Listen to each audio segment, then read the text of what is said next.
I Alright, should do we're like live. shootings. We're live. Hello there. That's the thing Hello Goodbye. I there. needed to say, yeah. Um, now we should Yo, get like thousands of views. call me Hmm. Kevin. PS1 Harry Potter video. Yeah. Yo, it's been so long. Let's go. But anyway, hey, people who It's are an hour watching. long. What? Wait, what? For real? Am I bugging? It is an hour long. Okay. Well, that's great. Anyway, hi, if you're watching this. We are here today to, uh, wait, there's nothing on this channel. I think. I could see it. I'm on the video. Oh I'll yeah, I link it got the into notification, but it doesn't show up on his channel. An amazing fever Madvocate. dream. Oh, I Yeah. think it's a I think it's a compilation of his PS1 video. Anyway, hey, Madvocate is here. And Tin. Okay, well done. You did arrive after all. Hello people. We're already live, FYI. And we have been for like a minute. So you chew. Fuck you. But also, hey, how you doing? Bro, why would you start before the most important guests are here? Well, Jab was already here, so I think it's fine. Well, Meme isn't here, so yeah. Oh, if we wanted We to should wait have for last him, we of would it, so stay a yeah. few hours in the call just waiting. Mhm. Meme's gonna be a bit late, so I apologize for watching this for the meme repository appearance.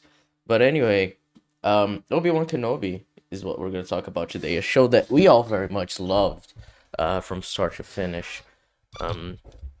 But before we get into it, I very much like you, Madvocate, to share your thoughts on Obi-Wan Kenobi so that the men in the yellow tie can hear them and be very proud of you to finally agree with him in something. So what did you think of Obi-Wan Kenobi, Madvocate? Well, yeah, after giving it, days of thought and pondering, sitting at on my throne, with my elbow on my knee and my fist on my chin, thinking, Obi-Wan Kenobi is a 9 out of 10. 9.5 out of 10, sorry. Oh, damn, yeah, That's, I would agree, yeah. yeah. Very good show, very Yeah. good characters, amazing plot, all slightly very little holes, but it stands the test of time, I'm sure. Yeah, I'm sure in a few decades we're all gonna be looking back and thinking, man, that Obi-Wan Yeah. Kenobi show, whew, those are the good times. And I will admit I was on the fence. I was almost ready to call it bad. Ready to call it worse than TLJ and TROS. But then I was enlightened because the man in the yellow tie sent me a reply to one of my tweets saying, "No, the show is good." And that kind of just changed my whole worldview on it. It's like, I had never thought of that before. What if the show is good? And it's just, man. Yeah. Fucking hell. So anyway, yes, Obi-Wan Kenobi, fantastic show all around, very great characters. But before we get into it, I don't know if you guys know this, Madvocate and Thuglas. We have a little thing on ECUM now called the Recommendation Corner. Do you know about the Recommendation Corner? I do not. So in the beginning of the Wow. stream, each one of us is going to recommend something that we have consumed. It can be genuinely anything you would like to recommend. A TV show, a fucking YouTube channel, a movie, a game, whatever. So that is the recommendation corner. And I'm doing this because I also need to waste some time so we don't talk about all of Kenobi before Meme gets here. So it'll be useful.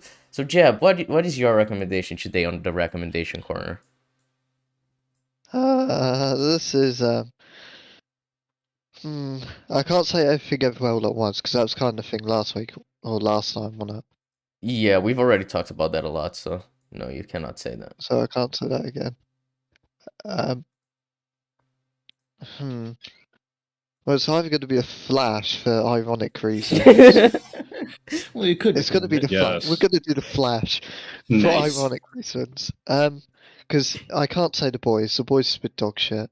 We can cover that after. But the Flash is It's a Flash great season thing. 8, dude. So fucking funny. It is. Holy shit. It is. All the way through, it has been like it's been comedy gold for us. With whether it be the bet Sky and I did with one of the characters dying, Hmm. the disappearing mum that I randomly said off the cuff, Yeah. Cecile. Cecile just being choosing hardcore assassinated throughout the entire season has been great. what the fuck they were doing to mourn Killer Frost. By the way, spoilers. Um, to mourn Killer Frost. Chester and Allegra, peak comedy Oh, all the way they have through. the best sexual tension I've ever seen. They're so close to fucking, man. It's gonna be great. It's gonna be the best payoff since, yeah. Yeah, literally every episode we're just waiting on bated breath for him to bring up D&D. Yeah. And he did it one time, but Yeah. they put it off. They had to postpone it for something. Yeah, it was when he was like, "Oh, I'm sad about my dad, but then we can play D&D another time," and then that another time never came, which is quite sad, honestly. But it will. It will. They're blueballing us as it stands. What else is there? Goldface. Goldface is unironically a decent villain. Yeah, I really love for him to come back. It'd be great. He's great. He's fucking hilarious. He's so over the top. Who It's so great. Who else is there? Joe Barry. Joe Barry's Joe Barry. just changing his advice like he has Alzheimer's. I know he's old, but He retired, Jeff. He doesn't need to think about his morals being consistent. He just says random shit. He's like, "Oh, I guess that worked. That's fun." Iris just disappearing at whenever she wants to, making things disappear despite hanging around with people she loves as well. What happened last episode that made us just like, oh yeah, there was the fight scene with Blockbuster, and they mentioned Frost, and then they all start breaking down. Oh yeah, and there's the fact that Allegra that scene establishes that Allegra can teleport. And they do it so casually throughout the entire episode. Oh, it's Apparently great. that's just superpower. Yeah. Would have that been she useful has. when she was fucking trapped inside a room with Chester, but I guess not. And I remember when Mark was a porn parody, and now he's actually a character I don't want to go. Yeah, Mark is like one of the best characters this season somehow. It's kind of insane. Why do you call him Joe Barry? Oh, if you know the context, it's glorious. I let Madvocate explain it. I could do it. I Yeah. have the message right here that I could read verbatim. Oh, yes, please. If you can send it as well so I Yeah. can put it on screen while you read it, that would be brilliant. Just send Oh, a sure. screenshot. Yeah. All right. Sorry. Just keep talking while I Okay. pull out Okay. the snipping tool. I could talk about the Flash all day. We got Dion, my man Dion. When did Blockbuster appear in episode 11? No, it was episode 15? 15, yeah. We already recorded up to 15, but obviously we release weekly, so we're a bit ahead on the recordings as opposed to when they're released. So we know a lot more than people who just watch through our reactions, which I imagine is a better way to consume the show than just watching it on its own. Not to brag or anything, but you know, we are pretty. My man Dion is switching up like that. He is a compelling character. Oh, I love Dion because he shows up and he says some random bullshit that doesn't really make sense with the established lore, and then he snaps his fingers and he disappears in the goofiest way. It's hilarious every time. I love it. Remember all the Dutch angles, the pendulum swinging? Oh, dude, I showed that to Zach last night. He could not believe this. He was like, wait, is this intentional? I'm like, yeah, seemingly it's like this throughout the entire bit in the still force. The still force, where the camera can't fucking stay still. Yeah, it's so dumb because like the way I would imagine it would have been shot would be in the time between time, you know, in Legion where it's all like photographs because you know it's still. I imagine that's kind of like the creative way to showcase how thing works there, but it's not. It's so dumb. But anyway, Madvocate has gotten the screenshot, so let me just put it on screen so that our wonderful viewers can see it. I can start reading it. Should I read out loud? Yes, just give me 1 second so I can put it on screen properly. All right. Well, the context is I got a DM from this lad.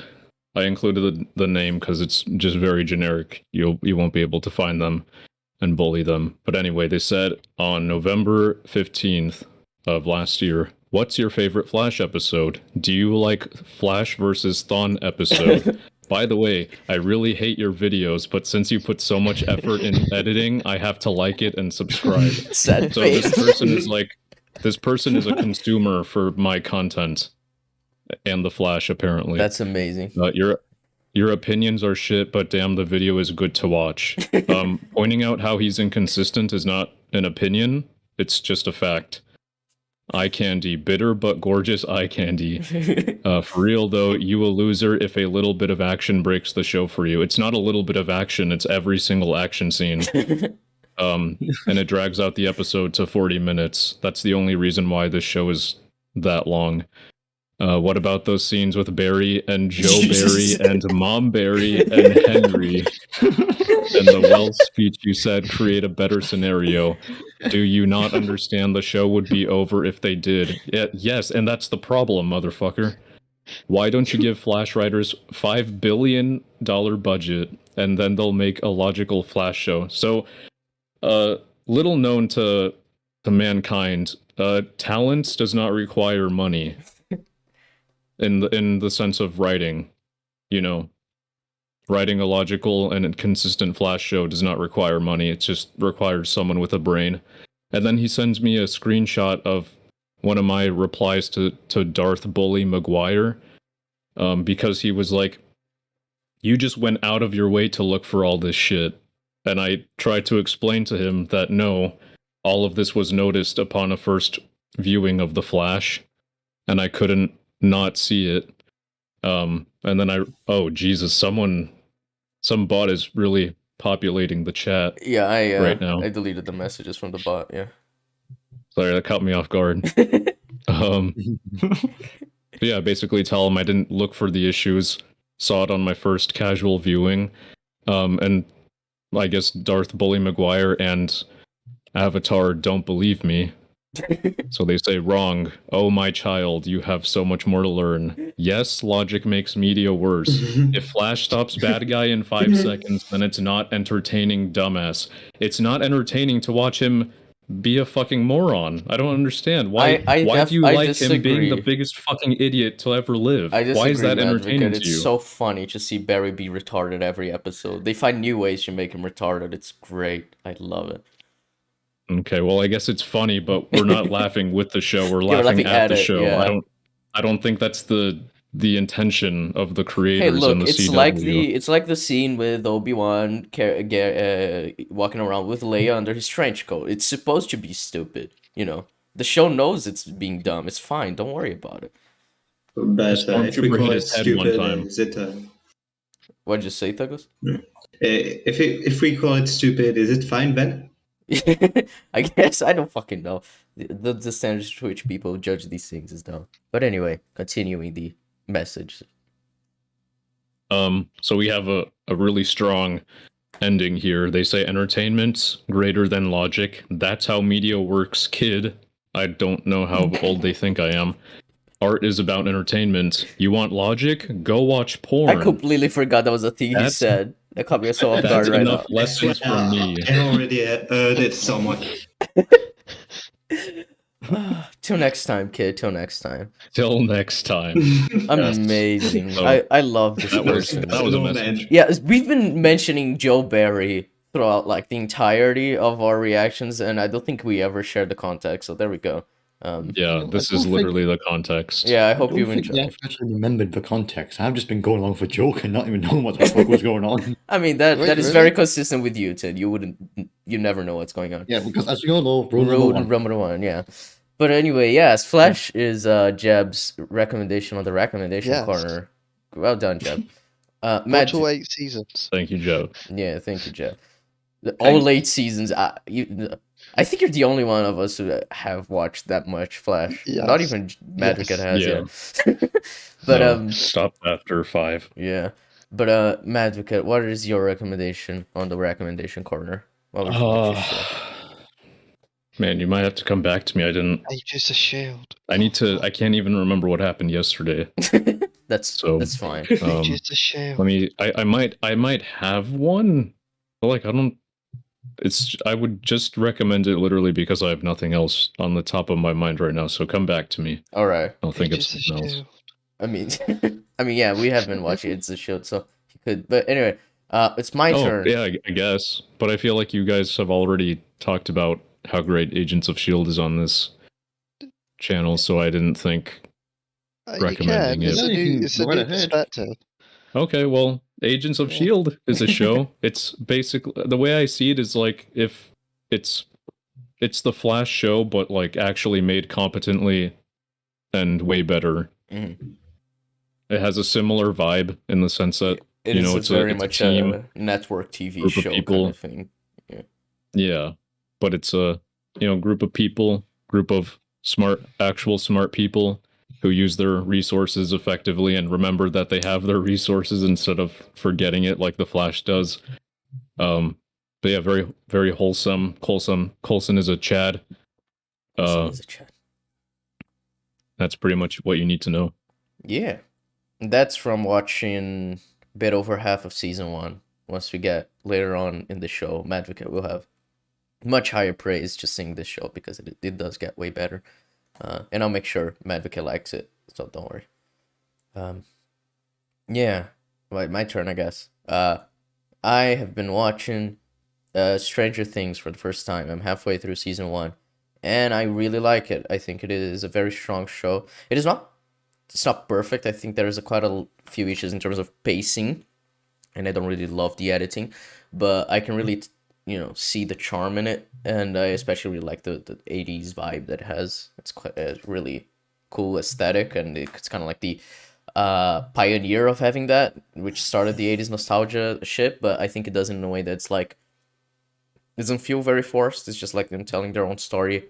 It's pretty neat. I like it. And Winona Ryder, easily the best actor in the show. Fucking hell, she steals it. So yeah. And the finale of season 4 came out today, so I guess I hope that's good. I've heard it's good, so yeah. Yeah, that's my recommendation. Thuglas, do you have a recommendation for the recommendation corner?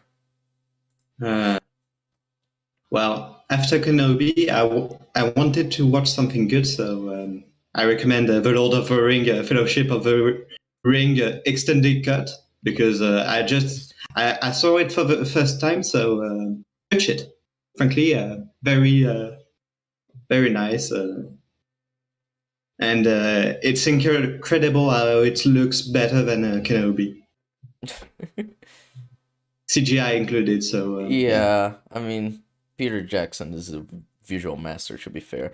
But then we come back to the thing about Deborah Chow, but we'll talk about that later. This is the recommendation corner. We don't shit on things at the recommendation corner, except for Flash, Yeah. but, there was a purpose to it. Yes, the one exception. Yes. All right. So yeah. Yeah.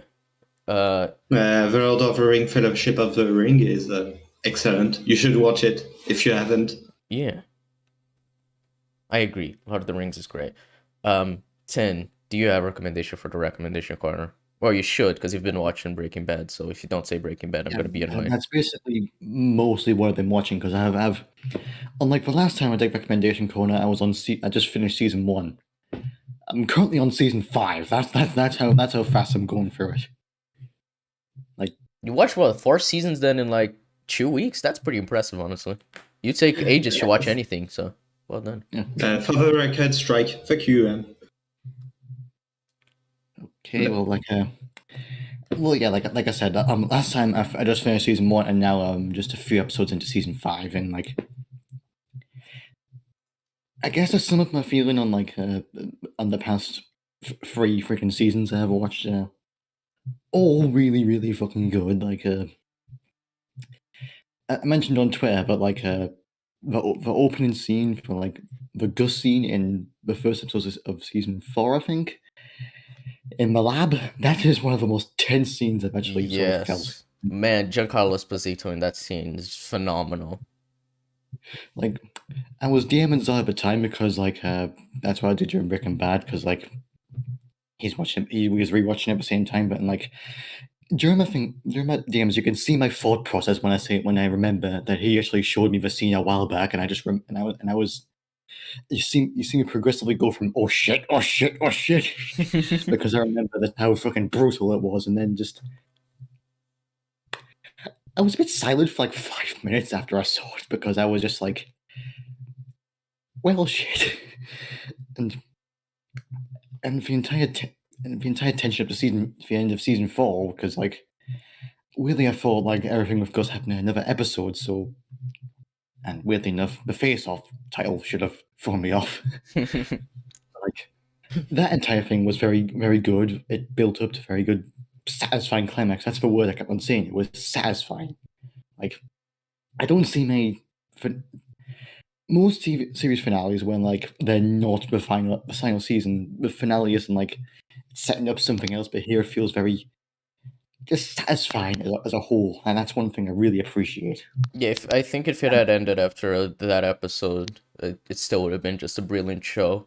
The difference being that I think season 5 does a lot for Walt as a character. I don't know how far you are into it, so I'm not going to say a lot, but for Walt and Hank as characters especially, and having to deal with more like of the themes of the show, rather than it just being, oh, Walt won finally, at the end of season.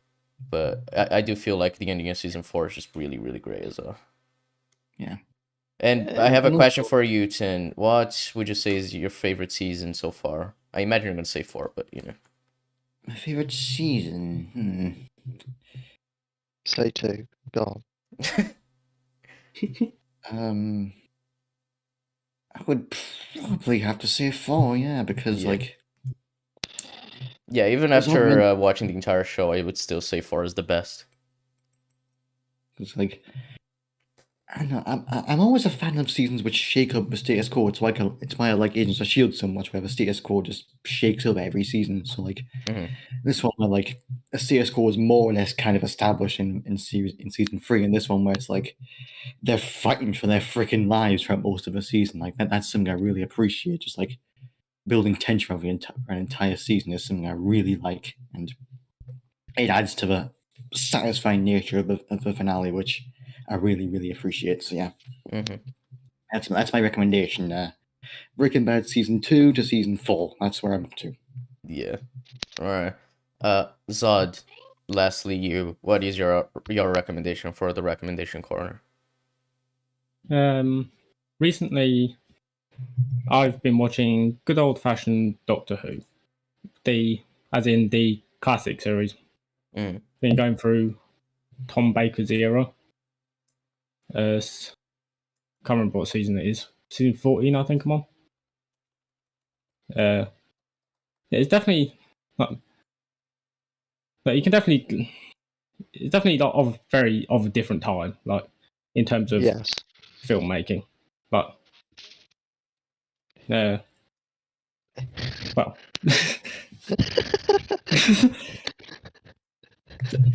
you know what I mean.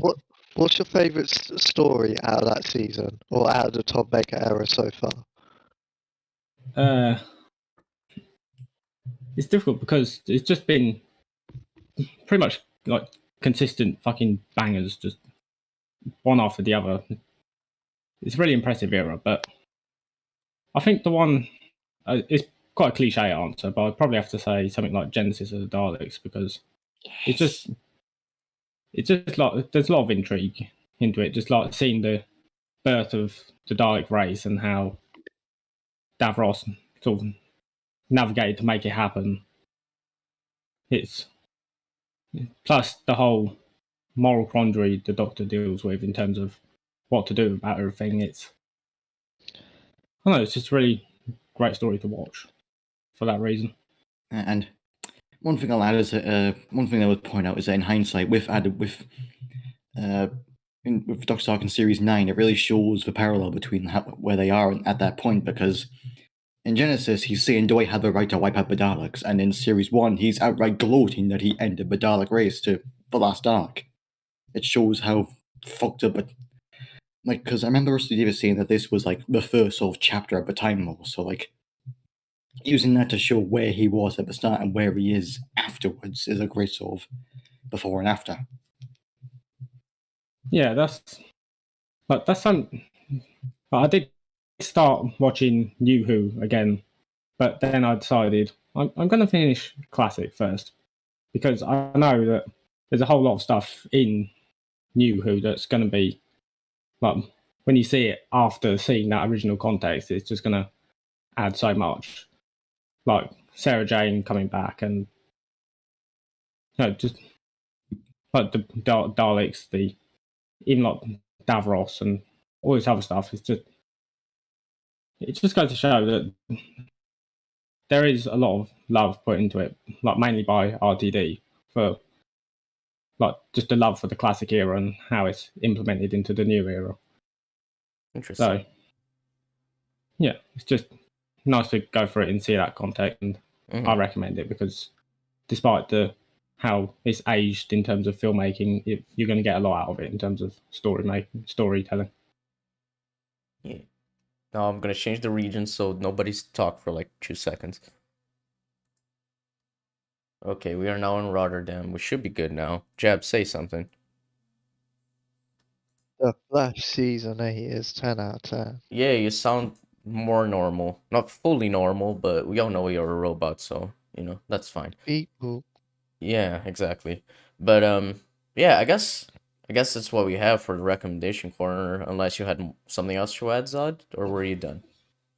No, I'm done. All right. Well, now that we're done with that, and we have successfully boys. wasted almost 30 minutes. Oh, I guess you want to talk about the boys. Yeah, Jeb, how's the boys going? Keep it short, I guess, because I don't know if many people care. Like, I've only watched episode 1, for example, so. So, No spoilers. Yeah, just summarize thoughts. Can I not say any spoilers? Yeah, just general summarized thoughts, superficial. Okay. Yeah. We can talk about the boys after I've caught up to the season, and we don't have Madvocate here, so we can't spoil it to him. Should be fine. Alright. I'll be vague as possible. Season 3 started out interesting. Wait, you can spoil everything except today's episode. That's all. No, you I can't, because I haven't haven't watched it, so don't. Okay. Fuck you. I'm I'll be kidding. vague. Okay, no, whole entire season, no spoilers. Okay. The show season 3 started off interesting. Especially around certain concepts that they were exploring for the characters and their relationships.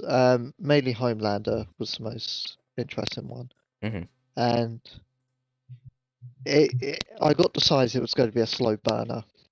I was fine with that. I like slow burners. I'm at the point with this latest episode where I just think the season's it's wasted a lot of time and it's done a lot of missed opportunities and it's gone wrong. Starlight, I don't know what they decided to do to her, but I didn't mean to blow my mic like that, but she's god awful. Season 2, she's they the already worst- kind of fucked with her as well, right? Remember that stupid scene where she killed the dude, and the butcher was like, but you see, you gotta do that to, survive or whatever. It was a retarded scene.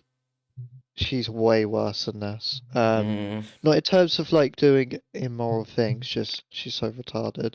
Mm. Huey isn't good. Huey kind of gets damaged a lot. Butcher, depending what the finale does, I think he's been heavily damaged, but I'll wait till the finale to affirm that. Homelander's at the point where I think you need to tie that up because you've dedicated 3 seasons now to this singular villain and how much of a threat they are, and you're kind of like, you gotta make it not drag on for too long, otherwise you just lose interest and you feel like you're going aimlessly. So I think they need to finish him. The Deep, so far there's been 0 point in the Deep. Much like season he's 2, the worst. then. He's the worst character in terms of like function, because if you remove his scenes by like 1 or 2, he's not really got much point. A-Train gets on this sudden new arc and it's gone down the shitter. What else is there? Who else? Edgar was good for the brief time. They were there. The federal lady has. It's like they've forgotten about her. Then suddenly they're like, "Hello, she's back." Who else? Oh, Frenchie. Frenchie's good. Frenchie has been ruined. Kamiko. She's good. She's solid. They're probably the best in the protagonists. Is behind that, I'd say. Mm-hmm. It's just it all feels really messy and a lot of time wasted. I'm not happy with this season. The latest episode was the worst. It was easily the worst. None of it was really that good, bar Black Noir. Black Noir's been the best outside of Homelander. In terms of soups, I'm not. It's better than season 2, I think, but still not good. Fun times. Yeah. Yeah, I don't really much care for it. I'm gonna get back to Miss Marvel before I get back to the boys, because Miss Marvel episode 1 was at least a lot of fun. So I need to get back to that. I don't know if I care to watch The Boys season 4. This kind of tired me out of the show. Oh, one more final thing to add on that, very final. The satire in this show is a piece of shit, and I'm seeing people praise it, and it pisses me off because it's so surface level and it does fucking nothing. Well, for me, it just And seems like they always do the obvious thing. Like they had the fucking Yeah. A-Train doing the Pepsi ad, and they had the fucking Imagine, the people singing Imagine. It's like, yeah, that's the obvious shit. Like, you gotta do something that's more creative than that, I guess, for your satire. Annoys me. And the thing is, the problem with the satire is you're obviously going, yeah, we're criticizing these behaviors, but the problem is the characters get rewarded for these behaviors. Mm-hmm. So it's like, you're missing the point of why you're satirizing it. Yeah. It's annoying. So shit. Well, yeah. So, I guess now we're finally ready to start talking about the topic of the stream. Yeah. This, now, anyone can pitch in whenever they like, interrupt Jeb whenever you like. But I would like to ask Jeb specifically to give his thoughts on Obi-Wan Kenobi, the TV show. And if anyone has anything to add, you just tell Jeb to fuck off, and then you add your thoughts onto it. But Jeb, what did you think of Obi-Wan Kenobi, a Star Wars story? Just to answer that comment, have a watch. Obi-Wan is a masterpiece. Jeb. To answer that comment, have a watch, Diabolical. To answer the question, oh boy, it's the worst thing since the sequel trilogy. Worst thing since The Last Jedi, I think. Isn't Because don't you think the TROS is worse than TLJ? I think we've already had this discussion, but I think it's weird. From like rating, I think it is, but in terms of like irreparable damage, TLJ's tops it. Because T-Ross takes what TLJ has and worsens it. But TLJ had the foundations, so I don't know. It's a weird one. Either one of the two. But anyway, Obi-Wan. Fucking hell. So the pitch should have been, you have a very small stake story. Obi-Wan tried to survive on Tatooine to this new life, with his PTSD because he's blaming himself for the fall of the Republic, fall of the Jedi Order, all of it, and the Empire's rising, with Anakin at the helm. No, we didn't get that. We got him there for 10 minutes, repeatedly told, just get over your PTSD. Thanks, Disney. And then it's focusing on saving Leia for majority of it, for no reason. And this show does what to Luke Skywalker to Obi-Wan, and one could argue, if they wanted, that it does worse than what it does to Luke. Because, spoilers already, it ends with Obi-Wan seeing Darth Vader, acknowledging Anakin isn't there, acknowledging everything he's done, and leaving him to be spared and just saying goodbye, Darth. So Obi-Wan wouldn't kill Darth Vader, to be fair. I think Of course not. no, Obi-Wan would choose life. Why would he kill someone? Obi-Wan has never killed someone on Star Wars. And I have to sit there and I'm like, let's think of all the atrocities that are now directly because, well, yeah, directly because of Obi-Wan sparing this guy. Like, you got old Leia's planet's destroyed indirectly because of Obi-Wan, because Obi-Wan spares Darth Vader and allows the Empire to rise. And I'm like, okay, thanks, Obi-Wan. You killed Bail Organa. Good on you, Obi-Wan. You killed your friend. Um, it's just, and it damages so much lore. It's like, I don't know, they just don't give a shit anymore. They just do whatever they can for nostalgia. We keep reaffirming that we've predicted this all along. But also, at least the highlight was cinematography or the music. And despite having Deborah Chow, And despite which we'll having get Natalie to, Holt for fucking soundtrack, and I forgot the name of the cinematographer, but he's also great. He did Old Boy and he did Last Night in Soho. But the show looks garbage and the soundtrack is generic. It's all so cringe. and it wasn't even it all the time. There was like an intense action scene. The camera had to have Parkinson's, Oh yeah, it was and I'm like, it was hilarious. The Not even fucking shaky in cam. action scenes either. Yeah, it wasn't could just action become, scenes. Yeah, there was that yeah. scene with the Reva talking to Obi-Wan. Yeah. a way to fix this would have been to have Grand Inquisitor. If you had to have a fight, maybe, but the way to fix it is no, don't do any of that. Don't go near that. Yeah, from The Grand inception, Inquisitor, this show is retarded. Like, it all starts because Bail Organa's like, yo, Obi-Wan, you gotta go look for Leia. She's been kidnapped. And instead of just hiring a fucking bounty hunter or having, like, his militia, because he's a fucking, like, king of Alderaan, he has a seat on the Senate as well. It's like, surely you'd have someone who can look after Leia for you instead of getting the one person who, if they know has contact with you, would mean that you are a traitor. And therefore, they would, and therefore they would go and kill you. Like you have your seat at the Senate revoked at the least, which means that in the entirety of the fucking OT can happen in terms of Leia's position in the Senate. What were you gonna say, Madvocate?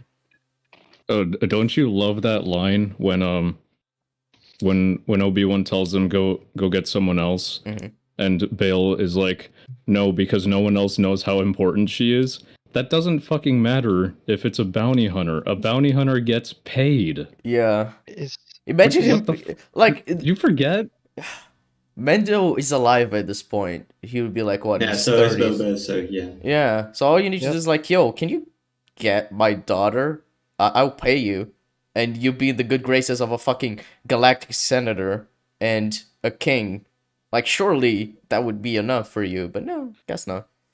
No, And- the bounty hunter needs to know that they're an important target. I mean, hell, by this logic, fucking go and get Yoda or something, because he's the only one who knows how important she is.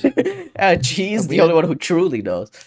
Hey, how if you And- if you want to tell someone who would truly know, it would be Darth Vader because he'd be like, oh my god, she's my daughter. I do know how important she is.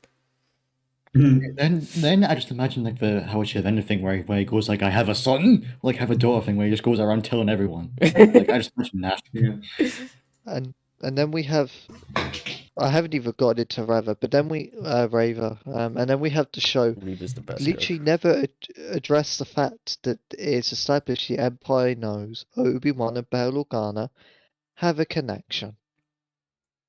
The Empire knows because Reva said it out loud to the whatever member of the Inquisitors it was, and that means all the Organas should be under intense interrogation and thrown out of the Galactic Center.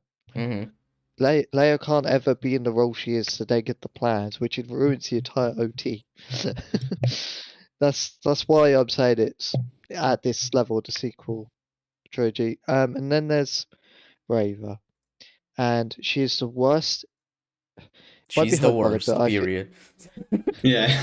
she's the worst addition since Rey, and I don't mean it in the sense of Mary Sue, because anyone that calls her that, they don't understand the definition. She's a very flawed character, but she's retarded. Yeah. Reva was a child in Order 66 that got stabbed by Anakin somehow survived. Anakin knew she survived, despite her climbing up the way in the ranks of the Empire. Didn't kill her then, but whatever. And she's been with the Empire, killing Jedi and that, all in the aim to try and get to Vader and get revenge. That doesn't make any sense, but I think I don't need to explain why. Oh, I think it's funny how the one I think you opportunity do, she sees to stab him, it's like after all of this, she's like, "Oh, I guess I'm gonna stab him." Like, surely you've Yeah. had the opportunity to be alone with him, like to try and stab him. Why are you doing it now? And why didn't you do it when he was pulling the ship with the Force? Because that's the moment he was distracted. Why did you fucking wait until that was done? It's so dumb. Great scene, by the way. And it's like, oh, that's the bot again. Yeah, I Ah, already. Yeah. okay. And she, fucking hell. So she also stabs the Grand Inquisitor, but the Grand Inquisitor isn't really dead. For people who don't know, they have two stomachs. That's like what people justify with. As EFAP said, there's a reason they have two stomachs, but whatever. So she then gets stabbed after failing to betray and seeing the Grand Inquisitor. She somehow makes her way all the way to Tatooine after seeing Organa's receiver thing saying he's come in to get Luke with Owen. For some reason. And she then goes to kill Luke for some reason.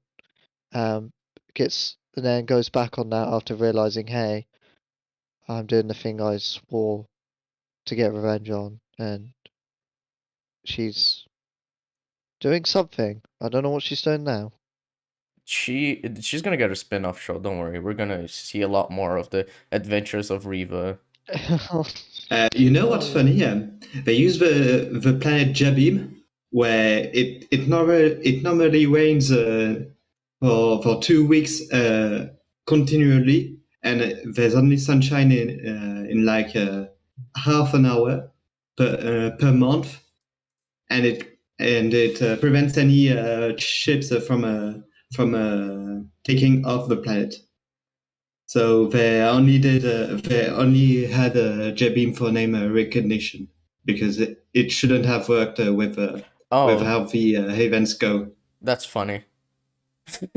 The Grand Inquisitor death. I'm pretty certain that I think in one of the Clone Wars sort of stories, Yes. there was a Indeed. Clone Wars battle on there where Anakin and Yes. Obi-Wan were there. So there was an Indeed. opportunity for a flashback right fucking there. Yes. The Grand Inquisitor death in Obi-Wan retcon is he didn't die, so there's no retcon. He got just stabbed. should have died. Yeah. And he just gets stabbed. So for a why bit. didn't you Jason Isaacs to play it? I to don't. play him. To be fair, Well, the guy that's- who played the Grand Inquisitor in the show is hilarious. The way he delivers lines is so Hello. stupid. Hello, third sister. Like a fucking Arkham death scene, like just hello. It does look like a Arkham death scene. That's amazing. I hadn't thought of that. It's so much like it. Oh, 10. That's hilarious. I just can't believe as well. Like we're going to get into the details, but when they attacked the Inquisitor base, it just doesn't have shields because no one's stupid enough to attack. Oh yeah, that's the was like, best explanation I've ever heard. It's like, okay. So what the explanation for why the base doesn't have shields is no one's stupid enough to attack. So that's why we're gonna make it easy to attack because no one is stupid enough to attack our undefended base. It's amazing. It is the logic there is genius. And you want to know how you basically write this to not be an issue? You make it a trap. You know Obi-Wan's going to go to Leia. Mm. Just reduce the defenses. As soon as they get in, put them back up. Wow. Yeah, but then that would mean that they already would have Obi-Wan and Leia in episode 4, and they needed 2 more episodes, and they needed Obi-Wan to beat Darth Vader. So. Oh yeah, and Obi-Wan holding back the water. All that. They don't Oh understand yeah, how that's basic amazing. water Yeah. project works. Space Moses. No, not the only does he hold it back, logistics he was runs fucked. away from the water. It's amazing. He's faster than the water. He like Oh. teleports That's why he far uses the away from quantum. it somehow, even though it was right in front of him. Oh yeah, because he stops holding back the water, and then the next shot he's just running away, even though the water would have like just blasted at him and he would have passed out immediately. No, I'm pretty sure the next shot he was like it on the other side of the room, pretty much. He didn't even run. Oh, there is a shot of him. There is a shot of anymore. him running away from the water, but yeah, he does teleport anyway. Yeah, well, after he lets it go. Yeah. But he's like not even in front of it anymore. Water Yeah, doesn't yeah, touch it's him. stupid because the water's now behind him, even though it should have like hit him immediately. Yeah. And like, And and can I just like use this point to like jump off something like, because one thing I've noticed is that most of the Inquisitor stuff and a fair bit of Vader stuff is just taken right from Fallen Order and Rebels. Like even the Yeah. holding back the water, Vader did that in Fallen Order in that exact same fucking corridor. Oh, that's hilarious. And Reva, like I looked this up, apparently like Kenobi was being written back in like 2017-ish, and she's basically the same character as Trilla from that game, who's the second sister. yes, Damn. And Jedi Fallen Order comes out, But and they find out they've written the same fucking character. And they actually have a full-on oh shit moment. We've written the same character and have to write around it. Because she's the second sister in that game, and I'm convinced Reva's only the third sister because they were gonna make Reva the second one. Like, and also the fact that even the visuals are just so much worse. Like a shot of Fortress Inquisitorius and like this one, it's like so fucking bleak. It's like so bland and bleak, but there's like a shot of it in Fallen Order, and it's like so dynamic and stunning. Mhm. And like even from a fucking video game from like 2019, there's a downgrade. And even the Vader scene, which we get later on, is just straight up from Rebels. Like the only difference is that the other side of Vader's helmet is cracked. yep. Yeah, and people have been defending that, saying, "Now you Yes. see, it's poetry. It's like poetry. It rhymes, you yeah, know." it's both sides of the helmet that Yeah. were broken. Except So Yeah, it's and beautiful but in the a only way. one who could like fully take off the helmet was Luke. I've seen that tweet, being like, Yeah. "Oh, That's- Ahsoka took that off was one so side, cringe. Obi-Wan took off the other, but Luke's the only one who actually saw his full It was face." so cringe. It was So- super God. cringe. So I guess in Rebels, like during the season 2 finale, when like he gets his helmet cracked and Ahsoka's like, Anakin, Vader should have been like, wait, shit, I've been here before. I've been this exact same fucking scene. The fuck? Can we like Am I having a deja vu? It would be funny. It would be so funny. Like, at least there, Vader had the goodwill to actually almost kill Ahsoka until they retconned that she was pulled out of time. Oh yeah, Rebels is also- great. Baloney. I also It's still better than the Clone Wars. Yeah, and Mm. that's I true. also want to address like we always said the fight scenes in like the sequel trilogy and that are bad, or the action scenes or how like they're choreographed. This is insanely bad. Like they did first take and they just went home. Levels are bad. Oh yeah, that fucking fight Like- scene in episode 3, dude. It was garbage between Obi-Wan and Darth Vader. It's some of the worst choreography I've ever seen. All thing- of it is. The thing that sticks out is when big old Wade, my man Wade, and the Oh, other good old person Wade. comes in, and they start shooting at Reva, and she's just swinging her lightsaber with no like rhythm or anything to her. And I'm like, what the fuck is happening? Yeah, there's just no choreography to what they're doing. It's so stupid. They're just Right, all, so Rebels I think they all have like this mentality of we'll fix it in post. Don't worry. The Grand Inquisitor didn't die in Obi-Wan. He's alive. Yeah, he's Um, alive and he's still alive in he's Rebels. Rebels. That's Yeah. the first fucking season because he's like the big grand. He was basically how the Inquisitors were introduced because he was introduced as the Inquisitor, and then season 2 they said, "Oh, he was the Grand One. There's more of them." Like, and like he was killed in like a fucking when a Star Destroyer thing blows up, and he said, "There's some things worse than death," Mhm. which is disappointing Vader. But yeah, the Grand Inquisitor got stabbed by Reva, and then came back saying, "Well, I got angry enough for revenge, and I'm alive." Yeah, it's like, oh yeah, revenge is a good way to stay alive. And that, I guess, justifies why Reva survived getting stabbed as a child and survived getting stabbed later in that episode. Or in that scene. I guess that justifies why Palpatine survived, and Yeah, he Maul wanted to as take well. revenge on Luke. Yeah. Same for Maul. Yeah, I I just mean, guess. It's stupid. Because, like, there's one thing about, like, the dark side, like, tapping into there. powers by by getting fueled by revenge and fueled by anger and whatnot. That's fine, but you use that to stay alive after getting like mortally wounded. It's like I don't really buy that. I'm sorry. The most egregious one has to be Darth fucking Maul. Like that's when they introduced this, but I get that like it can work if it's like a smaller injury, but getting fucking cut in half and then somehow saying that your hate kept you alive for like 10 years. Fuck off! There's no way you He did. also moved a lower planet half. as well, so he went into a dump. So Like I get that the wound is cauterized, so there wouldn't be any blood, but you'd have no intestines or gut or anything. You'd just be a stump. Like how do you live? How do you do anything? Like Well, you I don't see, think it- and if you remember Mandalorian season 2, it is established that you can get shot in the gut and then just get a robot stomach and survive. So it's fine. This universe has always had shit like that. It's At fine. least he got a replacement. Here he just got like cut in half, spider legs, Yeah, and but then just robot legs.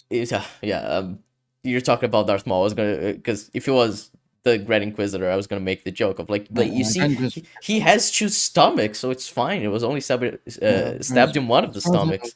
It's like if you get stabbed in, if you get stabbed in one of your kidneys, if you get stabbed in one of your kidneys, you're gonna be fine. Don't worry, you have 2 kidneys for a reason. You just have a spare one. It's a common thing in Star Wars that your hate and rage can help survive more wounds. It's very consistent. It's consistent, but they keep establishing that. The problem is they don't know where the line is, and I've never thought that was a good thing to establish in the first place. Oh, there's one thing about like you willing yourself to go on for a little longer, which is what I always thought is like Darth Vader at the end of Revenge of the Sith. Anakin is like he's willing himself to stay alive. Like I'm not gonna pass on because I want revenge on Obi-Wan, and then Palpatine's like, yo, I'm gonna cure you, and then he has the suit and everything. And I think okay, he has a way of staying alive, but he's always in constant pain and whatnot. Whereas with the Grand Inquisitor, he's just fine. He was stabbed, and then he just comes back and is like, hello. It's like okay, thanks. It's like the problem is everyone goes, well, Darth Maul could do this. Darth Maul doing that isn't good. Oh yeah, I think everyone on this panel would agree Darth Maul surviving is not good.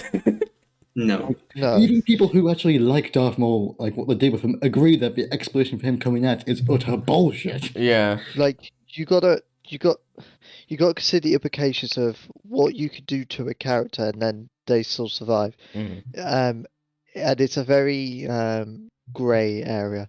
With at least the Grand Inquisitor, I could buy someone getting stabbed and surviving, but you then need to establish what method they did to survive and what steps did they take to recover. Just going, well, I want revenge isn't good enough. Because he should at least be injured or showing injury. I mean, the Force can pretty much provide any ability as long as you're strong enough enough in the Force. No, No, it you can't. can't. Well, it can in Disney canon, but that's the issue because by doing that, you're creating a lot of issues. Such as how Kylo used the fucking Force to extract information from Poe Dameron, and now they were in the show and they're like, oh, that's a power that they have, but they don't use in Episode 1. But in Episode 2, Reva does use it again with the fake Jedi, and so it's like, oh, thanks, show, for forgetting that the ability exists. But also, it's like, yeah, that ability shouldn't have been established in the first place because you shouldn't just be able to extract information from like using the Force, like extremely specific information. Because obviously, there's the scene in not Empire, is it Empire or is it? It's Jedi, right? Where Yes. Darth Vader is like, yo, I can sense your sister. Yes. Oh yeah. It is. Yeah, but it's also like not only does the Vader and Luke have like a very strong connection, it's only like a feeling of a sister existing. He doesn't even say, "Oh, it's Leia Organa, she's your sister," or anything like that. It's not specific. It's more of a feeling that is emanating from Luke because it's something that he's focusing on because he's trying to protect the people he loves. like Rather than just being like, "Oh, I'm gonna point my hand towards your head and extract the information about where the fucking droid is, which they do in TFA. It's that kind of stupid shit. Like, to give 2 examples of why you can't really just do any Force power. Let's take Force healing as the big one. Force healing's now been established since Mando season Season 1. It was season 1, yeah. One, yes. Yeah. It was the And episode that released the day before Rise of Skywalker. It was hilarious. Yeah. Mm. And the problem with that is that destroys everything. If you could do force healing, and the consequence is, depending on how much healing you do, depends how many energies take away from you. Vader doesn't happen if Yeah. force healing exists, yeah. There's a So- lot of things that can't happen, and people are like, well, no, this character will die. But then you've got to consider, one, you could find a balance. You can heal someone enough so they're less injured but not fully healed. And two, the characters would do that anyway. Like Luke would save his father over him. Yeah, and Obi-Wan would And, save Anakin Qui-Gon. would- Yes. And Anakin would save his mother over himself, so yeah. Yeah. So it's like you start damaging continuity when you introduce a new force power into pre-existing law or whatever. And then there's the issue, take the prequels. They did Force Speed and Phantom Menace, and then went, okay, we'll forget that exists. Because they knew it was so overpowered. So they just went, we'll never do that again. There's a common misconception, especially with modern Star Wars, that the Force could do whatever you wish it to. It was never like that. It should never be like that. To defend it's one of the episode reasons why- 1, the mind probing thing only works on the weak mind, and mind probing can also break the mind of others if you force it, which is established in the Clone Wars. I didn't know what that the mind probing thing exists in the Clone Wars. It doesn't work as well as it does in the sequel trilogy Alright. anyway, so... Right, I'm but still not happy anyway, with that. my point is that doesn't matter you to my thought- point. My point is that Reva didn't even try to use that mind probing power. She just went to stab the fucking the Jedi dude played by Benny Safdie. And then the Grand Inquisitor stopped her lightsaber. It's like, obviously what she'd do is try to probe his mind, and then if it doesn't work, sure, you can torture him or do whatever the fuck you want. But if that is a power you have, you would do that before you try to fucking stab him. And then she only uses that power in episode... I don't know if it's... I think she does in episode 2, and then she tries to use it against Leia. Like, she even tries against Leia, who is force sensitive, but she's like, oh, I'm gonna try anyway. And it's like, oh, you're strong-minded. But she tried, at least. So that's kind of the point. It's Yeah. like, she would try. She's stupid for not trying. And I'm not gonna lie, I don't think that random Jedi in Tatooine would have been strong enough to resist that, because, like, resisting that kind of power to me seems like you'd have to be, like, insanely strong. But I guess it's just naturally strong, I guess, because Leia was able to do it without even trying, and Rey as well. Like, they didn't even know they were force sensitive before then, so who the fuck knows? That's such broken continuity. Anyway, back to the point. Basically, this is why I supported Disney removing EU, because it made things messy, the EU, due to how vast and complicated it was. The problem is they made it even worse. And no force healing has not been established for that. The force healing in the sense I'm speaking about was established in Mando Season 1. If there was some form before that, I'm going to be very eyebrow raised to it, because It seems Not like to it's my been knowledge. established before that. I guess it's EU. I don't... in the EU, definitely, but not to that extent anyway, so... it's just like you've got, whenever you introduce it's like superpowers. If you give a character a superpower, you got to think, what are the implications of this? What drawbacks can we give them? Yeah, that's one thing that how I do love we- about, like, X-Men and how Legion as well does powers to characters, is that their powers are also drawbacks to themselves. Like, Yeah, each of their powers has a downside to it, and you gotta... So you can counterbalance it so the character isn't, like, super OP. Even when the point is that David is super OP in Legion, it's there is a drawback. It's mental, but anyway. Like, yeah, when you take Cyclops, he can't take his glasses off or open his eyes his in eyes, yeah. public because otherwise, yeah. Yeah. And like, never saw a thing happen with, like Superman, like the 70s or 80s, I think, because like, I think like during like, I think it was the Silver Age, I think, where like they just introduced power after power after power for him, just random shit, and at one point they just had to just streamline, just say this is what he can do. He can't do all the other shit. Yeah. Like when you do Yeah. so much stuff, you gotta draw back and actually see and actually just stop introducing shit because it makes things a bit too complicated. Yeah, so for example, Homelander in The Boys, the point is that he's so powerful, nothing, and them, I mean, like, absolutely nothing can stop him. But what stops him is his ego and his want to be loved by everyone. And that's how they control him, that's how Edgar controls him in the show. It's his he wants to control his public perception. So the drawback can still be like an emotional level or a psychological level. But when you start adding these like force powers, you got to think about like, oh, how about this other character? Why wouldn't they do that? Because like maybe the character that you established it for has reason not to use it all the time. But you got to think, oh, this retroactively means that other Jedi or other Sith also would have been able to use this power. Okay. Yes. I'm reading the comments, and in the Clone Wars, it's to make Cad Bane talk, not to read his mind. So yeah, no, it's not the same. Yeah, I wouldn't.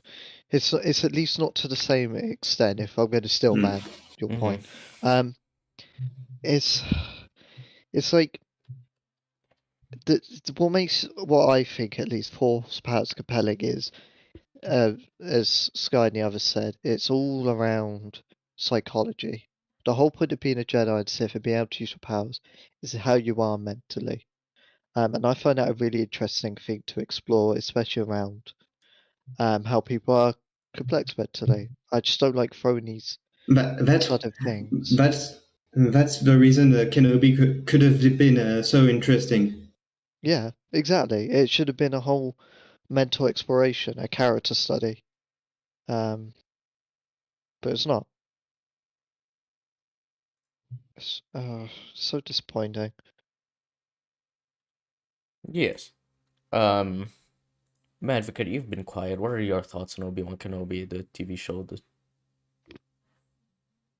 Oh man, I think Jeb kind of summarized all of it, but I wasn't kidding when I said earlier that I do think it's worse than the sequel trilogy, any of those movies, just because it does, because the sequel trilogy, at least, it's not like retroactively ruining like Luke's character in the OT. It's ruining his character in that moment, in the future, in the present day.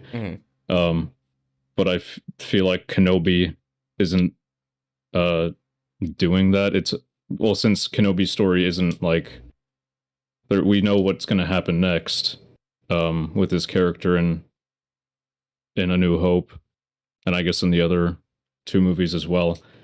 So that's even worse because you're damaging his character before he appears in the movies that we currently know. And like Jeb said, like Alderaan is now his fault. An entire Now that planet destroyed we know because that of he him. let Vader live, despite acknowledging that he's no longer Anakin. Anakin says he's not, that Vader killed himself to his face. He acknowledges that, and yeah, so we now know who's at fault for Alderaan's entire population perishing. So things like that is why I, like, right after finishing the last episode, I was like, this is probably the worst thing to come out of any of the Disney products.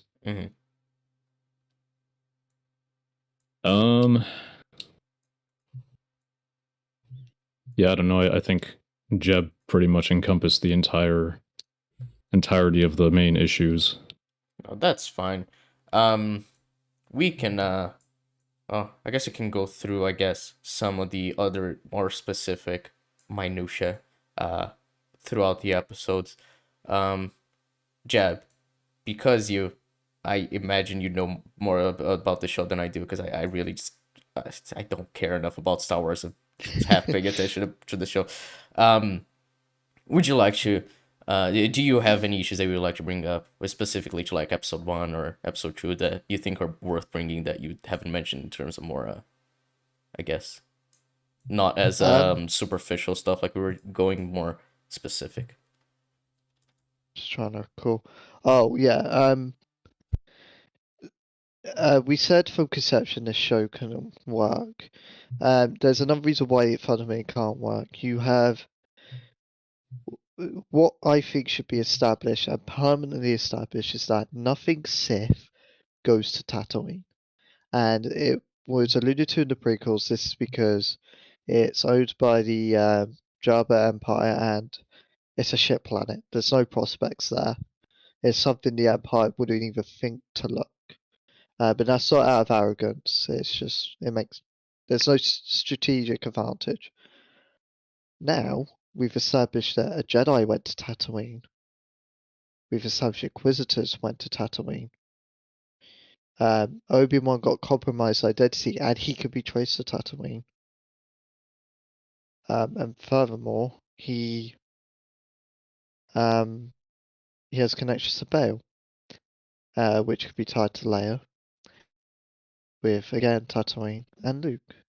So we've gone from what really is something quite mundane to everything all piling into one area, and that's why the show can't work from conception. You can't have anything Sith touching Tatooine, but you also can't have Obi-Wan coming off Tatooine. So one thing that I find hilarious is how a lot of people mention how in like Book of Boba Fett and Mando, it's all set in Tatooine. And it's like, you don't have to. You can explore the entire Star Wars universe. Why the fuck are you always in Tatooine? But then it's like, the one show that should be 100% set in Tatooine is the Obi-Wan show, and he fucking leaves at the end of episode 1. It's so stupid. Yeah. They managed to get the last two shows backwards. The Boba Fett show should be going from planet to planet on job to job. And as for Kenobi show, it should be all on Tatooine doing like a character analysis, but instead it's Boba Fett getting the character analysis, so they fucking got it all backwards. Yeah. And not that the Boba Fett show is good, by the way, it sucks. His No, character is thoroughly assassinated. I haven't heard good things. Yeah. I haven't heard good things about shit. It pisses me off thinking that there are like people who unironically made a pog face when at the very last shot of the first episode he reveals the lightsaber. Oh yeah, the stupidest thing. Like, no, not only does he take the lightsaber, he gives it to someone. It's so dumb. It's like, okay, you just gave took his lightsaber. Yeah, this isn't awesome. He's a fucking moron. Yeah, he just gave away his fucking identity. He's fucked. Speaking of lightsabers, I hate how they actually established it. He has Anakin's lightsaber. He has it in a box in the desert, and they do nothing with it. Like, oh yeah, they could be something emotional they would about do something with his lightsaber. Yeah, like how he wants to give it to Luke when he's older, or like how this lightsaber killed a bunch of fucking children. Like instead, it's in a box in a desert, and they do nothing. Just real quick, it makes me so mad because I left for like a minute. Jeb, have you mentioned about how Obi-Wan locks himself off from the Force and he's like rusty? I guess that's stupid. Firstly, no. Secondly, I don't think that's stupid. But I think I think a huge part of it is stupid. I think like the idea that he would just be trying to lock himself off from the Force to hide himself. I think it could be fine, but the fact that he can't even like use the Force properly when knowing he would need to train Luke soon is retarded. Yeah, that whole premise made zero sense to me. I don't get what the whole back and forth between, I've closed myself off, and then I just suddenly am overpowered now. Or even just the dialogue, like when he talks to the young Jedi man when he comes to look for him, and he tells him to fuck off. Instead of, I don't know, giving him some advice or helping him. But he acts like he even says like the age of the Jedi is over or whatever. Yeah. And it's like, but you want to train Luke someday. What do you mean? So if I was going to Still Madness, what they should have done is he should be cut off from the Force, or at least using the Force less, and it should be established as early on because of his initial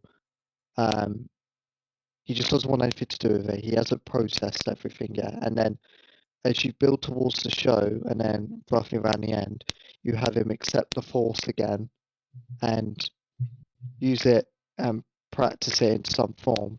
And that way you have a justification why he's cut himself off, and why he's not using Force powers in maybe fights where he could use it. Well, one of the things that I thought was one of the things I thought was a very good idea that Fab threw around was saying that he could, he would still have been using the Force, but in just very, very subtle ways to hide the fact that he has the Force, but not firstly not closing himself off, and secondly to show that he still wants to help people, because there's so many points in the series where he just lets people be Yeah. hurt and shit like that. It's like, man, really, this isn't Obi-Wan. Yeah, only use it in his little cave. Show him like meditating or doing some kind of like, form like they do in martial arts. With his lightsaber. I don't know, but like just do it away from society. Don't tell us that like he's completely given up on it, only to then talk about how he wants to train Luke someday. And when he tries to do the bigger things, not in like an action sequence, but he's practicing in the cave, like the bigger force powers, have him like have PTSD, and that throws it off. Like he starts thinking of how he was training Anakin, or when he was training under Qui-Gon and losing all that. Mm. So I think that works, but they don't do it. Oh yeah, there's also the fact that Qui-Gon should have been like present throughout the show because of how important he is to Obi-Wan, but I guess he just showed up in the last scene to be like, "Yo, I'm here." As a and then the ghost, show ends. You don't get it. He was always there. Yeah, of He course. just wasn't ready. The thing that annoys me is that in episode 3, like one thing I see is like, which is basically the pitch meeting for this entire sort of series, was the scene where he says he's going to hiding, he's going to watch a little boy, and Qui-Gon's going to be talking with him. That's basically like, that was what got people interested in an Obi-Wan spin-off, like that scene alone, like. And Qui-Gon, like a big part of it, like oh, I can see him again. Show us the last scene, says took you long enough, gonna walk in the desert, and that's it. Yeah, it's so dumb. He did go in the Mortis episodes of Clone Wars where he says, Anakin, you're the chosen one. Mm-hmm. At least he actually said something there. I think I didn't mention about episode 1. I haven't mentioned it at all. Is how the entire Inquisitor lot just keep accepting Reva's incompetence, fucking them over. Yeah, like that's the one thing that just pisses me off, is that, like I mentioned, how like this all the Inquisitor stuff is just a poor man's version of Rebels and Fallen Order, and Fallen Order and Rebels aren't even that good. That's how bad Kenobi is. Like the thing with like for example Trilla, her entire mission is just hunting down Cal and like that one holocron. She fucks it up. Vader kills her on the spot. That's how the Inquisitors work. You fuck up simply you fuck up in general, you're dead. Like you're expendable. Instead, she fucks up time and time again to Vader's face, knows who he is, full on says she did on purpose, and she lives. And not the fact that she's just not a very good Inquisitor. Like, for example, Trilla, the actual better version of her, is cool, calculated, actually sort of composed, whereas Reva just shouts and screams every once in a while, like to show that she's angry. Whereas the thing is, Trilla, this is set 5 years after Fallen Order. She's had double the training to be an Inquisitor, and yet she's still this arrogant and angry and lets her emotions in. Like, 10 years in, you should be fucking emotionless. Well, it's also like, isn't the entire point as well that she's just thirsty for revenge, I guess. Obviously, if that's her main mission, she would be focused on that. She wouldn't be doing the retarded shit she does, like with fucking Uncle Owen. That retarded scene where she's like, "I'm gonna fucking kill this man unless you tell me where the Jedi is." And the Inquisitor's like, hold the fucking phone, chill.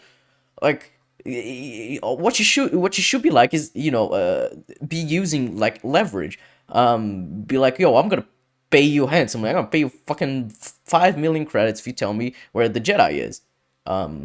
She should have been killed as soon as the other Inquisitors learned she kidnapped Leia, because she almost caused the Galactic Civil War. So really, she should have been killed in Bajara Temple when she was stabbed as a youngling. Yes, and she should have been killed as soon as Vader figured out she knows who he is. Like, he does not let that shit go out. Like, not even to a fucking Inquisitor can know who he is. The only reason he doesn't kill Grand Moff Tarkin for it is because, well, he's his boss. The dark side's whole point is about expressive emotion. Negative emotion, yes, but that doesn't make sense for Reva. Wait, I have a question. I just realized something. I haven't seen the Clone Wars. Does Anakin ever encounter Maul in that show? or he knows about him at least. He's He knows he's about him, alive. yes. I don't think they ever Does he actually know meet face, he's but I know that missing- there was like a big thorn in the side for like a bunch of shit in the Clone Wars, but it's mostly a Kenobi thing. Yeah. Does he know he's definitely. missing half of his body, and that was caused by Obi-Wan? I think so. I think he assumed he's dead after season 7, but I assume I don't that know. I mean, Obi-Wan should have told him, right? because I think that's what the whole "don't try" thing is in episode 3. Because like he's trying to do the move that Obi-Wan did to Maul in episode 1, like jump up behind, cut you in half. Like I'm pretty certain he's at least told him what happened because for that Yeah. at least for 10 years, Obi-Wan was the first person to kill a Sith Lord in 1,000 Mhm. years. I'm pretty sure he'd Yeah. brag about that shit all the time. Well, okay, so what I'm getting at is, so Vader in the Kenobi show knows this is possible for people to survive fucking getting cut in half, and yet he just puts a hole in Reva and calls it a day. Oh yeah, Leaves her Yes. lightsaber that's one there, thing that even though he knows people survive this yeah, shit. because of people surviving all this shit, surely they would just decapitate people. Like Mhm. Yeah. that's just the obvious thing to do. Which they've done before. Anakin fucking like decapitates Dooku, and then you don't see Dooku come back saying, "Oh, I survived from my fate as a head in a jar." You know what would be funny is if the stormtrooper that gets cut in half, episode 2 or 3, I think it's 2. If he just has his spin-off show and he survived, getting cut from the laser fence. It's like, Yeah, oh, there's like speaking of like it's like a clone in like one of the Clone Wars episodes, and there's a scene where like then like a vent, like the doors are closing in, and like the scene where Yes. you see him get absolutely crushed in half, and it fucking traumatized me as a kid. I'm not gonna lie, his fucking chest cave in, and like, and I was expecting if this was done by Disney, he would show up next episode, body completely gone, just saying, "I lived." You just imagine the face like in the Doctor Who. They had the fucking head, fucking, I forget what his face is, but that blue dude that 11 carries the face, and it's just every character in Star Wars is just like that now. It's like, oh, I'm alive, don't worry. It's just the face. That's how the face of Bo happened. Jack The just face of focused on it. He cut his own head off. It's like, well, I guess that's me now. Before we move on to the next topic, I wanted to highlight something very funny that Jeb brought to my attention. I would like everyone to check the link I just sent in the chat, because Oh, right, yeah. Ooh, baby. Oh my god. A heel versus baby face Twitter post. Madvocate, I'm sure this can is you romp and a riot. can you read his tweet, Madvocate? I think your voice would fit this very well. I had a dream last night that at Gina Carano loaned me 2 of her credit cards. She literally stuffed them in my wallet as mine was waiting to be activated. Even in dreams, Gina is a kind and generous person. Thank you, Az. Yes. I don't think there needs to be any other comment about that tweet, because it is self-explanatory as to what we're laughing at. So, 240 people liked that, by the way. I mean, I like that tweet. It's very funny. I find it very enjoyable. Yeah, definitely. But anyway, Jeb, you were gonna say something before I interrupted you with this as wisdom. So go on. Something that really, really, really angers me about this show, and it's never gonna make peace with me. Whenever it's like, oh yeah, what the fuck were you doing drawing Order 66? And Obi-Wan just says nothing, and it's never addressed. Well, he was riding a I'm big like- lizard, to be fair, though. And almost died due to the force. I at the was end. riding a big lizard. And it's also like, Reva should understand it. He would be the most hunted Jedi of them all. Also, Probably. like she is slightly aware that there was still a war going on. Like even during Order 66, when Clone Wars was basically It's not ended, even there was a during. war. It shouldn't be even during Order 66. She was there during Order 66. She was one of the younglings. She would know what the fuck like that meant. Like all the Jedi were being hunted because she experienced it firsthand. We saw the opening scene, a Jedi being hunted and then saving her and the other younglings with that. It's so stupid. By the way, in episode 3 of Kenobi, I think I remember seeing Obi-Wan kneeling in front of. Shouldn't he be able to take them easily? Like, I don't know. That seemed weird. Wait, when? Just when there's the patrol going to apprehend Obi-Wan and Baby Leia, and then the ally betrays them. Oh yeah, that's in at the that's in episode 2. Yeah, when they're being two. Yeah, Are you think sure? so. I am fairly sure. Okay. Well, yeah. Let me try to get the scene here on screen, but I know what you mean. But they need the I'm the spy moment here. Oh, not episode 2, episode 3. Sorry. Yeah. I know what you mean. Yeah, that was kind of weird. The entire scene was fucking insane. Oh yeah, wait, have we talked about the scene of them being transported? No, we haven't. Let's talk about that's the best scene in the show. So here's what happens. They got the contact from the it was the fake Jedi, right? Who told them like, oh, you're gonna meet a contact here. Yeah. And so they get to the place, and then Leia's like, oh, where's that person? And Obi-Wan's like, fuck off, Leia. The person's clearly not coming, even though they've been there for like 5 seconds.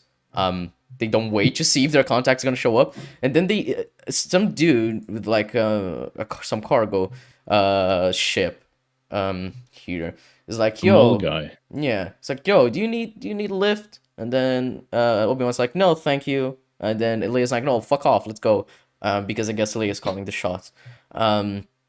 And she's perfect. Yeah, and then this dude, as far as I know, he doesn't really do anything wrong. He just has like an Empire flag, but obviously the Empire has been like controlling the narrative to show themselves as being virtuous. But anyway, they get on this ship. Were you gonna say something, Jeb? Before I? Yes. Just to make a quick detail, this is the same Leia that in the previous episode didn't trust Obi-Wan. Oh yeah, shit! I forgot. Oh, right. Okay, Yes. there's one Indeed. amazing line in this. So in the first episode, Leia's like, after Obi-Wan rescues her and they're being hunted, Leia sees like a bounty poster for Obi-Wan, and she's like, oh my god, there's a bounty for you. They kidnapped me to get you. Oh my god. And then it's like, oh no, you're a bad person. I'm gotta run away. But in this episode, she's like, oh, why do you, we should trust this person. There's no reason not to trust him. The fake Jedi who fucking told him the information. And then Obi-Wan gets super angry. It's like, people sometimes lie, Leia. Jesus fucking Christ. It's a line something like that. It's like people don't always tell the truth, but he gets super angry. So I find that really funny. Just this stark contrast is like they needed that scene in episode 2 to have her run away from Obi-Wan and have this retarded chase. But here they needed her to trust the fake Jedi for apparently no reason. But anyway, yeah, they get on this transport ship, and I don't have no idea what their plan is, but they're on it. They're getting transported, and then we see a few stormtroopers get close to the transport ship, and like, well, they're done. The stormtroopers are obviously gonna know who Obi-Wan is, right? Because like it's Obi-Wan. His face would have been plastered everywhere. And then they sit on the ship right next to Obi-Wan. And start talking like, yo, but haven't happened to see any Jedi, have you? Obi-Wan's like, nope. I have no idea what Jedi will look like. And so they're like, oh, but what are you doing with this little girl? And Obi-Wan's like, oh, her mother died. I'm just transporting her or whatever. I'm her dad. And then he calls Leia by her name. He says Leia. While on the transport with a bunch of fucking stormtroopers who were looking for a Jedi with a young kid named Leia. So that already, not only is that retarded from Obi-Wan, because he would never be that stupid, but the stormtroopers still have no clue that this person is fucking Obi-Wan, the person they're looking for. Look at this. There are fucking, 4 or 5 stormtroopers sitting around Obi-Wan, looking for Obi-Wan, and then they ask him, you haven't happened to see any Jedi, have you? And it's like, nah, I would never. Jedi. Nah, bro. Yeah. Haven't seen it. Doesn't help that he pretty much looks exactly like his episode 3 picture that they have on like the little hologram. Yeah, he just has like a longer beard, yeah. And he puts his hood up immediately after being asked. Yeah, it's so dumb.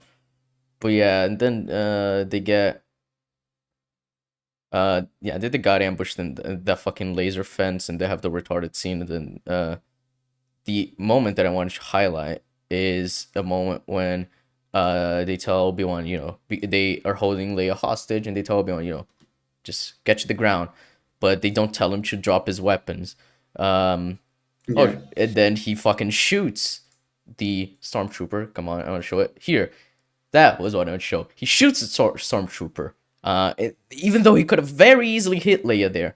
And this is before he reconnects with the Force fully, because he's only used the Force once before this in the show, which was by saving Leia when she fell to the ground. He was very strange to do that. So he couldn't even aim like his shot with the Force. He just trusted his aim that he wouldn't kill Leia. So well done. He's also not fond of guns. Oh yeah, that's also He could have yeah. He could have diverted the blaster away from Leia's head, but not.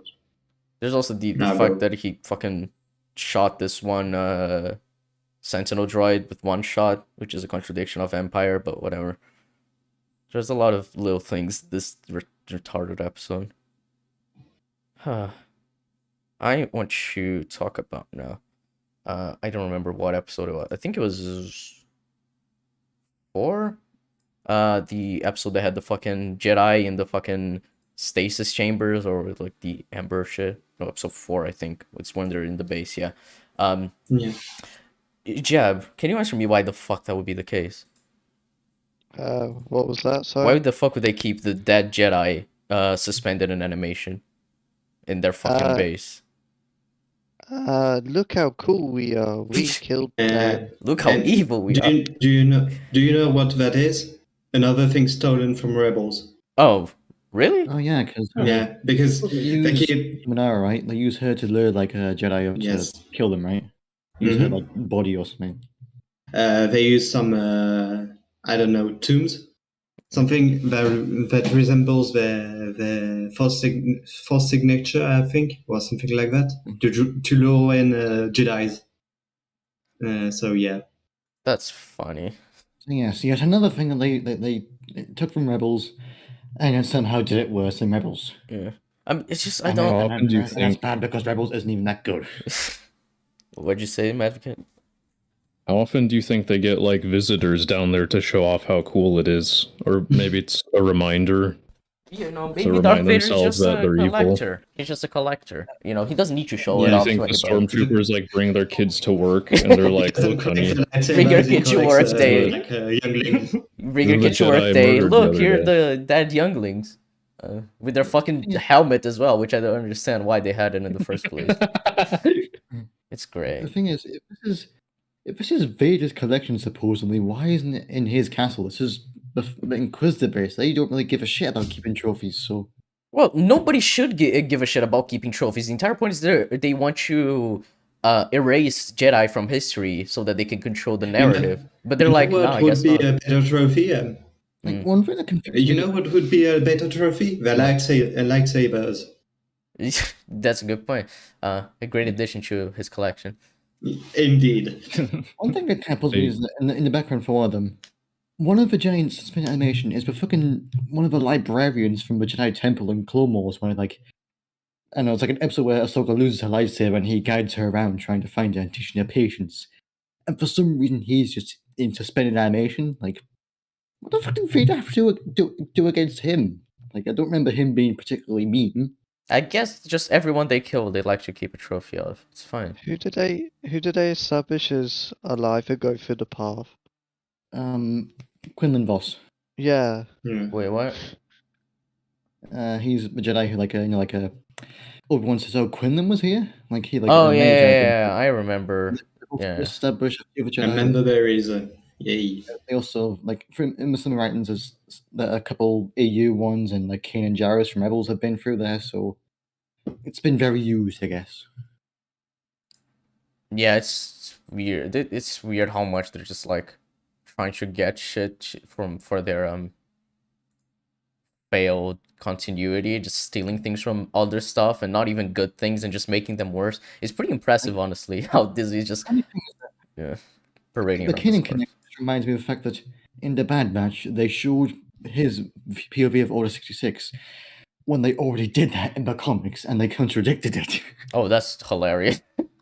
Like, it's so fucking random. I'm pretty sure he was on Coruscant when it happened, and in the show, he's on some random planet, so, like, that just reminds me how, like, they can't even keep canon straight with one character. Mm. The Empire's gonna pull a Jurassic Park and clone them. Well, they did that in Mando season 2, right? Where they had the fucking Snoke thingy. They're like, oh my god, it's the Snoke tank. I also remembered. Yeah. Did you remember the Edgy Troopers from Mando season 2? Oh yeah, the ones That that was move. stolen from Rebels. Oh really? Yes. I swear to God, does Disney not have like any original ideas? Nope. No. You know, Rebels was fine, I guess, but it wasn't a cesspool of good ideas to take from. I don't get why all of Disney Star Wars is taken from that one freaking show. But hold up, I wanna see. Oh yes, this is the amazing moment I want to get you. So hold on. So it's here. Firstly, we have Obi-Wan holding back water. Well done, Obi-Wan. You shouldn't have that amount of power, but whatever. And then there's this moment where he lets the water pour through. Hold on, I'm gonna pause for copyright.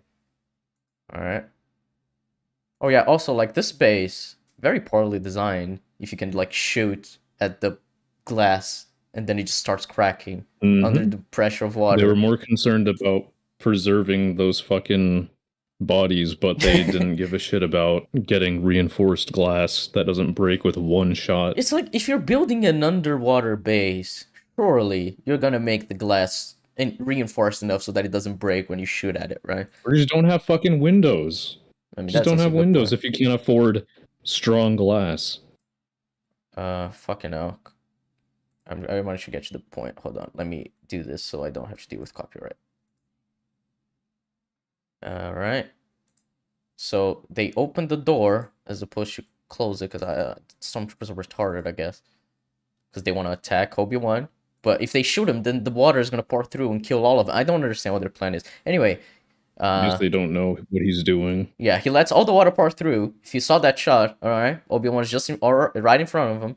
All this water pours Yep. through, and then we see the spy saying Obi-Wan saying run to Obi-Wan, and then he's just running away, and he's somehow faster than this water. And this blast door is enough meant to like keep the water from getting just to the other side. teleported. Indeed, yeah. Yeah, it's amazing. Well, the water It's- is CGI, right? Yeah.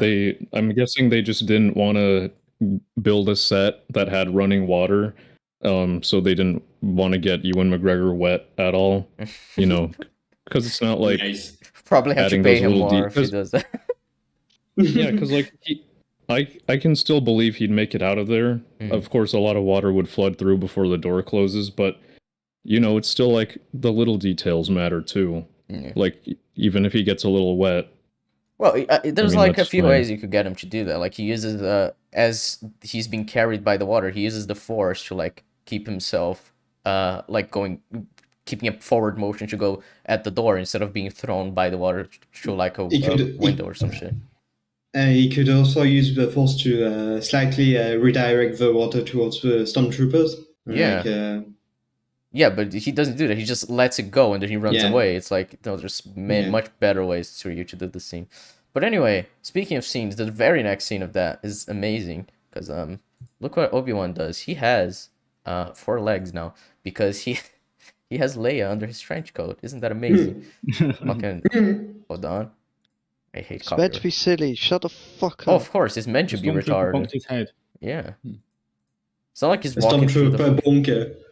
He's walking through the entire base with so many people. Which, by the way, there was an alarm that was just set off, right, by the Yes. glass break and everything. The stormtroopers are just walking. I don't understand. But this is the shot They're I want like to show. other people will take care of it. Yeah, I was like, why the But- fuck do I have to do it? I just 9 to 5. I'm not paid enough for this. Yeah. Guy, stormtrooper had bumped his head in 1977. So, Oh, that's a good point. So what I just said is wrong. yes. This is meant to be And stupid. stupid and cringe. Obi-Wan is meant to have 4 legs and a tumor sticking out of his fucking hip. It's great.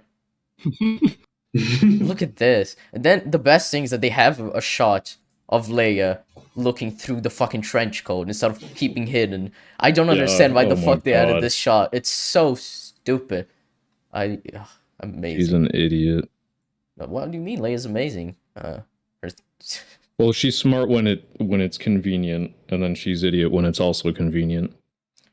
Yeah, they're like, oh, she's super smart, you know, because Leia's always been super smart, but also she is 10 years old, so it's fine. It's the kind of shit that they do with Aang and Atla that annoys me is when Aang's like this super wise character, and then he just does some random bullshit because he's still a kid. And it's like, okay, so you clearly don't understand how to keep this character consistent, right? Or drop of water in there. Why aren't they running? And the alarm went off and Rogue One, every trooper was running. Yeah, but Rogue One isn't awful, so there's a semblance of sense in that. I think it's mediocre, from what I remember. So yeah, I think it's like a 4 or 5 out of 10, just like the best Disney has 5. made. So, oh, apparently the That's Super Troopers are disappointing. from the comics as well. The you mentioned from being from Rebels. Oh well. All right. I'm trying to think of what else of these issues we can talk about before we get into a few of the videos I've selected. I guess we can talk about the finale. Jeb. Please no. No, Jeb, No. come on. You can answer this. Oh, I did Reva want to go after Luke.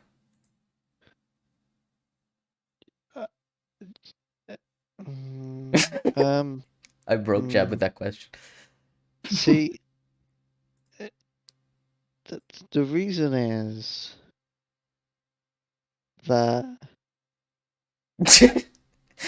You can't even come up with some bullshit answer. There's just there's nothing that makes sense. It's great. She snorted some sand, and yeah. Right. So there's a few things here that I think are amazing in this fucking episode that I want to mention. So first off, there's the fact that Uncle Owen and Aunt Beru, they're like, oh, we're gonna be attacked. So what Uncle Owen's like, well, we gotta fucking run away, because, we gotta protect Luke. If they're coming here, then why the fuck would we stay?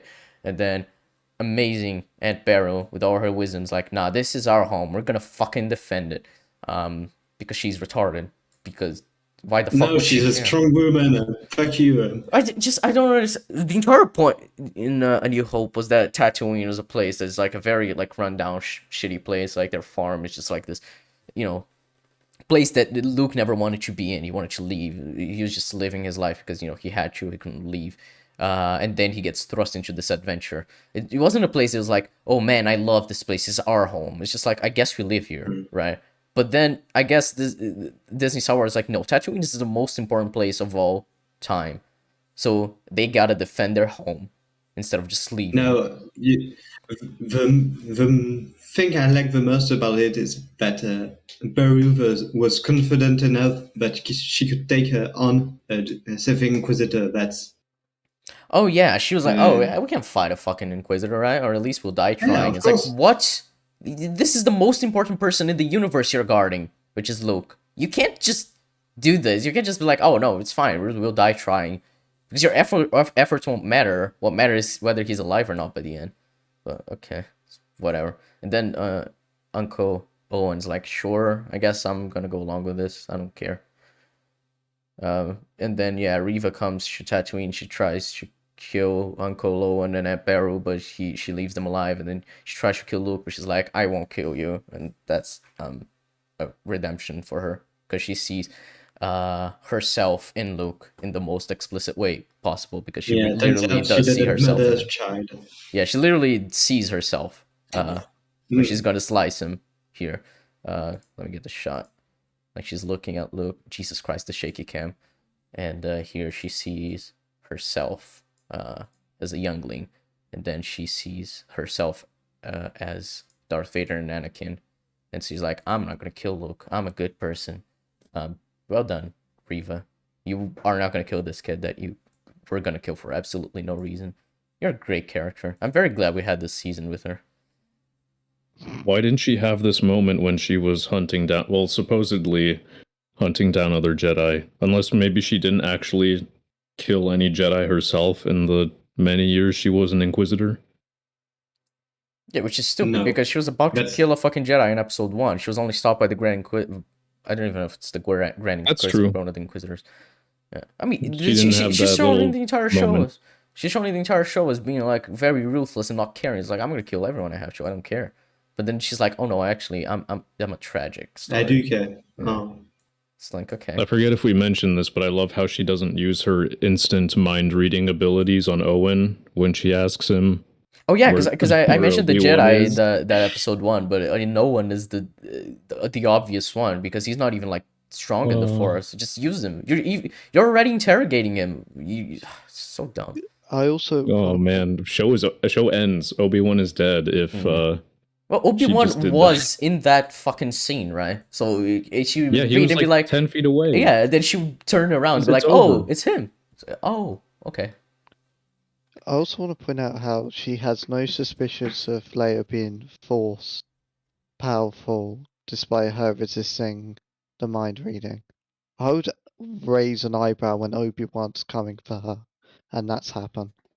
I mean, just the fact that she's allied with Obi-Wan is just like enough for the Organas to be fucked for the rest of time. But the fact that she can resist a mind reading and just be like, oh, you're strong. It's like, oh, no. It's a bit more than that, Reva. Can you please just like acknowledge that? But whatever. And also, it's known that Leia was adopted, which is a bit fucky, but... Oh yeah, that's also stupid, the fact that Leia knows she's adopted. And no, it's known to the public she's adopted. Yeah, so, because her yeah. cousin even says like, "Oh, you're not even a Yeah. real Organa." It's like, why the fuck would he know that? Why the fuck would anyone know that? But I also think like young Leia shouldn't know that because you know children can be stupid and say things, like they would only tell her when, well, she's grown up. Yeah. But yeah. All right. Well. Also, sorry. Go on. Zed. I'll say something else about Baru, which, by the way, assassinating Aunt Baru, what a fucking accomplishment. But Of all characters. But for her plan, for the brilliant plan for if her and Owen fail to fight a fucking Inquisitor, is have, I don't know, let's have Luke run aimlessly into the desert and just, you know, hope he can outrun an Inquisitor and just, I don't know, just go anywhere. I'm sure he'd be fine. I mean, it's only like a desert fine. planet. He'll survive. It's fine. I mean, Oh, Boba yeah. Fett survived. After Yeah. getting eaten by a Sarlacc and being enslaved by the Jawas, he survived. So. No, the Tusken That's right, Raiders. sorry. Oh, Tusken Raiders. Sorry. Yeah, and different thing. Yeah, Imagine being enslaved by Jawas. that would be funny. But to be fair, being Yeah. enslaved by the Tusken Raiders is also not that much better. But yeah. Mm. Book of Boba Fett was an amazing show. But anyway, I think that's about it in terms of like the specific issues that we can talk about for now. I'm sure more will come up with. I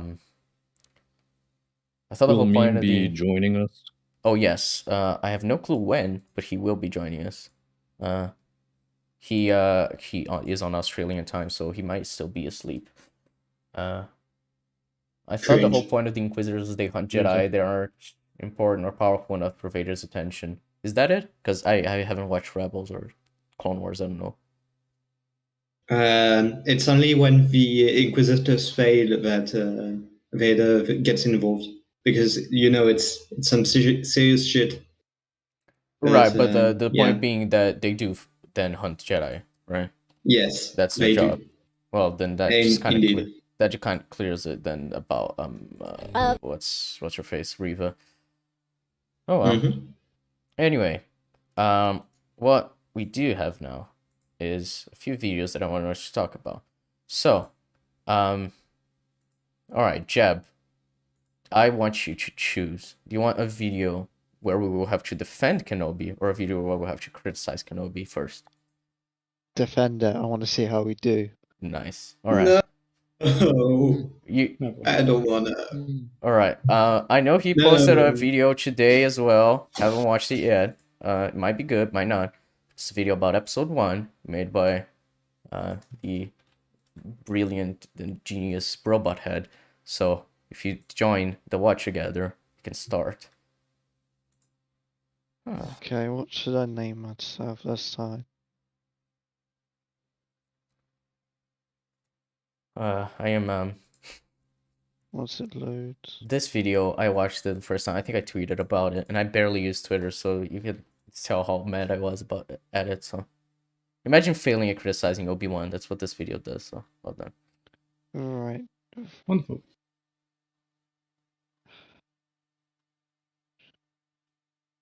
Only 3. Okay, 4. 2 people left. Obi-Wan Kenobi. I'm in. That's smart. I know, right? There's 1 person missing. If that bot appears again, I swear to God, Yeah, I will slice his I've fist. hidden the fucking each of these users, but they just keep coming. It's quite impressive. It's just Thank that they you. know And don't that stop you guys crying, share and the don't same stop audience. crying. That's true. We do. Horny people. Yes. I mean, the name of the podcast does kind of give it away. I guess Tin's laptop is fucking up, so we'll get started without her. So yeah. Oh, no. Yay. Oh shit, fuck, I forgot you put the audio You on guys and take watch off anime. the thingy. I've been watching Attack on Titan with Sky, but other than that, I don't touch anime. Yeah, I have watched all of Attack on Titan that's come out for now, and I like it. And I watched Death Note, It's pretty Violet good. Evergarden, and I think Assassin's Pride, which is one of the worst things I've ever seen, but it was funny, so. Anyway. You can't win, Darth. If you strike me down, I shall become more powerful than you can possibly imagine. I'm gonna pause for copyright. Alright. Yeah. Again, pausing for copyright.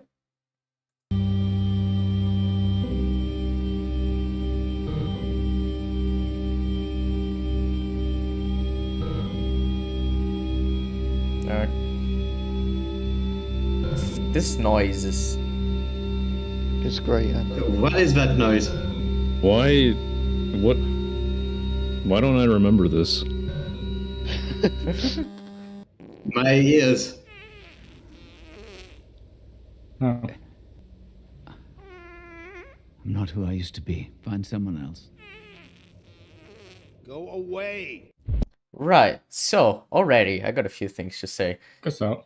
Yeah, the editing is garbage, I don't really care. In terms of the argument here, though, he is trying to make a point that Obi-Wan was assassinated in the scene, much like Luke Skywalker was in TLJ. Which we already talked about Wow. a bit, but this is stupid. why do they keep I wouldn't doing that? use that scene to say he was assassinated, but Yeah, because this video is only about episode 1. He hadn't been assassinated yet. It makes perfect sense for him not to go after Leia.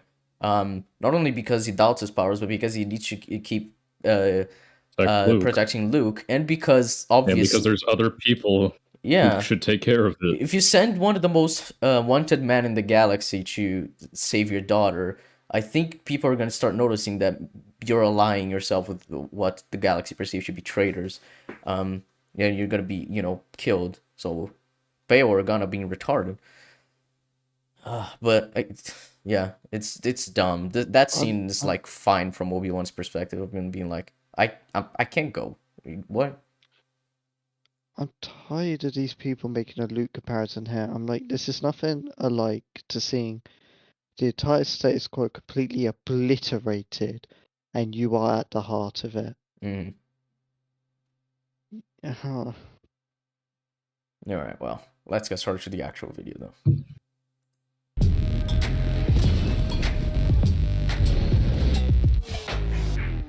Remember at the end of Revenge of the Sith, after everything Obi-Wan had been through, he was still a strong Jedi wanting to do the right thing, a true hero that never gave up? Well, remember no more, because What?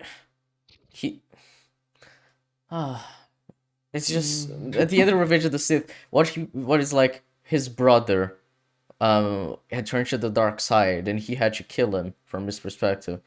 Obviously, he's gonna be a bit scarred by that. I don't think he would just certainly still be the upbeat, like cheery, yeah, let's do the right thing. Especially when he has to wait many years until Luke is old enough to train him. Like, Yes, it's like a pretty miserable life. yeah, it seems to me like the robot head wanted him to still be like have the same personality as he did in the prequels, or just like, super cheeky and shit. But Obi-Wan wouldn't be that after all the shit that went through in Revenge of the Sith. Obviously, the show doesn't do a good job of exploring that, but still. Because it's Obi-Wan's turn to be Disneyfied. So you know what that means. Everything you know about Obi-Wan is wrong. I haven't gone by the name of Obi-Wan since all before you were born. What are you doing here, Obi-Wan? Yeah, I do find that funny. Yeah, that's a good point. Yeah, Mhm. good point. Mm. Now, one of my favorite things about Ewan coming back to the part, besides the fact... Oh, that's it? Okay. That was the one thing he has to say about everything you knew about Obi-Wan is wrong. Surely there's more than just one single, two people calling him Obi-Wan before he should have... After he should have stopped being called Obi-Wan. Because, that's such a minor detail. It's like, oh, you got a few years wrong? That's fine. The best you could do in terms of making this criticism worse is that Bale should be calling Obi-Wan something else to keep the Oh yeah, of course. Because You should call him Ben instead, but yeah. Yeah, we should call him Clive. Jake. fact that he can act, which, after watching Boba Fett, is like a little ray of sunshine. Is watching Ewan McGregor try and convince the world he's excited to be in Star Wars again. And it's not just because they're paying him a fortune. Why is everybody so interested in Star Wars? I love that slight smile. In his eyes, you can just see what he's thinking. Fuck me, here we go again. Do you feel he has unfinished business, though, with Star Wars? It'd be nice to kind of get some kind of closure, I guess, with that. No. But we've learnt that Ewan... Hang on, that clip was from 2016. We're years later. Yeah, we're 6 years after that. But also, from what I've seen, the plans for an Obi-Wan show have been roaming around for years and years, and he was just hiding the fact that he was going to come back. Yeah, I'm pretty certain, the reason we didn't get a movie was because of Solo, and that threw us back. So, it was going to be one of the spin-off Yeah, they were movies, planning a movie trilogy with Obi-Wan, and then they turned the first They were one writing into this back in 2017, and this isn't that far off, so... Fucking hell. They obviously had the idea all the way back then. Yeah. Yes. A trilogy? Yeah, they wanted a trilogy, yeah. and then season 1 has been basically the first film adapted into TV show form. Which how makes they kind of sense as get, to why friends, right? nothing fucking happens in season 1, because it's like a 2-hour film extended to 6 hours. People were asking for a film, a standalone small film, and instead they planned a trilogy, and instead we get a fucking, maybe a full-on TV show. It's like, we can't even get the one. Season 2, here we go. I'm pretty sure in 2016 he was under NDA, so couldn't talk about it. Didn't he say in 2015 or something they said he wanted to come back to the role? I think he did, In an interview, that's where the first ideas of this came around for the fans. Right. Yeah, he might have. Yeah, it's just, I think it's a bad point. It's like saying, oh, Andrew Garfield clearly wasn't in No Way Home, but then when I watched it, he was. What is this? It's an IRL plot hole. What the fuck? Yeah, it's there's a reason why everyone says I'm not pulling Andrew Garfield, because as of right now, you should know better to not trust someone saying they don't want to come back to a role. Yeah, they gotta keep these secrets. When the rumors are around. Yeah. Obviously, there's a possibility that they might actually be telling the truth, but high possibility they're under NDA. Unless you're Russell T Davies. In that case, you spill all the beans just by simply having everyone say, look, set photos. The Barbie film has been like that, to be fair. Yeah.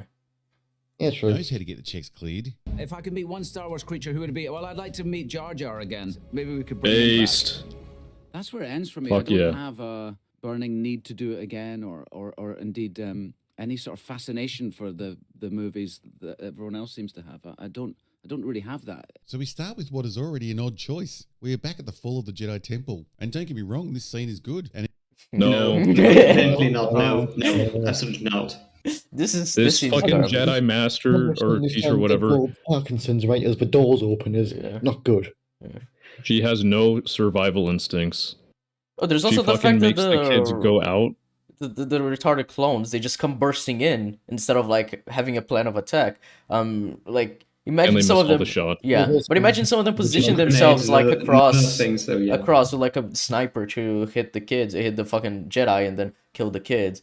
Like they, because obviously what you won't want to do when you're fighting a Jedi is get to close quarters. You're gonna want to keep your distance, but they just run in. So stupid. First I off, like you how she open the doesn't door, follow. you throw a grenade in, and you close the door. Oh yeah, that's also a Yeah. good point. If they had a grenade, the entire scene is just. Just saying, the fucking 501st being this retarded is just stupid because they're supposed to be the best of the clones, and they're like the best of the best army ever. Wait. This And is like a. Is this like a specific? Yes, it's Yeah. Anakin's legion. The So, 501st yeah. Legion, this is like the Oh, I don't know that. of the best of the clones, and they can't even kill a bunch of children. Bruh. I didn't know. That makes it so much worse. Why? Fucking. bruh. That's why he brings the 501st. That's Anakin's Legion. That's they're the go-to sort of. Yeah, they survived Space Vietnam, so yeah, Like, they're these were supposed to be the basically best of the best. Like these were the stormtrooper like template. Like these, Oh, the survivors fun of these times. basically became the Empire early stormtroopers. That's funny. In any location that is not the Tatooine is a fucking blessing. But when opening a show called Obi-Wan Kenobi, a love character we haven't seen for close to 20 years, you would think they'd want to start by showcasing Obi-Wan. I agree. It should have started with Obi-Wan and then Yeah. fucking meat mines or whatever the fuck his job is. I don't know. Something to do with meat. Is that kid meant to be Reva? Now, they could still have this scene as a flashback later on, but to open with it didn't really fill me with confidence The camera God, shaking is so Parkinson. funny. Oh, that this show wasn't going to turn into the Reva show. What do we do now?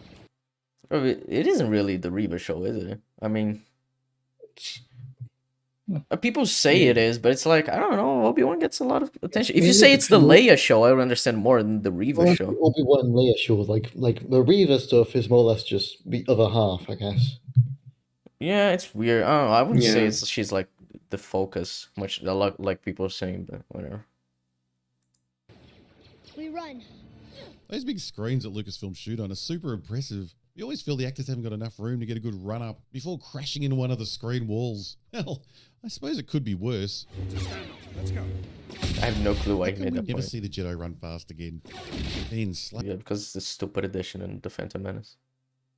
me hard, we're straight back to the busiest fucking outpost in the fucking galaxy, Tatooine. The one story that should take us back to Tatooine comes out after Lucasfilm have just spent 3 years saturating us with shit Tatooine content. I just can't take seeing that same colour palette again for the third bloody show in a row. It reminds me of the stupid Walking Dead with its muted, earthy colour palette.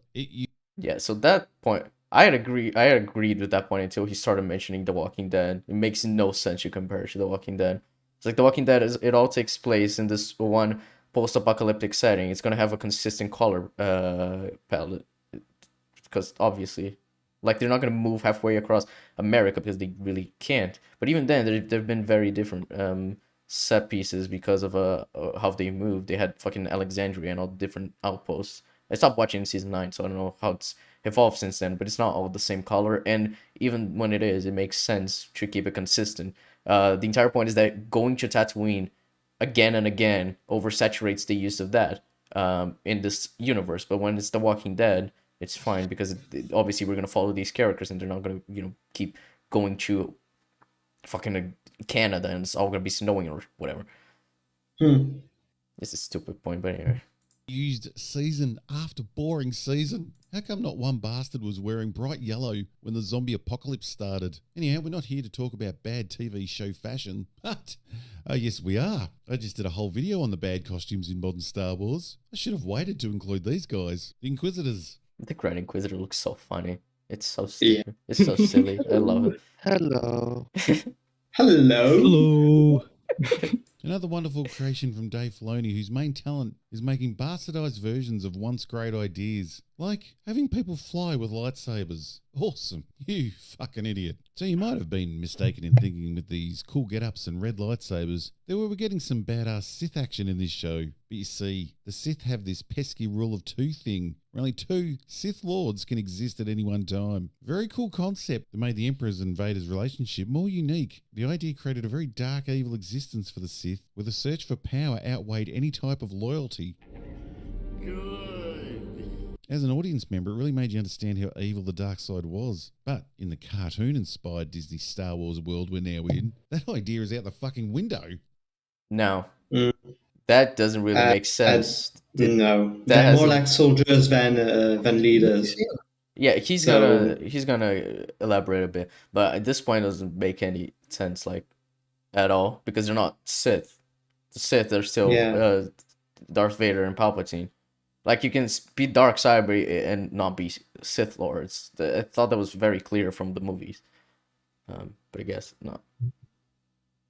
There's no longer just 2 evil dudes with red lightsabers. You can now have as many as you fucking want, because who cares about the fucking helicopter lightsabers? Are so stupid. I can't believe that's a thing. Remember when they said that was going to happen in the show? Because I'm pretty sure the Grand Inquisitor actor said that happens, and he's done it, but they never show it. Well, that's good, I guess. Yeah, that's good. They showed some restraint. They probably thought it was too silly, because there's definitely nothing else that's silly. No, this show isn't silly. I get him walking up to someone on the ground going, hello.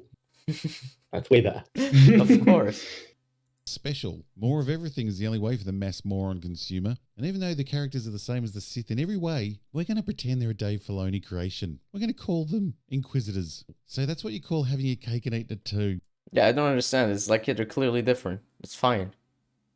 Also, I find it funny how he says, like, oh, like, Maul was a bastard version of, like, a great character, but Maul was barely a concept in Phantom Menace. Most of what everyone says, like, is his character came from Clone Wars, which was what Dave Filoni did. Yeah, Darth Maul just exists to be, like, the concept of evil in that film. It was done by him. Yeah, it's just a baddie in the Phantom Menace. And even then, Maul in Rebels actually isn't that bad. Like, his death scene when Kenobi finally he's still an antagonist, but he's not as evil as he was. Plus, it gave us the famous Kenobi scream. Yes. Yeah, in Rebels, Maul is basically a suicidal, so yeah. He basically wants Kenobi and then he wants to die. And by 2, I mean, fuck the 2 Sith rule. We just want as many baddies as we can. Live action Star Wars should be building on the incredible work founded by George Lucas in the movies, not continuing on from a side project cartoon that Dave Filoni was in charge of. Wait, why not? He is a... I'm just going to bring up... The rule of 2 wasn't invented by... Wait. The whole rule of 2 thing wasn't really...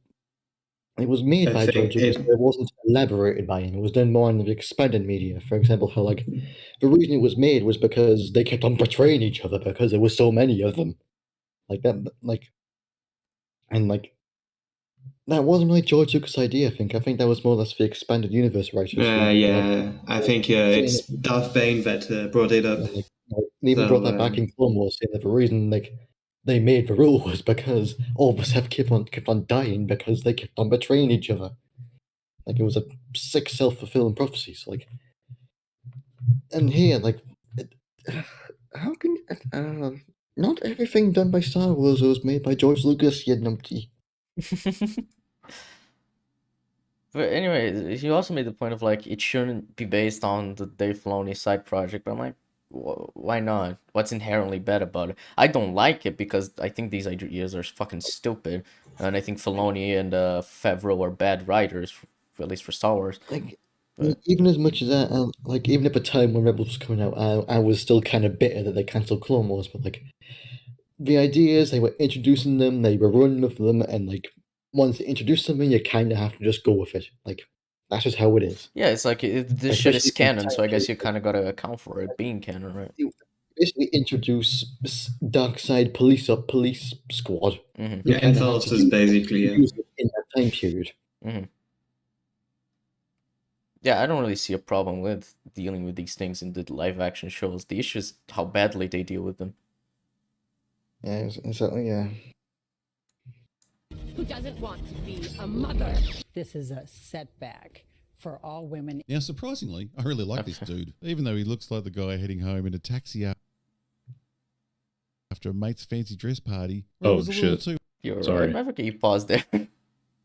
Sorry, yeah, I accidentally hit the spacebar. Alright. And I didn't know it was selected on the watch together. hot and he had too many beers. He looks like shit. Are they even trying with the makeup these days? Why does he look melted? I also like this dude a lot. He looked very cool and comes across very intimidating. I don't know if he's joking. Because this looks he should so be way silly. taller, and he should be way taller as well. Like he's like 2.5 meters in the show in Rebels. So yeah. Yeah, it's just like this fucking silly fucking hat. It's Yeah, hilarious. the silly fucking hat. It's so such a stupid costume. He seems very Star Warsy. Stand down, Third Sister. Which caused the problem when you placed him next to Reva. What? Yeah, black people don't look Star Warsy. Why does this character? I know he didn't say that, but it's like, what about her isn't Star Warsy? Like, Leia also looks very much just like a normal woman, or Luke looks like a normal dude in A New Hope. She can look like a normal woman and be dressed like as he's relying on George Lucas, but George Lucas introduced the idea that Jedis have mods. Like, what is Star Warsy about a fucking mod? I don't fucking know. It's such a weird thing to complain about. Like the way Reva looks compared to the other Inquisitors, like okay. She doesn't have a yellow face. Well, it's very bad writing. Why does this character look so completely different from the other Inquisitors? Why? She's from a different species. Yeah. Why the fuck does Luke look completely different from the Wookiees? I don't get it. Me neither. Good old robot head. No makeup or cool helmet. Why does she have to look so ordinary? Reva looks like she got herself a knockoff Darth Vader costume for a friend's party, and when she was drunk, she lost the helmet, which makes sense, because she also acts like the angry drunk girl at a party. Tell me where the Jedi is, or this man and his family die. I hate how loud she is. She's always screaming every line. It's like, okay, can you shut the fuck up? Were you gonna say something, Jeff? I was like, yay, she's screaming with not really any conviction behind it. Yeah. Like, you can tell she's acting. It's kind of sad. Yeah, and it's a threat instead of bribing, like we mentioned before. Yeah, which makes way more sense, especially because Tatooine is on the Outer Rim, so it isn't controlled by the Empire. So instead of ruling with an iron fist, maybe if you pay them off, that'll be easier to get them to work for you. Room got to have a say in her final look. Now, there's a reason we don't let actors do costuming, but that's not the biggest problem. What's that's not true. So, okay, first off, hold up. I should get you the. I didn't want you to play this again. Apparently, so the fucking headline is talking about the importance of her having braids. So it's talking about her hair. Nowhere here does it mention that she had a say in the costume. And what is wrong with the costume? He just said it looks like a Darth Vader kind of costume, so I think it's fine. Moses Ingram got to have a say in her final look.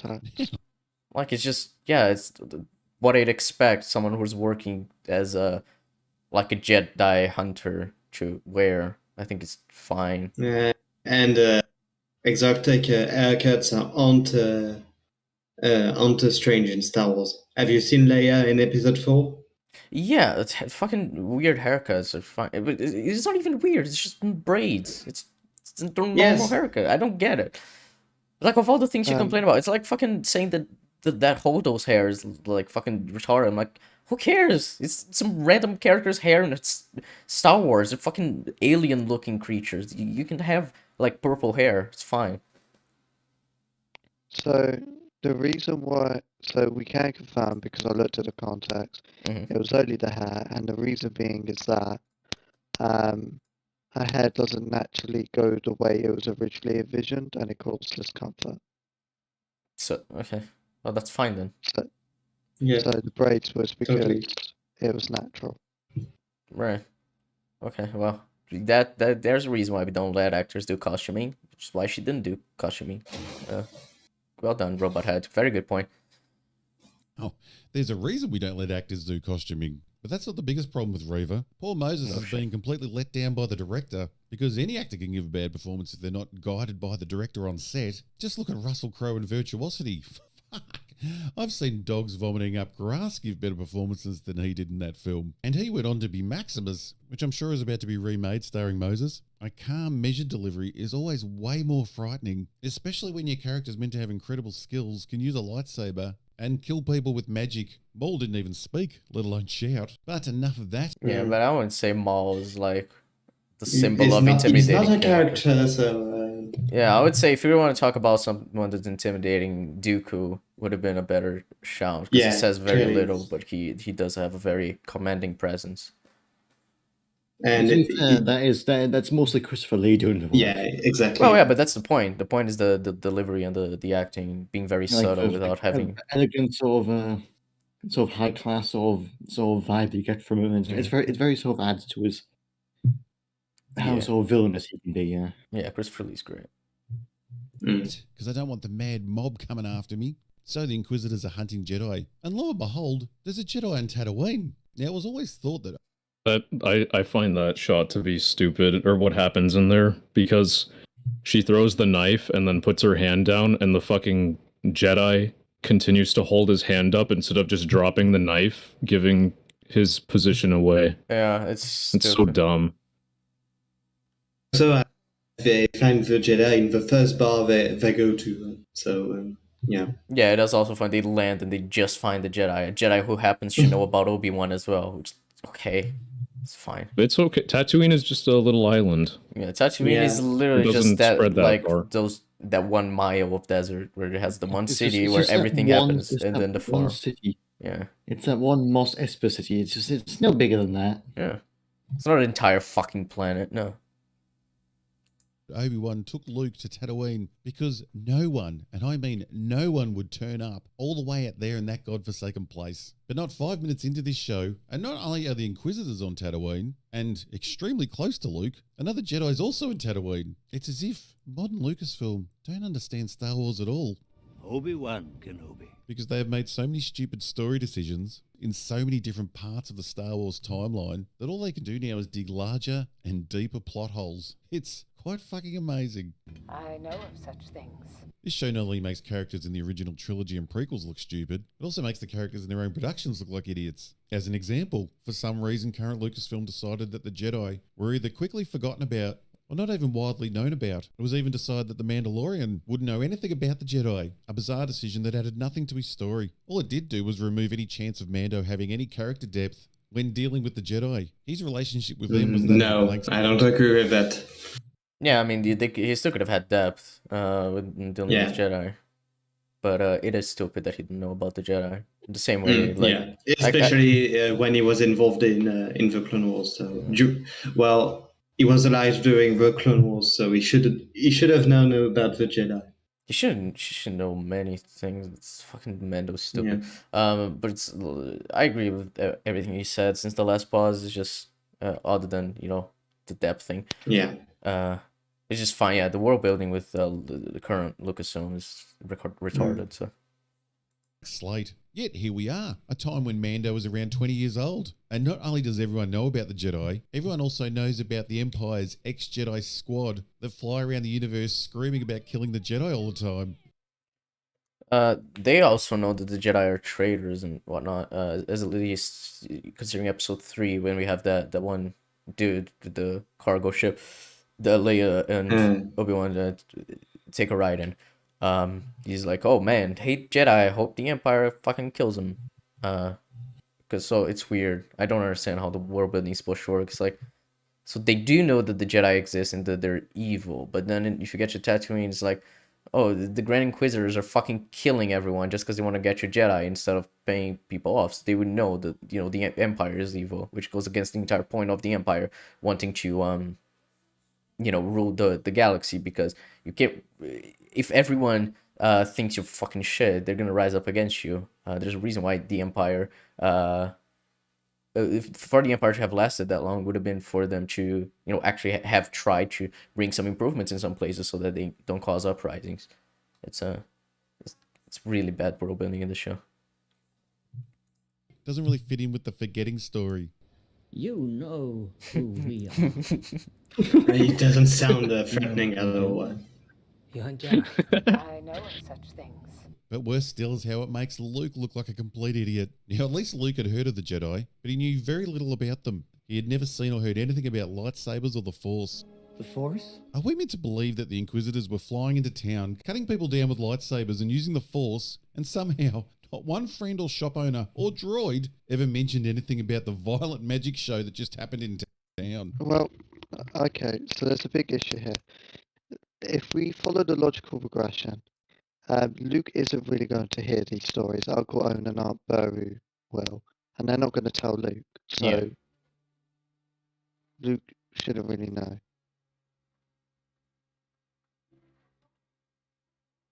Yeah, they would be hiding the truth from Luke. But the point being, like, them going to Tatooine does cause many issues if you really think about the logistics of it. Yeah. None of these people seem surprised about seeing a lightsaber or the Force, but old farm boy Luke doesn't have a clue. I'm guessing George wanted to establish that Luke lived in a far-off place that hadn't seen this type of lightsaber Force action since the fall of the Jedi. We must take them somewhere where the Sith will not sense their presence. That's so funny. Mhm.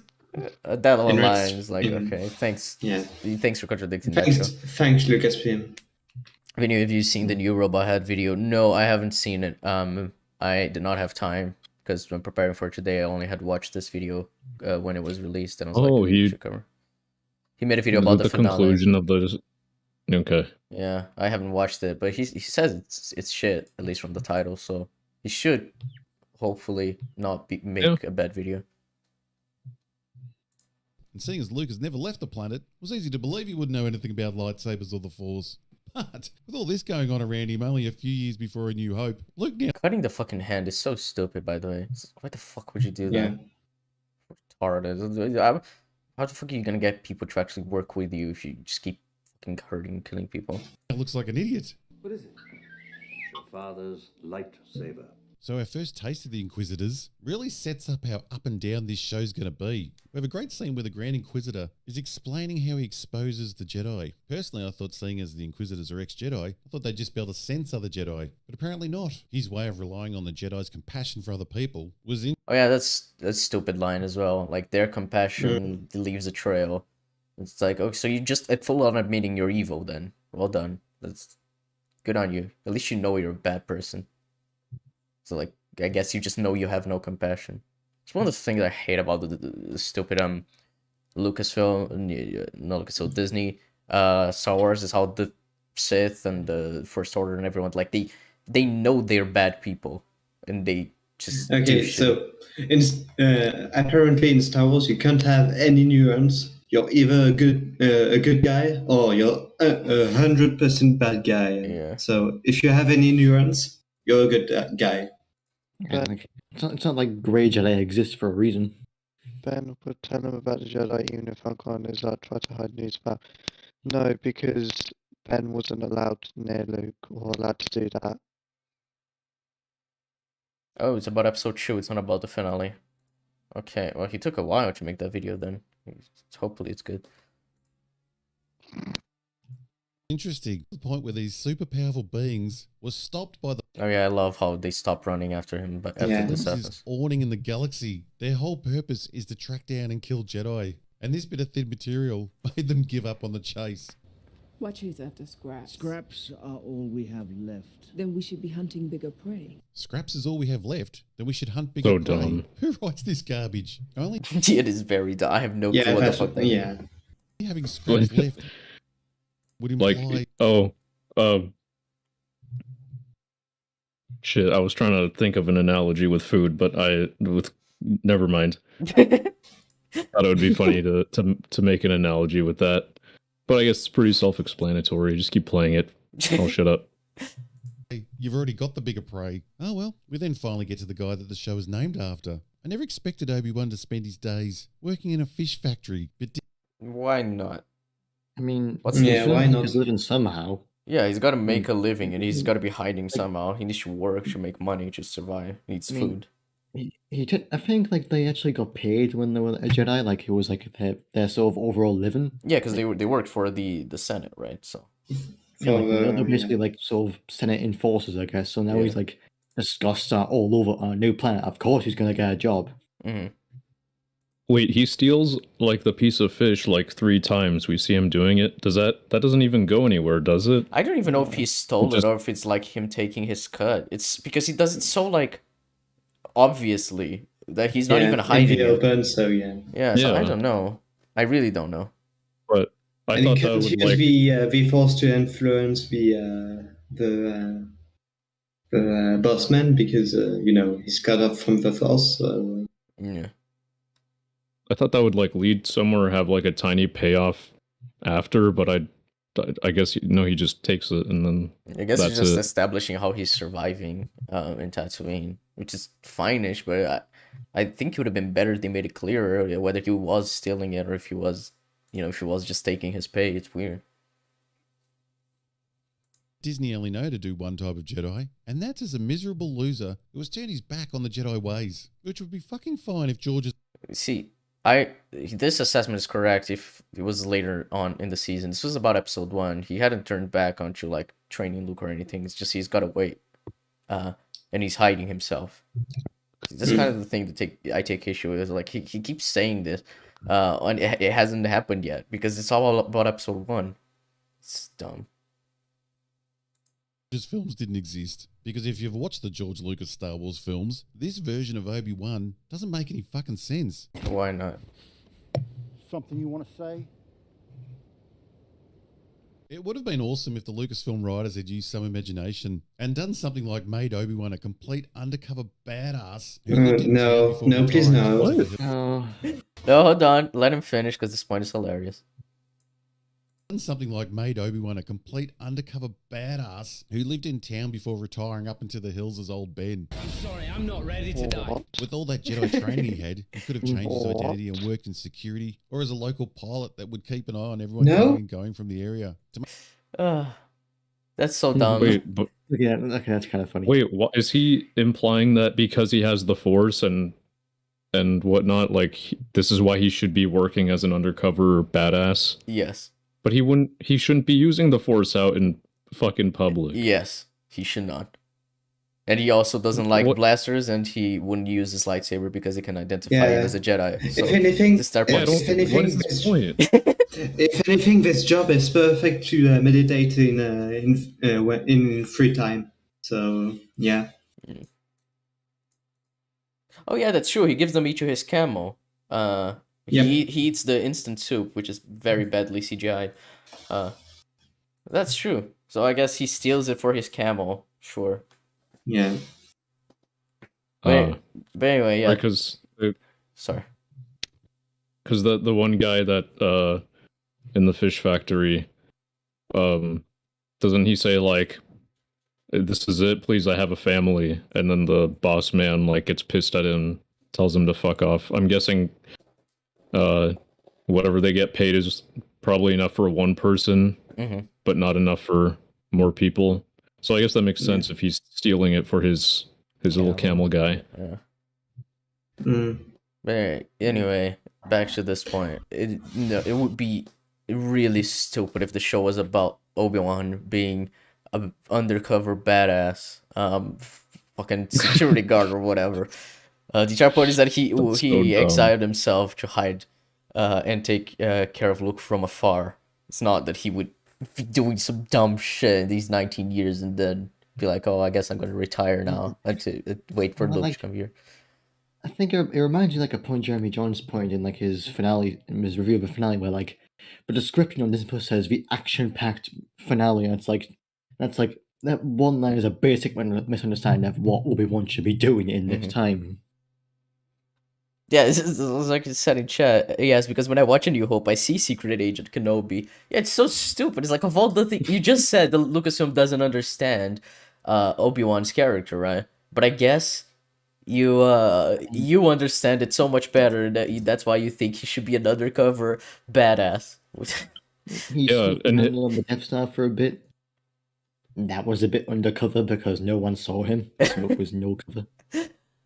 and he was a badass because he had a fight with Vader, so that technically counts. Ah, so see, it makes perfect sense. It lines up. Yeah, in essence. Of course.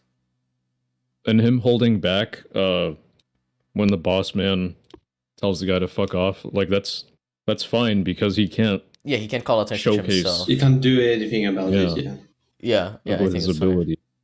Yeah, like I think that Yeah, that's that fine. entire sequence, from the first time we see him until he gets on his camel walking away from his cave, I think that all of that is fine for his character. I think the issues in episode 1 come more from a world building point and more like in regards to Bail, Organa, and Reva and everything. Yeah. But I guess Robot Head doesn't like that he restrained himself because he wants him to use his force powers in front of everybody. Oh, this is the kind of thing that makes like the people who defend TLJ be right? Because they're like, oh, all you wanted was Luke to fucking spin around killing a bunch of stormtroopers. It's like, it does seem like this is the kind of thing that these people want. It's just, oh, you want Obi-Wan to spin around and kill a bunch of stormtroopers, being an undercover badass in the time between Revenge of the I Sith. mean, that would have been better than what we got. I'm just saying. Probably would have been more fun with Ewan McGregor doing that. Yeah. Yes. But I don't know, it's stupid. That's not what the show should be, but whatever. No one was getting close to Luke. He could have been connected with all the people in the know. And his call sign could have been Airwolf. Then one day, bam, surprise motherfuckers, Airwolf's really a Jedi. Yes, that's just one idea. But anything would be good, as long as we don't get another old depressed Jedi that has just given up. Yeah, but it makes sense in this case that he's an old Yeah. depressed Jedi. He He's hiding he himself. basically doesn't killed like his guns. brother, so yeah. In the literal universe to be a bit depressed. Yeah. Like, his Padawan basically causes the fall of his entire order, which he dedicated his entire life to, falls and crumbles. Basically, all his friends are dead. Everyone he's ever known is basically dead. The world is now basically under the control of space Nazis. Yeah, he's a bit justified in being a little bit sad. Yeah. Surely they're not going to do that again. And don't call me Shirley. A quick thanks to today's sponsor, Skillshare. Let us skip the ad. Fuck off now. Sponsor time. No free advertising for Skillshare. I don't actually really like Skillshare. I think it's weird service, man. Stand down. Why hasn't Skillshare reached out to me? That's what I want to know. That's true. Why did they reach out to Robot Head and not me? But no VPN. Isn't that so much better? No, it was Surfshark, right? Surfshark VPN, don't Oh, they? oh. It was both. Oh. Oh, see. Did you have Raid? Ray did reach out to me, and I did not reply.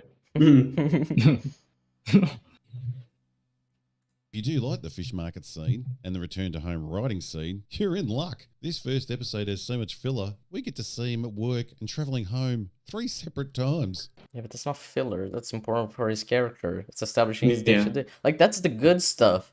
Like This Some characterization. Obi-Wan. Take that, This is what I wanted the whole show to be, just him living his day to day and trying to survive on Tatooine. Like, this is the shit. Yeah, I pretty wanted. much. And dealing with Just have a his small PTSD arc. and such, yeah. Thuglas, do you have to leave us now?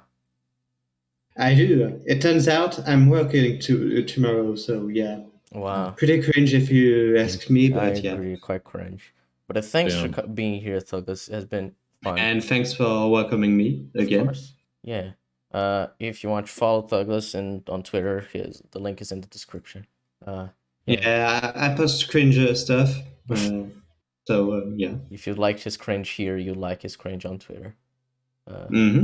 Yeah. So thanks for coming on. Thuglas. I bid you a good night, bonne nuit. Whoop. Alrighty. Let us continue with this brilliant video. Okay. I think I can skip this. He just plays all 3 times, does it. And I don't want to get hit by copyright, so.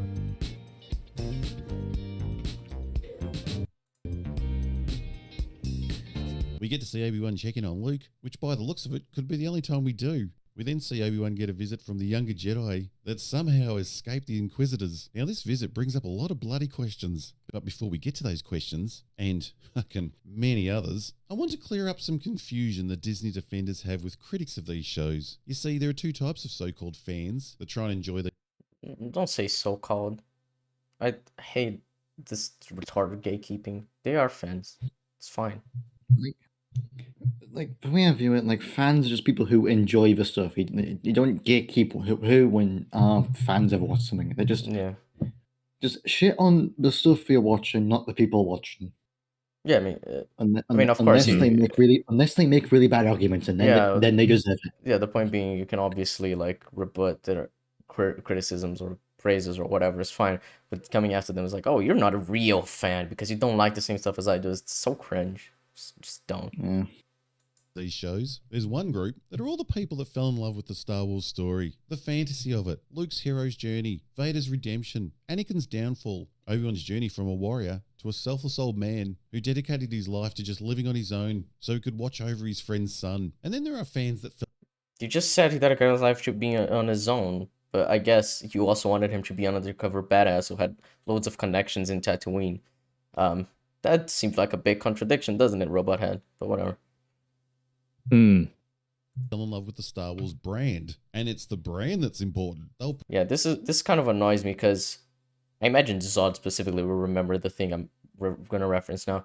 But there's a point that Mahler made in his TLJ review about people who fell in love with Star Wars. You know, they love the story, they love the original trilogy, and because of their love of the original trilogy, they ended up falling in love with the brand. It's just a consequence of it. And because of that, they want more and more from that brand, regardless of it being good or not, because they just want more from it. And they kind of, I guess, forgot about how, like, what made them fall in love in the first place was, like, this very personal and very well thought out hero journey that Luke went through, and, you know, the connections he made throughout the original trilogy. Whereas this is like separating the two, and I think it's like, no, I think people who like Star Wars, they probably really like the story of whatever films they fell in love with or TV shows or whatever. And they just wanted more because they fell in love with it and they wanted more from that universe. And because of that, they ended up just like loving the brand and they love everything. Like these people who, you know, just clap at everything that Disney puts out. I don't think it's fair to say that these groups are like separate, because you can still like love the like story aspects of what made the original trilogy great and still like be invested in Star Wars because of the franchise being connected to the original trilogy. I think it's a weird false dichotomy, I guess. Yeah, it's really stupid gatekeeping where like fans of a no stuff are just seen as Disney Star Wars fans, and fans of anything but before it are the true fans. Yeah. And just saying that, it always just feels like such vile stuff just to even imply that like you're not a true fan just because you didn't watch something that they watched. It's why I hate the fandom mess. It's just they claim that like, oh, we're fighting for the fans, and then they'll say, oh, fuck the fans. It's like, that's them. Proudly tell you they love everything that's Star Wars, even though a lot of them seem to hate the original trilogy. To them, recognizing How? You just said they love everything that's Star Wars. I don't understand the point. Could he actually back up that claim of people who say they don't like the original trilogy because... No, I think he's saying like they say they love everything, but by loving the sequel trilogy and the Disney stuff, because of that means that they hate the original trilogy, because the sequel trilogy and the Disney shows, they shit on the original trilogy. Like that's the kind of thing I imagine he's saying. But these people are always like trying to defend how these films connect to the original trilogy. And why not like saying, oh, it just expanded upon Luke's character in TLJ. It wasn't that he was assassinated. It's like, I think you're kind of missing what these people actually think about these films. Kind of like you're making up a fucking straw man to be mad about and gatekeep. Classic Robot Head. Million things is the only requirement. Their excitement to see a character again outweighs anything, even if those characters are fucking up the original story or creating gigantic plot holes. The second group, the brand lovers, fucking hate the first group, the story lovers. Maybe. Maybe not. What? Maybe fuck yourself. They don't understand how story matters or why people care about it. Scenes play as standalone events in their heads, which makes them all enjoyable, as they don't lead to anything else. This second group... It's very condescending, but I have no clue who he's referencing specifically, because I don't think I've seen people who say, like, they hate the people who love the original trilogy. It's so weird. I think he's referencing, like, and this is going to sound a tad ironic, but he's referencing a very vocal minority. As in, like, a very small subsection of people they've seen on Twitter who occasionally see it. I guess it's like the people who are like, you just enjoy it, you don't have to think about it logically, which, yeah, a lot of people think that way about a lot of media. Honestly, I don't blame them for just simply turning off their brains to enjoy a lot of Star Wars stuff, but saying that they're not true fans for doing it is kind of silly. Yeah. Watch this new Jedi dude just walk up to Obi-Wan on this far-off planet in the middle of nowhere and don't once think, how the fuck did this guy know that Obi-Wan lives here? It's so funny because he wasn't even at where he lives. He was just genuinely just in the middle of the desert. It's like, oh, I guess I found him. Good job, me. Unless he's insinuating that he knew he lived on Tatooine, which is like, you know, a very broad sort of search area. Either he's in Mos Espa or he's near the Luke's farm, because those are the two places that exist in Tatooine, to be fair. I mean, for all we know, he could have landed on the other side of a bloody planet. Did Obi-Wan do a Luke and leave a stupid map to his location, even though he didn't want to be found? If this guy found him, who else knows he lives there? Does Reva know? Because out of all the millions of planets in the Star Wars universe she could be on, she just happens to talk about finding Obi-Wan while standing not only on the planet Obi-Wan... Wait, what? She doesn't mention Obi-Wan, does she? She does. Well, no, she doesn't. The other guy does, and then she affirms. I think she was insinuating it, he confirmed it, and then she just she confirms it. So it's, when she says, like, bigger prey, is that what they were implying, that it was Obi-Wan? And then they directly say, you're after Obi-Wan or whatever. That doesn't really make sense, does it? After 10 years, you just come to this planet and be like, oh, I guess we're after Obi-Wan. Alright. Lives on, but in the same town he goes through every day. Was that just a coincidence? Or does she know he lives here? Well, apparently that was a coincidence, because she doesn't know he lives here. We could have had a scene where Reva senses that Tatooine is connected to Obi-Wan in some way. No, that would create so many more issues, because that would mean that Vader would be able to find us. No, don't do that, robot head. I mean, yeah, that would just make like his entire search is sort of kind of pointless, because by this point he's been searching for Obi-Wan for 10 years. Like it's his main mission, just to find the man who basically burned him and ruined his life. Oh yeah, doesn't Vader say to Reva in episode 2, like, Obi-Wan is all that matters? It seems to me like he's a bit hell-bent on finding Obi-Wan. Even after the show was set in Rebels, again bringing up Rebels, there's a scene in season 2 where like the Emperor is dispatching like a bunch of new Inquisitors to hunt down Jedi, and Vader explicitly brings up Kenobi, and he brings up the Emperor, like the way he says, perhaps if he lives. I've said it many times, but he says it with such annoyance, you know he is sick to fucking death of this Kenobi crusade thing. So he's absolutely still hell-bent by that point, and that's 14 years after Revenge of the Sith. So 4 years after this. Yeah, like around it's around 4 or 5 years after this show. So that whole thing of Vader giving up his revenge for Kenobi at the end of this, fucking no. Or seeing as she strangely seems to know so much about him, she could have even found out that Obi-Wan once used Tatooine for refuge, and maybe he was doing it again. Yeah, Master. Tatooine.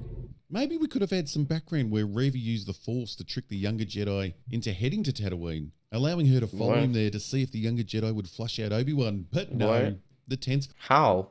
How'd she know any of that? You're also, again, you would need the assumption to know that Obi-Wan is there. You're just kicking the can down the road. The same issues to exist. That just kind of needlessly complicates a lot of it. Like, yeah. Like, you know, like trying to draw them out by drawing this person out, by drawing them to this planet. It's like you're making the process 1,000 times more complicated. Yeah, and it's still the same fucking point of going to a planet to find one person without knowing where in the planet it is. The same issue would still exist. I don't get it. I say we just stop trying to rewrite this and instead just fundamentally change the entire premise of the show. Yeah. That's the only way to make it work. 100%. That's basically like most discussion about the show is that, like, honestly, I could talk for days just about the actual ideas that could be done if the show was different. Yeah, but nah, I gotta get kidnapped Leia. Much better storyline. Close call between Owen, Reva, and Obi-Wan had nothing to do with Reva's intelligence or skill. The writers just wanted to have a scene with those three characters together. But instead of working that scene into the story in an interesting and plausible way that could have shown Reva to be more than a screaming hothead, they just have it be a coincidence. Pause for copyright.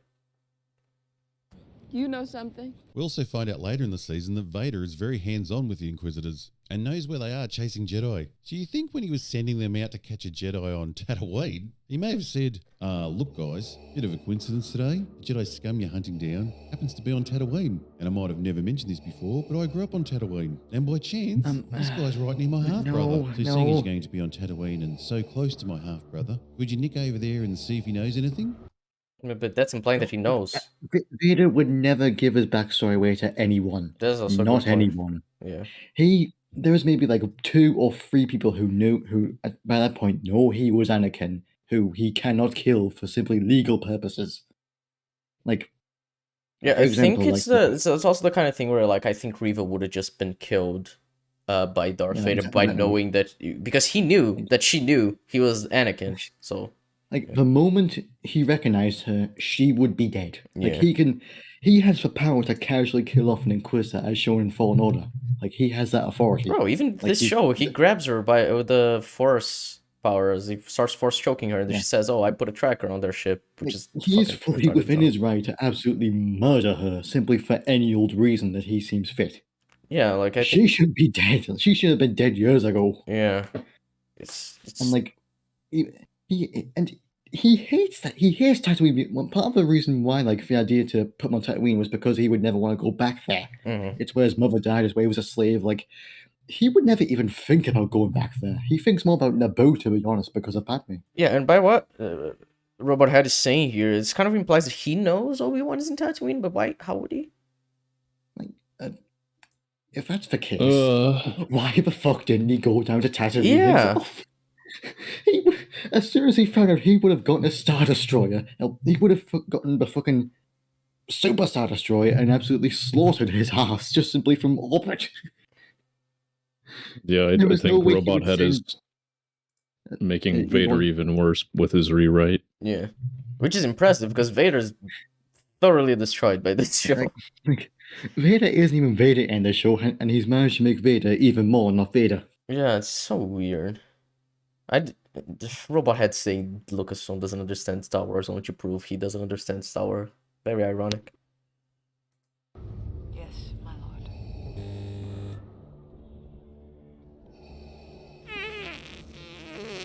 Good one. Really? Stop using the fucking fart sound effect. It's hilarious though. He farted. I guess. Yeah, to be fair, we all knew it was questionable that George had Anakin coming from Tatooine after we knew Luke had been hiding out there his whole life. But it now even seems more ridiculous that all this was going on, and not once did Vader tell his henchmen about Owen, or that he's a person of interest. About Owen? Because he doesn't want anyone to know about his past. Yeah, he'd be like, oh, there's this person called Owen Skywalker, I guess. Go check there. Don't really know why, but just go. Like, he doesn't know Luke is with him. He doesn't know Obi-Wan is in Tatooine. Why the fuck would he fucking go to Owen? Because as far as he knows, he doesn't have children, right? Because he thinks they died in childbirth. And then with Owen, with Obi-Wan, he wouldn't think Obi-Wan is in Tatooine. And if he would be, why the fuck would he think, oh, Owen must know something? This is such a weird, train of thought from Vader to actually have arrived at this by Robot Head's rewrite. like if Vader was going to use his past like as an advantage, he would have to be incredibly desperate. Like that's like he wouldn't use it as like a casual thing. Like I'll just go and check this person out. They might know Yeah. something, might not. But, like it would have to be the most dire fucking last It would resort be if he situation. knew for sure that they were with Owen, but then if he knew, he would go because it's so personal to him. But like, I don't he understand. barely even knew Owen. He barely even knew Owen. He like he met him in Attack of the Clones. Like hey, I'm your half brother, I guess. And then they were at the funeral, and then they never see each other again. I think. Mm-hmm. I guess I'm your stepbrother. I had a feeling you might show up someday. You have no. He might show up someday. Yeah, he clearly had a very close connection to that half brother of his. Yeah. Rights here. We're not under the Empire's. Hand cut off. Yes. I'm taking full credit for that. I know Robot Head is hugely popular at Lucasfilm, so I'm happy to see someone's been there taking notes regarding my big whinge 3 years ago about the sequels not having enough limbs getting cut off by lightsabers. Yeah, but it's such a small things. Like, yeah, I guess it's fine. I mean, to be fair, the rest of the show, they use the lightsabers like baseball bats, so I guess this is only episode 1 that had that. Like, yeah. Like the only other famous sort of like dismemberment was when doesn't even involve a lightsaber. It involves a fucking door. What? Like fucking gate, like the laser gate. Like the Oh only, like, yeah, when dismemberment. he's cut in half. Yeah. But like this is the only time the show that like I think like the lightsaber actually cuts something. Yeah.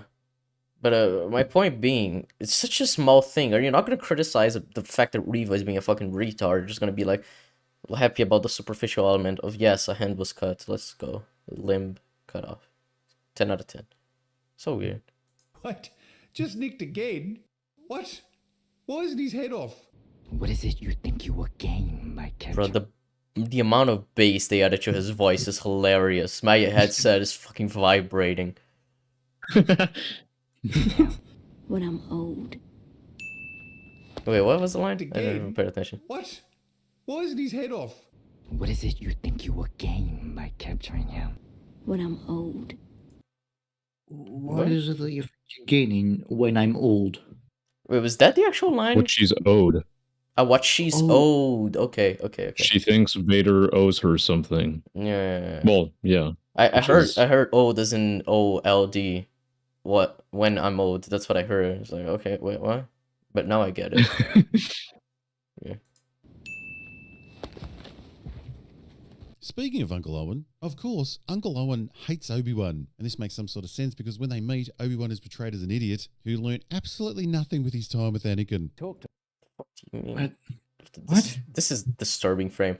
But no, the point is that Obi-Wan caused Anakin's fall to the dark side. But to be fair, I do think it's weird that Uncle Owen is a bit like, oh, like you trained Anakin. It's like, yeah, kinda. I mean, there was some other stuff at play other than just me being a bad friend to Anakin. The main one that we draw to is a person that like actually trained them. Like I'm fairly certain that like not many people knew about like how like Palpatine effectively groomed Anakin into being his perfect apprentice, but like I think only like Anakin might have actually known about that. Yeah, I imagine Obi-Wan would have talked to Owen to explain the situation when he was giving him Luke. With how close they were and how they talk up Sith and that, but I'm pretty certain like most details either just weren't caught on until it was too late, or just weren't found out. Yeah, it isn't just really all Obi-Wan's fault. It's strange. It's like it's in a concept that I kind of get, but it's also like I think they could have developed. They made it make more sense with Owen's character, because from Obi-Wan's perspective, him feeling guilty and thinking he's like kind of the sole reason, I think it makes sense because of just how mind works with guilt and the PTSD of having to dismember Anakin and as far as he knows kill him. But to leave out that Palpatine was behind it. I mean, I guess that's consistent leaving out the key details, which is why he also doesn't respond to Reva when she's like, why weren't you there for the younglings? Yeah, well, to be fair, that big lizard was very important. It was, yeah. He used it to run away. You know, that scene was always my favorite scene when I was a kid. When I was watching any Star Wars film, that was always the scene I look forward to the most. Him riding the big lizard. I'm not even kidding. I love that. I have no clue why. Because I was rewatching, I'm like, this is so dumb. But yeah.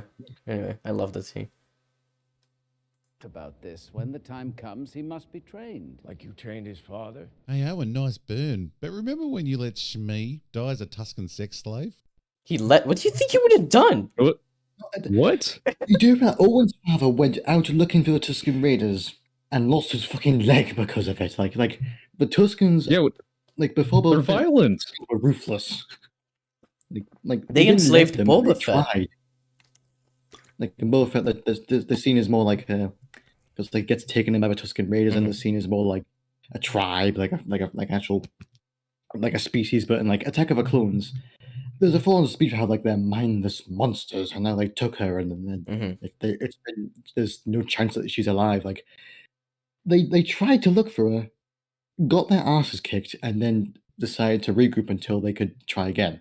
It wasn't that they didn't let her die. It's that they just couldn't. Fucking idiot. Yeah, wait, what was the specific line when they talk about how Shmi was taken? Is it just the... What's his fucking name? One with the missing leg. Feed Lars, I think, or Klieg. Yeah. Oh, yeah, Klieg Lars. What does he say?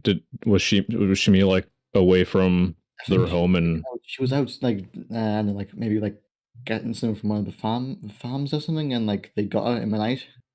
Yeah, so what the fuck is he supposed to do? What is Owen supposed to do about that?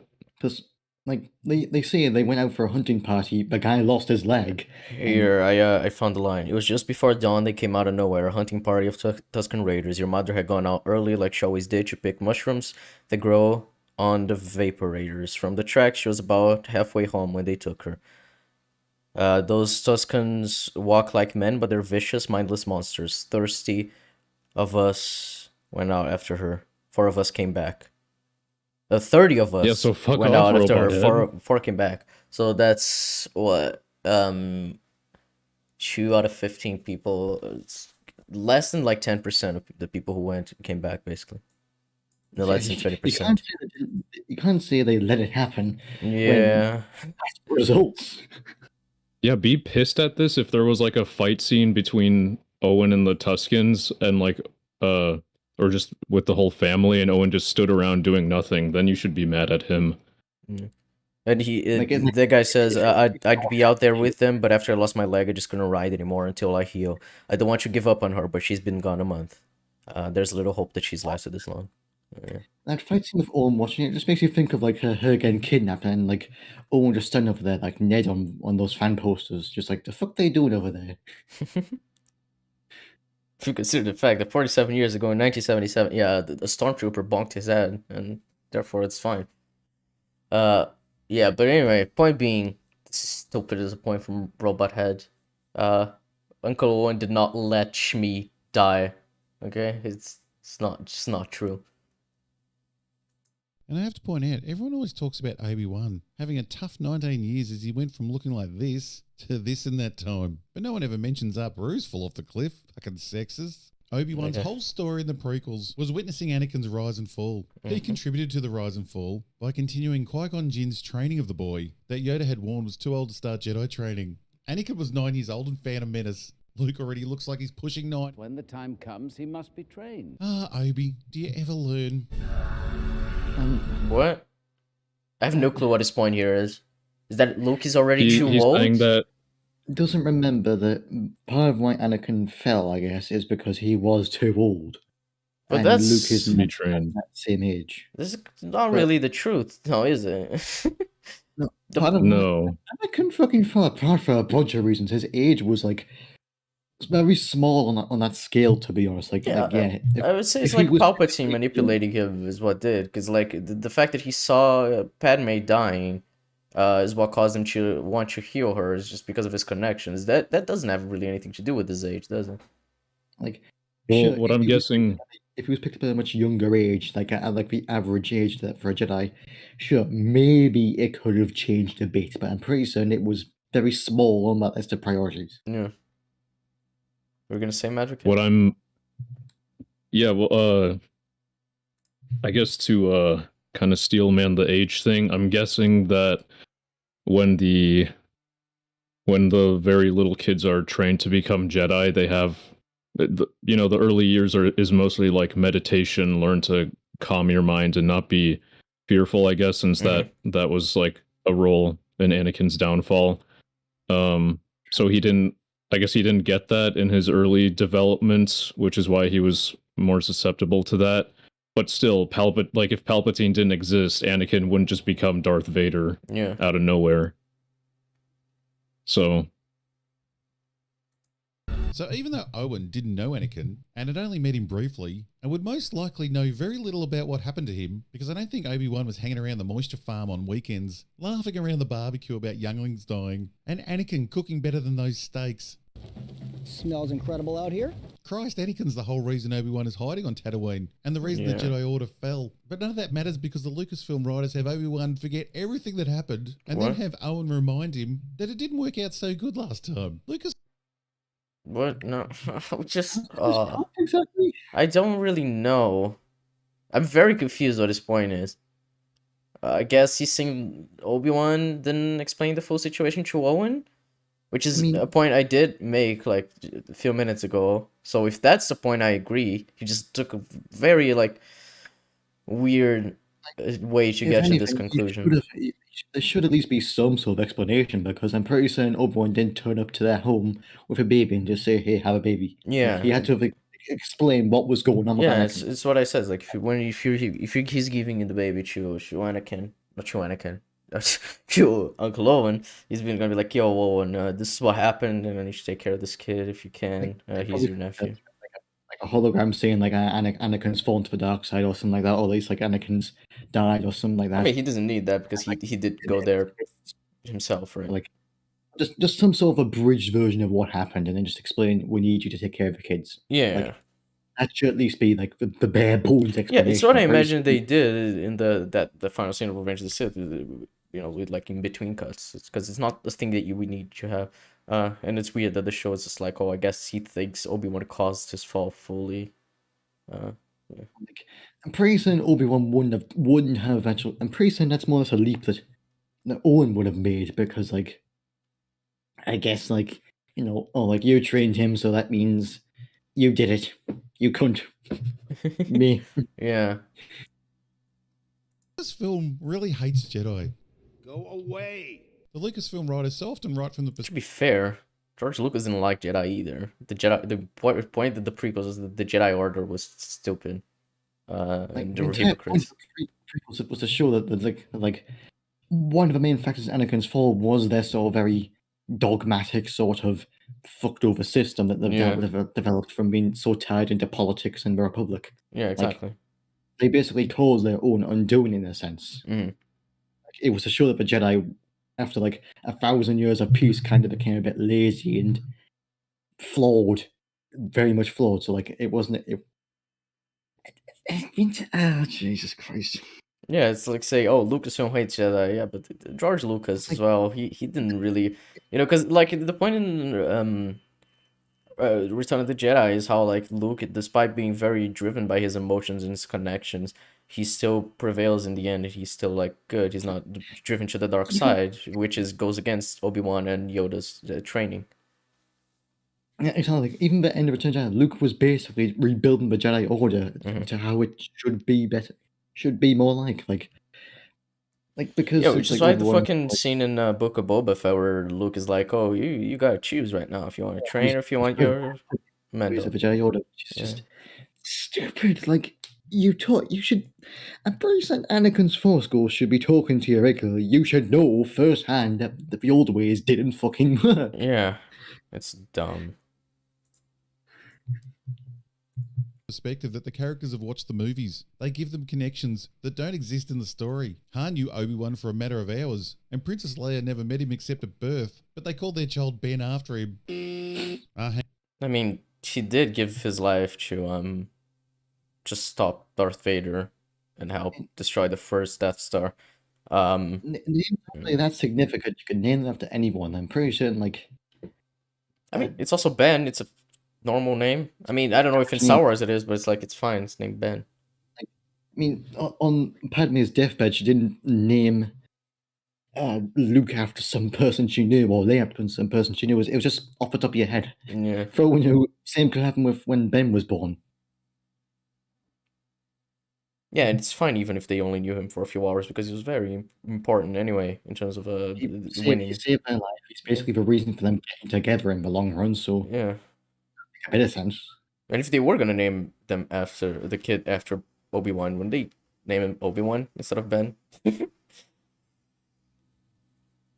Hang on, we're about to retcon that. Rey didn't even understand who Luke Skywalker was 24 hours before telling him they needed the old Luke back. She also only spent a couple of hours with the guy, yet took his name, a name that should mean fucking nothing to her, unless she's watched the movies. And this is what's happening here. Owen didn't watch the prequels, but somehow he knows what happened between Obi-Wan and Anakin. And yeah, Obi-Wan told them. Yeah.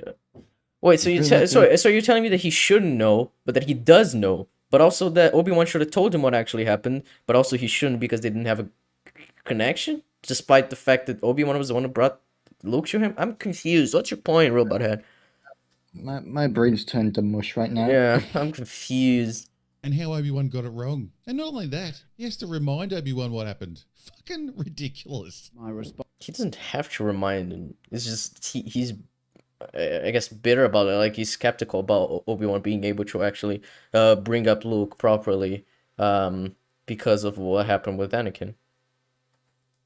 Responsibility, Owen. I'm his uncle. Well, could call yourself an uncle. I mean, it's true your dad, the slave owner, did start having sex with one of his slaves. So technically, yes, you are an uncle, but not by blood. I don't understand what he just said. His father freed her, married her, and actually gave her a life. She didn't... What? How can you interpret that as him having sex with a slave? I don't know. Like, even Watto says he freed her and even married her. How can you believe it? Like, he's happy to hear it. Like, how can you interpret that as him buying a sex slave? Oh, fucking no. My fucking god, that's Jesus Christ. Yeah, but Lucasfilm doesn't understand Star Wars 10, so... He can't even understand Attack of the Clones. He's kind of How forgot. do you have to be to not understand Attack of the fucking Clones? Yeah. So My God. farm with his family where he belongs. But I haven't even mentioned the biggest fuck you this show gives to the original trilogy. This series is actually about Obi-Wan going off on an adventure with Princess Leia. Sorry, Luke, but Disney hates your guts. No, he wouldn't... What? What? No, if he's gonna go on an adventure with Leia or Luke, he would go with Leia. The entire point is that Luke had no clue about the Jedi shit. And yeah, he just stayed in Tatooine. With Leia, it makes more sense, even if it doesn't really make sense that she knows Obi-Wan prior to A New Hope. But yeah, Luke just sees Obi-Wan as like a weird old, like hermit man. Yeah. In A New Hope. Yeah. Okay. So by going on an adventure with him, that would furthermore retcon that line. Yeah. And his relationship with Obi-Wan in that movie. Just like this show did with him and Leia, how she like doesn't mourn his death at all. Yeah, it doesn't make sense either way. But just not having it be Luke doesn't mean that Luke still hates Luke. Like we've said, fundamentally changed the entire premise of the show because none of it works. Yeah, pretty much. What about your duty to his sister? She's as important as he is. Princess Leia's stepdad asks Obi-Wan to rescue the kidnapped Leia. Now, before listing the reasons why this is completely ridiculous and breaks the original trilogy and the prequels, I want to first point out, I like young Leia. I'm not so sure by the way. I don't. She sucks. Fuck young Leia. She's annoying. She's bratty. She's nothing like Leia.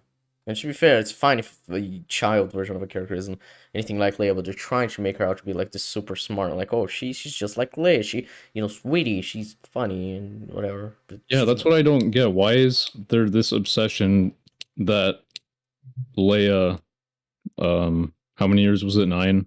Yes. Like 9 years ago is exactly the same as A New Hope Leia. Like she has to act the same way, or they're trying to make her be the same when a lot could happen a lot of development happens in 9 years, especially in your childhood and teenage years. Yeah. Compressed it can because like with young Anakin, like episode 1 Anakin is nothing like episode 3 Anakin. Like they're very different personalities. Yeah. Yeah. Like, young Anakin wasn't threatening to murder children or threatening to cause another war. Yeah, but ironically, like there's a lot of shit happens because of him being trained by Obi-Wan for years, and it's like his personality would go through a lot of changes. Because, you know, also growing up and being a fucking teenager. It is very weird. She'd just be like, oh, she's just like she is when she's grown up. And then having fucking Obi-Wan give her the fucking gun holster and be like, oh, you're gonna be a great shooter. It's retarded show. It loves that shit. The way she acts that she's not actually a 35-year-old midget, but I think she was a great choice to play the young Leia. I'm also happy to visit her so we can get away from the bloody desert. So if they wanted to set a whole show around the adventures of Leia, well, no problem. But in Star Wars, Leia and Luke were separated to protect them. Leia was to live with a royal family who have guards and a whole bloody army to protect her. Luke was to be protected at all costs by one silent Jedi Guardian. Well, apparently I was wrong about all that because these dumbass writers have Obi-Wan leave Luke alone in the desert to go look for a princess that should have a whole planet looking for her. Yeah, that's stupid. What I think is the funniest bit is how Reva ends up going to Tatooine in episode 6 is because in episode 5 the fucking fake Jedi dropped the comms thing that had like a transmission from Bail Organa, who says, I know we said that we shouldn't contact each other, but because you haven't contacted me, I am worried. Therefore, I'm going to Tatooine to take care of the boy. It's the stupidest thing I've ever seen in Star Wars. Doesn't he literally say, I'm afraid you've been captured or something? Yeah, it's something like that. I don't know if you've been captured. Yeah, so... But it's like, you agreed not to communicate. His lack of communication worries you. It's like, what are you saying? And if you think he's captured, that means the Empire will have confiscated his little device. Yeah, they will receive this message, so don't say you're going to Tatooine to take care of the kid. And don't say Owen's name, because now fucking Reva... Yeah. Because she just so happened to meet Owen in episode 1, now knows that it's the person who she needs to go see. Yeah, and then she's gonna kill the kid because, well, why not, I guess. She doesn't have no clue why he's important, but... It would just show the Inquisitors hanging around Luke's town, looking for Force-sensitive people. So it's probably not a worse time for Obi-Wan to leave Luke alone. We cannot let this become public. It would draw too much attention. Pops doesn't want to draw too much attention. Attention to what? That his royal daughter that everyone knows is missing? Sending the most wanted man in the universe is a better way to draw less attention? That's a good point. Sending your royal guard to save your daughter, you send a guy that could be detained and executed at any moment. Oh, these writers are so fucking stupid. I can't leave the boy. I guess what he's saying is that...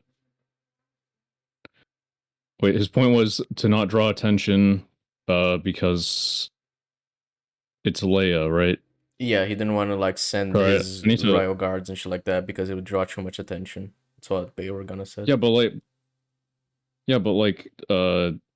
why does that matter if supposedly no one... Wait, do they know who... Does the Empire know about...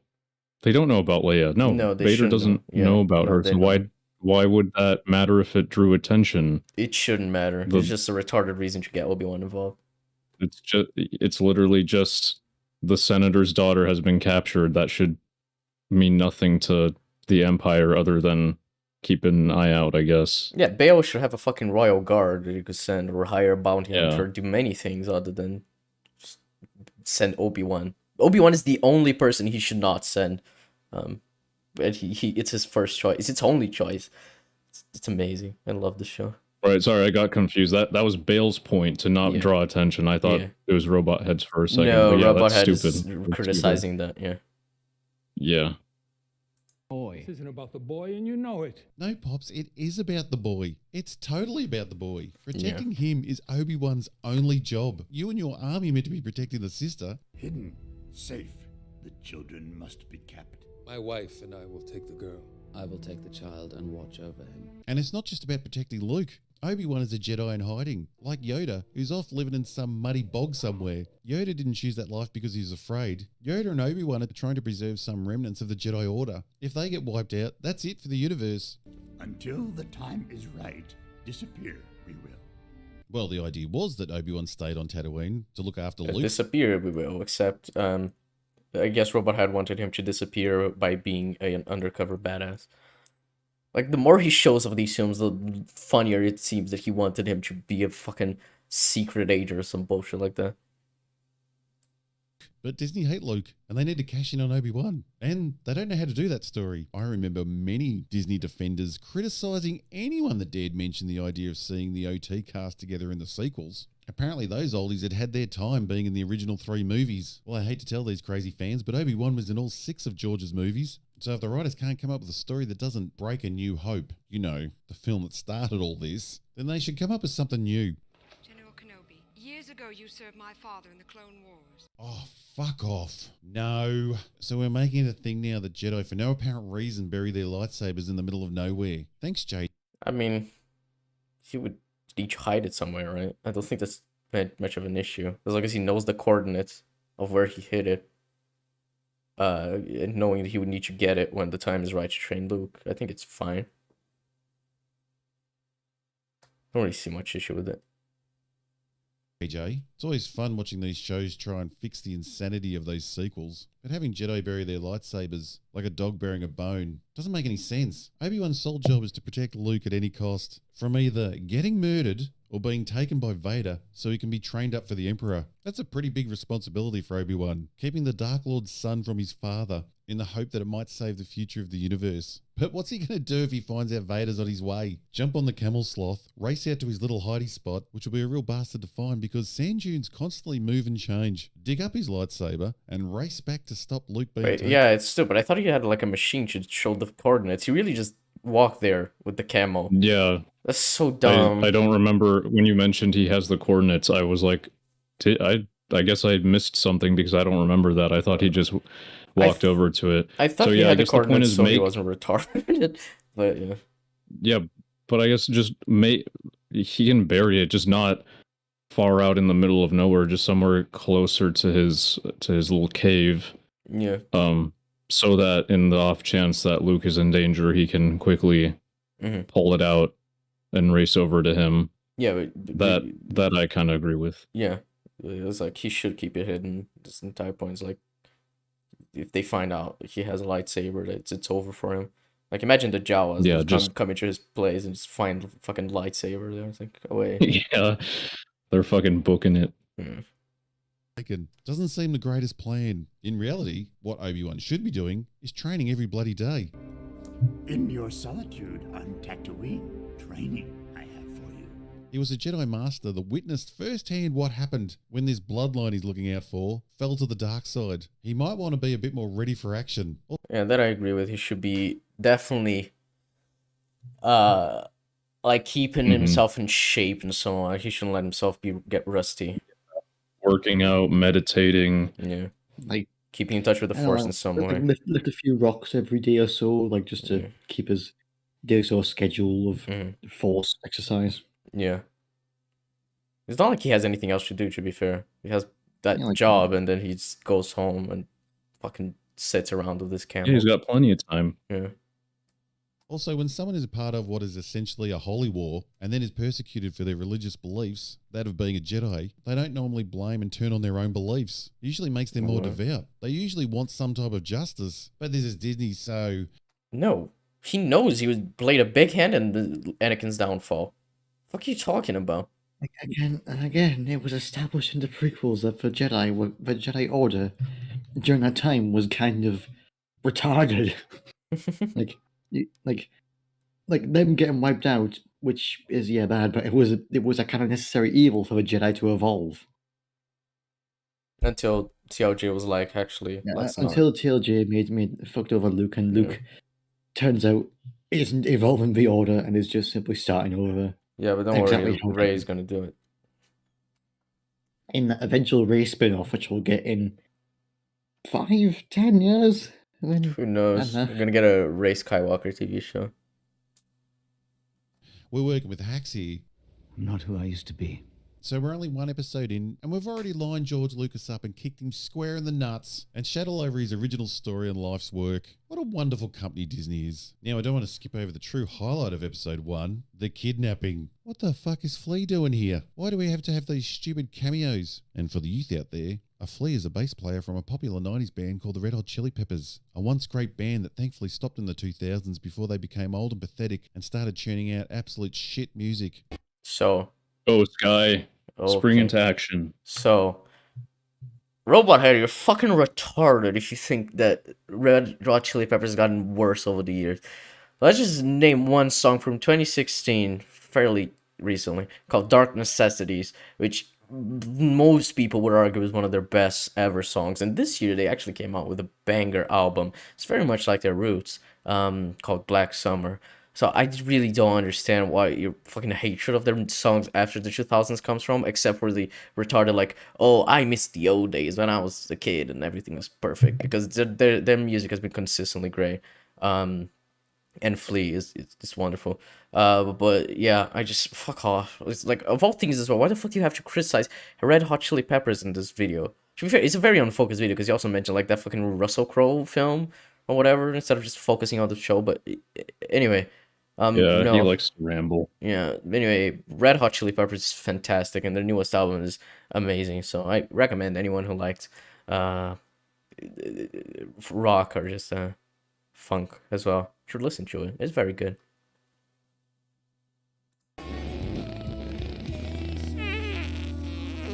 Bro, that song's great. Fuck off. Californication is amazing. Imagine... Oh, I hate Robot Head. Imagine seeing Californication and shit. If you're gonna use the farting sound effect, I use it sparingly and don't drag it out every time. Well, it's the thing with and sorry, go on. And make it relevant, because I use farting sounds in my upcoming video coming out tomorrow, maybe. But it's actually relevant because it's the fucking camel thing from the Phantom Menace that farts, and Jar Jar takes a nice whiff of it. You could have used that at least. Yeah. It's the kind of thing that annoys me as well from like the Critical Drinker style of video where he puts the fucking Peter Dinklage throwing up clip every time, or the fucking laughter from what's her phrase from the Sixth Element, Fifth Element, yeah. I think he uses the Jameson laugh a lot too. I think. Yeah, he overuses that shit. But it's like every time he uses the fucking like a Peter Dinklage throwing up, it's like, okay, I get it. You don't have to put the entire fucking clip. If you put like half a second, I would still get the idea of what you're trying to show. But it's always like, oh, I gotta put it 5 times in the video, and it's always gonna be its full length. It's like, just use it once at most, I guess, or if you do use it, make sure to do it in creative ways instead of just putting a clip, because otherwise it feels like you're just putting a meme there. It's like a very boomer type of humor. I don't know if the second unit director shot the kidnapping scene, but whoever did it... I love the wobbling run here. It's great. Did a horrendous job because it's laughably bad. Oh no, a twig. Yeah, not Boba Fett Scooter bad. More like Three Stooges bad. For the youth out there, the Stooges were a popular band in the 70s. That's peanut butter. Okay, why did you... kidnapping chase felt like why? I don't fucking know. Dreams where you either can't punch hard enough or you can't run away fast enough. No one's legs in this scene move properly, and for some reason they can't reach out with their arms, and they just keep running into. Oh no! Oh, that clip was great. She ran right into that guy's arms, and he was just like, "I'm not gonna grab you." Oh fuck, that was great. Hold on, let's see that again. No one's legs in this scene move properly, and for some reason I love how they just stand there. Look at this! Just grab her, dude. Yeah. And they, why do you have to stop? You can run into her. Yeah. Oh no, a twig. It's really fucking bizarre. So yes, Obi-Wan decides to leave Tatooine and in turn fucking let Luke fend for himself. And what a wonderful disguise he's wearing. He looks just like a Jedi. Continued in episode 2, where we get more weird chasing. Use your arms, Obi-Wan. Oh yeah, if not grabbing her, so stupid. Anyway, yeah, that was Robot Head's video. That was amazing. Very insightful. Kind of abrupt ending. Yeah. Maybe there's something after this, or it might just be the last 20 seconds where people put, yeah, the end cards. Yeah, not a great video. he does make some valid points because it's like also criticizing Obi-Wan Kenobi shouldn't be that hard because the show's retarded, but he does fail somehow at doing that like half the time in this video, which is pretty impressive. Yeah, that was the one video I had for us to defend Obi-Wan in some capacity. Because yeah, a lot of the criticisms weren't that great. But I have still 2 more videos that we can use. I expected Meme to have arrived here by now, but it's fine. Is one of them actually called Obi-Wan Kenobi is a flawless masterpiece, like the title of the stream? No. Dang it. No. I wanted to make the title longer, but then I remembered I had to add like the with Madvocate and put people's names. Yeah. Because otherwise I would have put a flawless masterpiece with no flaws whatsoever, which is what RT Game names a lot of his videos about video games that haven't aged quite well. But anyway, I have 2 videos. One is called Obi-Wan Kenobi is a masterclass in trauma. And the other one from the same creator is called Obi-Wan Kenobi Part 6 was beautiful. So let us start with the trauma one because it talks about the first 2 episodes. And then we'll talk about the finale one. Jab, are you still awake? As far as I'm concerned. Yeah, I expected him to already be asleep. He hasn't talked in a while. It's fine. He's here in spirit, and that's all that matters. All right, we have the video open. So, yes, you're not ready for what he has to say because this video is hilarious. But anyway, let's get started. As far as I'm concerned, if you can make it through your day and still sleep at night, you're doing better than most. Do you know who Migs Mayfeld is before we move on to the video? Well, I can kind of recognize from like the place in, but he's Bill Burr from Mando. Yes, he is Bill Burr. Yes. Yeah. Yeah, it's because it's such a non-character. I'm like, sure, I wonder if they can remember him. It's just Yeah, everyone just calls him Bill Burr when referencing. Yeah, because he really does just play Bill Burr. He doesn't really have a character. Yeah. He has this one scene where he has some character, and that's it. You should have played the clip instead of being like, oh, it's this wise quote, which is very relatable from this one character, but it's like just... no one fucking remembers who he is. It's just Bill Burr. Never heard of him. Oh, you have. You just don't remember. But anyway, yeah, it is Bill Burr and Mando. This quote from Migs Mayfeld, aka Bill Burr, from The Mandalorian Chapter 15 is a quote that really stood out to me. In a way, this quote resembles the human experience. We all make choices through... We all make choices. Yeah, text on screen. So true. I also...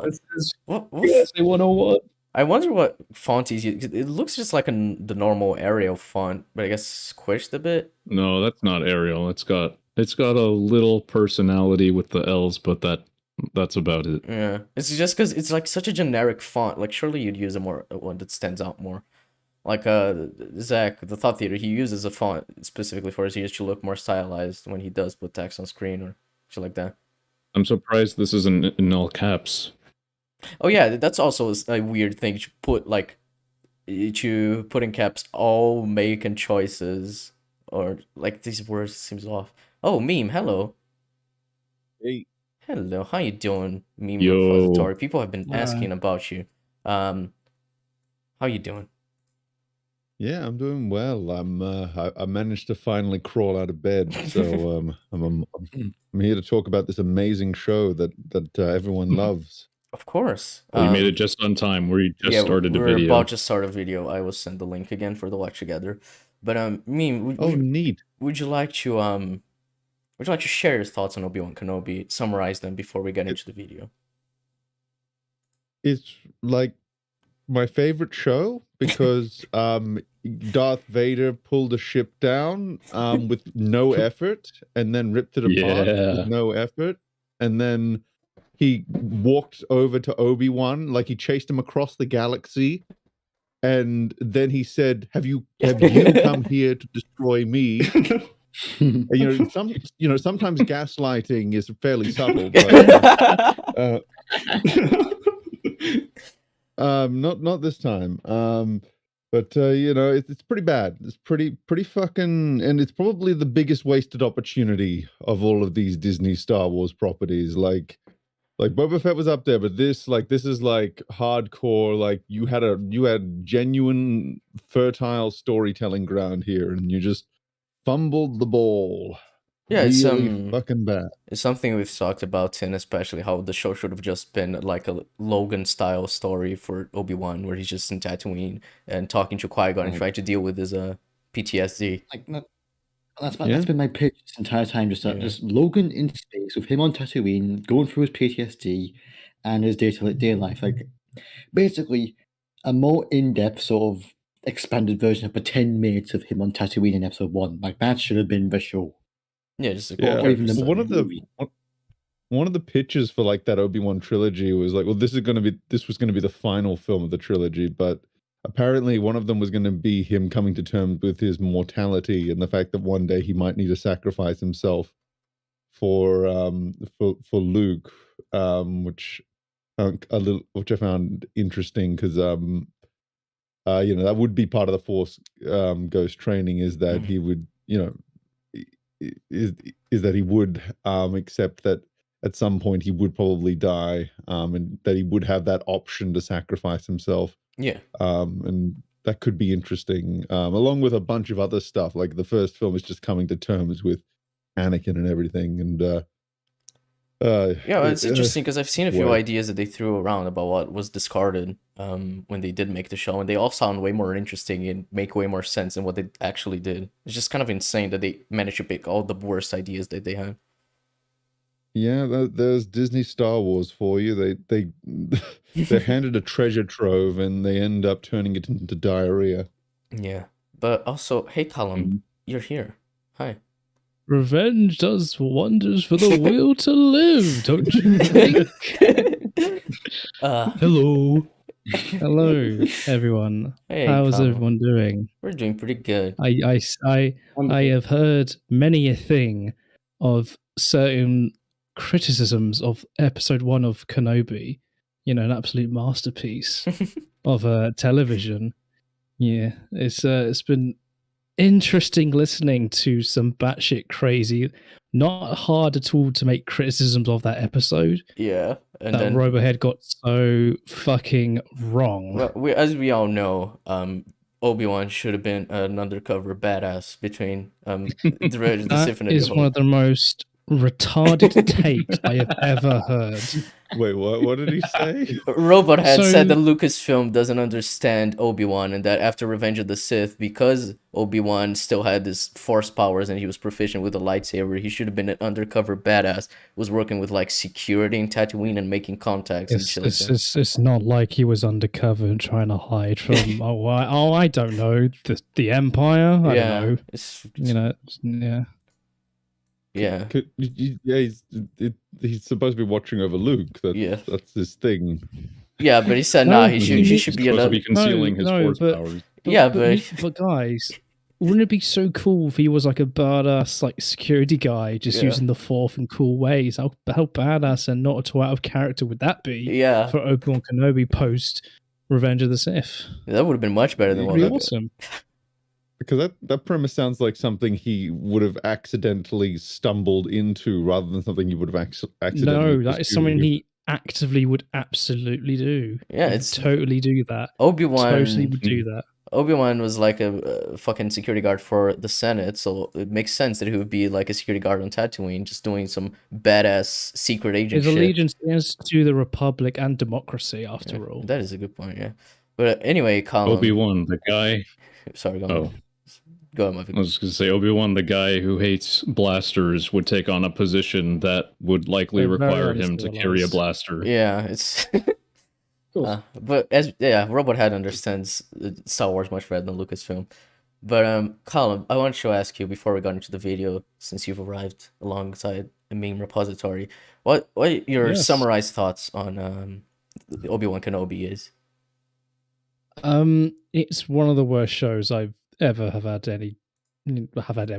to witness. It actively pissed me off every time I watched any sort of clip or thing from it, just it's like one of the most incompetent shows ever made, which is shocking because this is a show by Disney, one of the richest companies in the world. Yet every episode costs $25 million, yet it looks like a slightly higher budget, like college film. Like, and don't even come get me here to started. destroy me.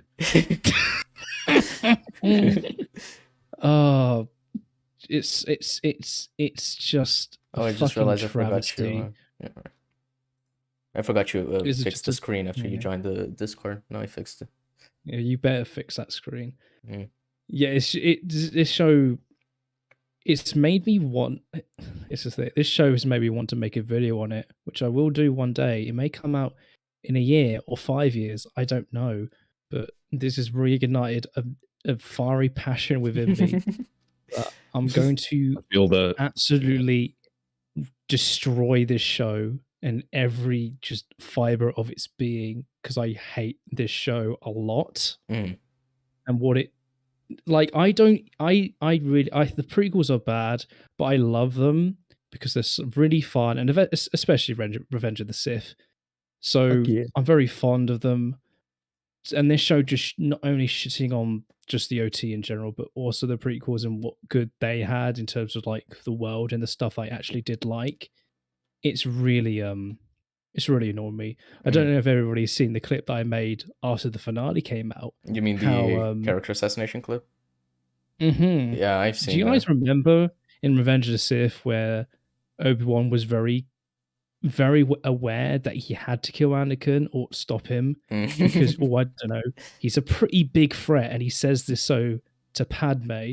He fucking says it to Anakin. I will do what I must, but then fucking Kenobi episode 6 is and like, deems nah, him lost. Goodbye, and Darth. He deems Anakin lost. Yeah. Yeah, we'll then say goodbye, Darth, in one of the most batshit decisions I think any Star Wars character has ever made.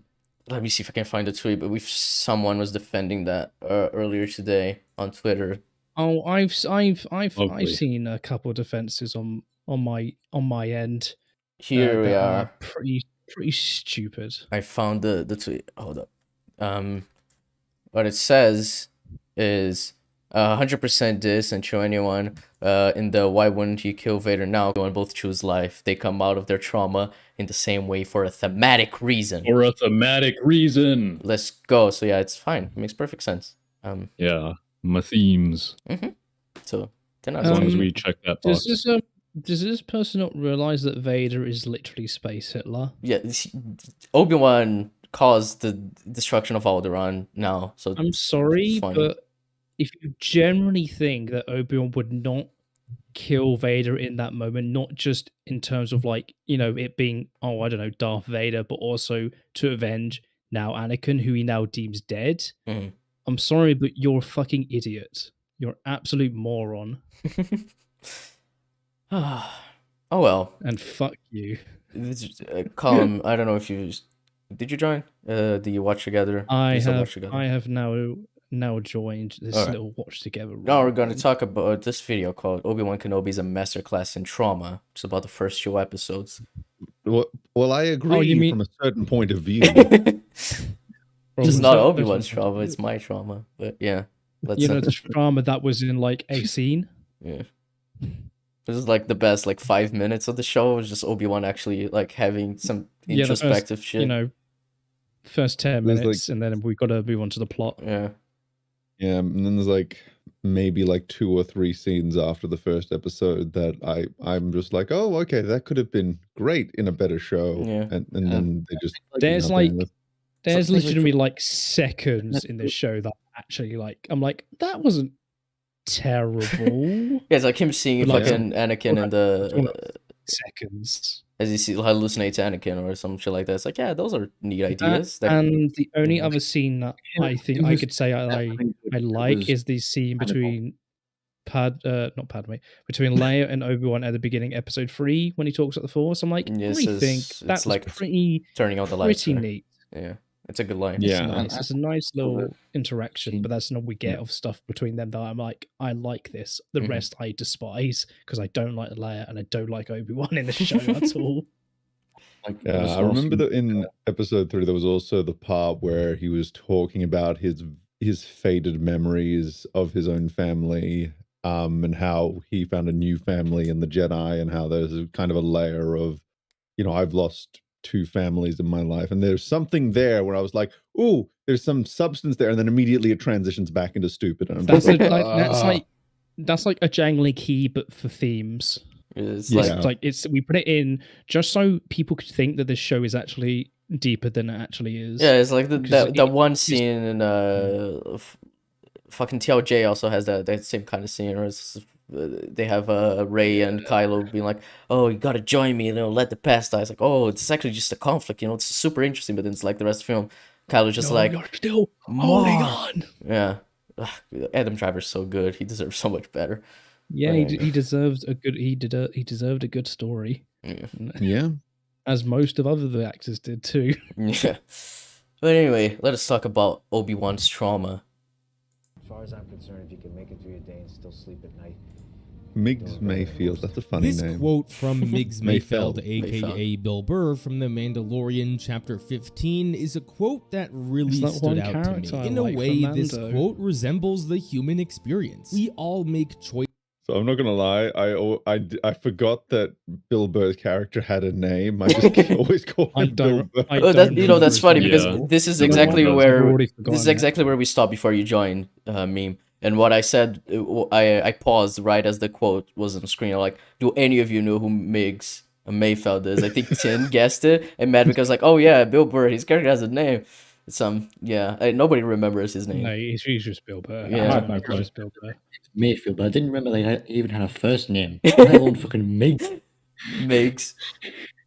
Like that's up there with Sheev as one of the silliest names and stuff. Oh, it's the kind of thing where like people when talking about Mando, they call him Din Djarin. I'm like, what? I always take a second to remember who that is. I'm like, oh, that's Mando. Because the entire show they call him Mando as opposed to his name, even though Mandalorian is like their fucking species. It's stupid. Yeah. Or not species, they're fucking. Why is he named him Dinner Jar? It's like a gay. It's like a gay bounty hunter being called the gay. The gay. The gay. I want to see that Star Wars character. The gay, a Star Wars story. I need that. The gay, a limited series coming to you on Disney Plus.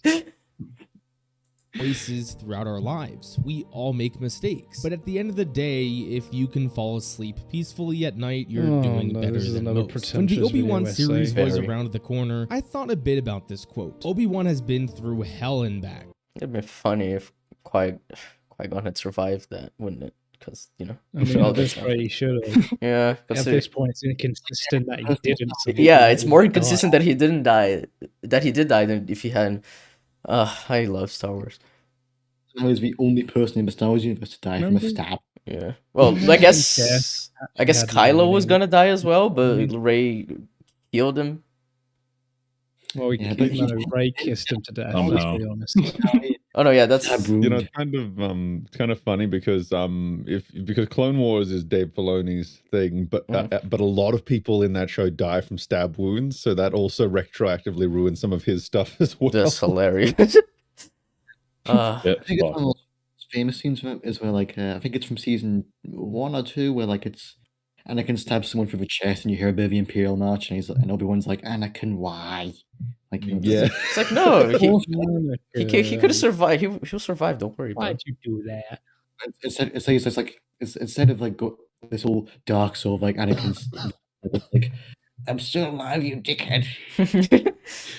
That was what I said. General Grievous's first kills in that show was stabbed through the back as well. They loved the stab through the back and coming out the stomach, which was fatal, funnily enough. In that show, I don't know what happened in between, but usually that's fatal. Yeah, well, this is the thing that I said is with the fucking stormtrooper in episode 3 with the fucking laser fence. He could have survived. We don't know. He was cut in half, but so was Darth Maul. So. It's I focused on my hate of that gate. That gate. I want revenge of the gate. Also, maybe that's why he actually died, because Obi-Wan shot the gate and achieved his revenge for him. It all makes sense. He lost almost everyone he loved, he lost his entire livelihood, and was forced to go into hiding on a desert planet where he would live out his days working menial jobs. No love from anyone, not even being able to have a relationship with the child he's protecting, just sitting alone every night. When we saw No, he could have. He could have in those first 10 years. He absolutely could have if he wanted to. He just chose not to at that point.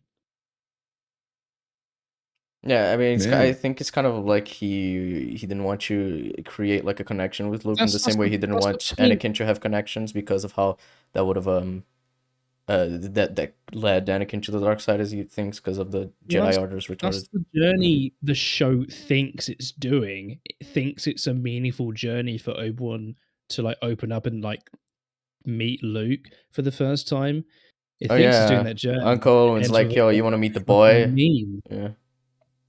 Which is a weird He thing. says a fucking meme, which is fucking the cringiest shit. Don't they just cut away after he says hello there? I don't think he says anything else, does he? Awkward.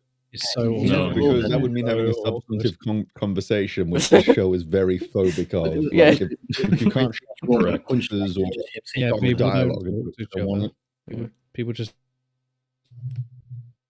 saw the dreams he was having almost 10 years after Revenge of the Sith, and we saw him wake up stressed, filled with guilt and regret. I knew I would love this series because Obi-Wan is you're so easy and to then please. you watch episode 2 and you're like, wait, this show isn't this at all. First episode is kind of misleading.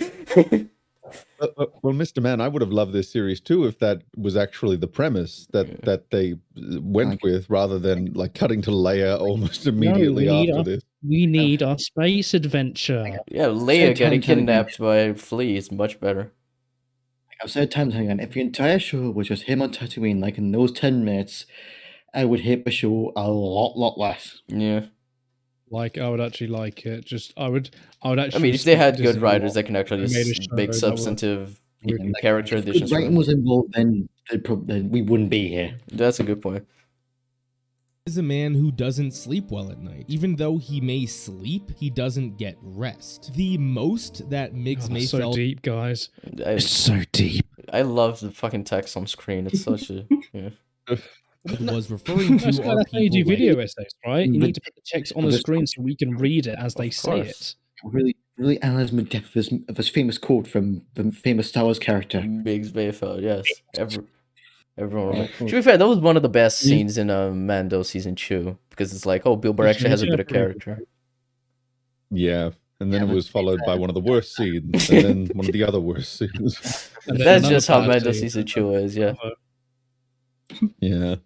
It's always a Obi-Wan Mandalorian is a bad Kenobi show. is dealing with Yeah, trauma, it is really and seeing bad. him wake up in the middle of the night stressed was the start of the master class that is this And the end, because then there was never brought up really ever again in any meaningful way. Yeah, well, this video, if I remember correctly, is about the first show episode, so I guess he thinks episode 2 also explores this trauma well. Yeah, I remember, because he also mentions the fucking discarded clone. So yeah, it's an interesting video. Oh, that 30-second bit of that episode. Man, That was a so bit fucking interesting, but they just don't do anything Fucking with. hell. Yeah.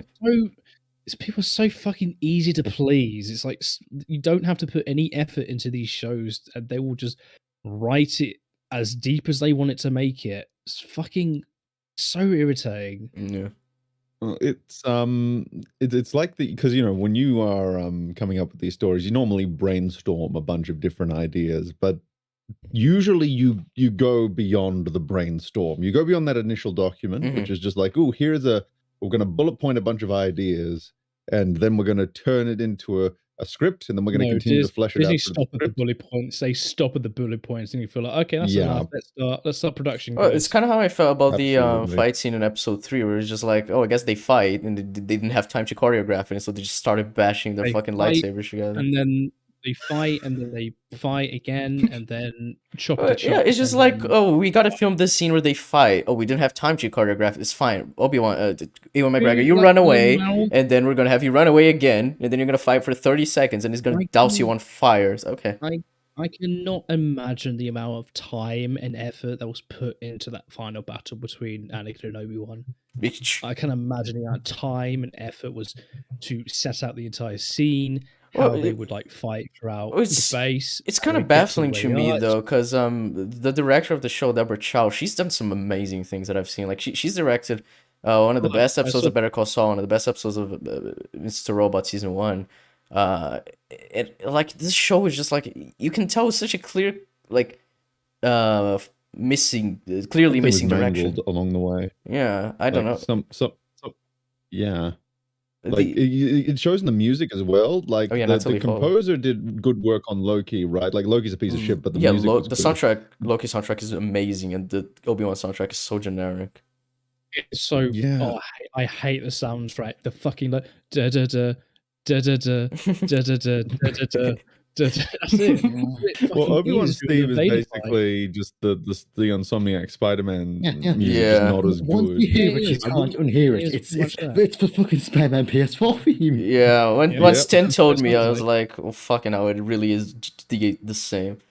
Which is a shame, because like fucking like, oh my god. Yeah, the fucking John Williams said, "Oh, I've wanted to do an Obi-Wan theme for ages," and then that's what he does, just doing the Insomniac thing. This is gonna be like the last sort of Star Wars thing he ever does. Oh yeah, he said he wants to stop doing scores now. So yeah, that's the last one. He's retiring after Indiana Jones 5. Is that? Oh yeah, Indiana Jones 5. Funnily enough, the Force theme was originally meant to be Obi-Wan's theme, but then they started using it more broadly, and it became the Force theme. So suddenly Obi-Wan needed a new piece of music to identify him. But now I don't understand what happened. I've actually I've got all these notes on the show, and initially I was going to just put them all into one video, but I'm thinking I might split them up now because I've just expanded so much on my musical criticisms, and just like there are so many points in this show where it would have been completely appropriate to use the leitmotifs, because Star Wars is a very specific way. It has a specific musical language. It's part of the storytelling, dare I say, and it just feels like the show is avoiding the themes on purpose for some reason. Now, with something like Mandalorian, where you're in a completely different part of the galaxy, completely different setting with new characters that we don't really see, like there are only a few points in that show where I feel there were missed opportunities with the existing themes. But with this show, you're basically smack dab in the middle of the Skywalker saga, yet Imperial March is played once, Leia's theme is played once, the Force theme is played once. Inexplicably, we get some of the chase music from Empire Strikes Back at the very end, because because it looks kind of similar-ish, but not really. It actually looks more like the chase scene from New Hope, but whatever, man. And I was just like, hang on, how many missed opportunities are there? And I went through just off the top of my head, and there's a fair few. Like, I was listing them off as I was watching. Like, what you could have done was you could have not had the Force theme throughout most of episode 1, because he's like, let's just ignore the writing for a second, because God, that's another kettle of fish. But let's just say the story is how it is, but we're going to just rescore it. But that's our job. We are hired on to just rescore it. So what you could do is you could intentionally not have the Force theme throughout like most of the first episode, and then when he finally accepts the call to duty and he gets the lightsaber out from the sand, you could have little snippets of the Force theme, but it doesn't quite complete itself because he's still building his way back up. And then you could have, say, in the next episode when he's coming across the Jedi scam artist, there could be like a more distorted kind of not so right version of the theme, again kind of musically hinting at the fraud going on. And then later on, when Leia falls and he finally uses the Force for the first time, that's when you hear the Force theme for the first time. And that's just one very small example of how they could have been using these themes a lot more correctly than they did. It's a way to build a narrative with the music, right? It's it reminds me of a YMS Sentence Lion King video about the Stampede scene, and how like the music had so much to like tell the emotions and what the characters are thinking in that sequence. And then the remake is just completely missing the point of every of the musical cues, because Jon Favreau is retarded.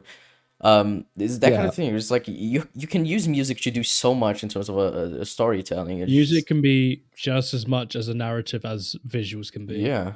And Like, the show does a very much a I disservice. can think to of like a few the ones. score. Like one I saw an edit where like it was the opening scene of episode 3, I think, where it's like Anakin like in the back tank and the suit on as Obi-Wan like contemplating like that with the music from like the funeral scenes in the prequels, and like when like Anakin gets the suit all on, like use that, or like use like Anakin's dark deeds, or like there's so much you could use just in relation to Vader alone that Well, the show not to mention how they only use the Imperial March at the end because they said like he had to earn it, even though he's been Vader for 10 years. Bullshit thing, have to earn. He had to earn the You mean Imperial that March, theme they even though use it's been constantly throughout the prequels? Yeah, it's stupid. It's like, I've oh, already- he had to earn it. He had to become Darth Vader. It's okay, He didn't even use. But he's Duel of already Fate. Vader. He's in the suit.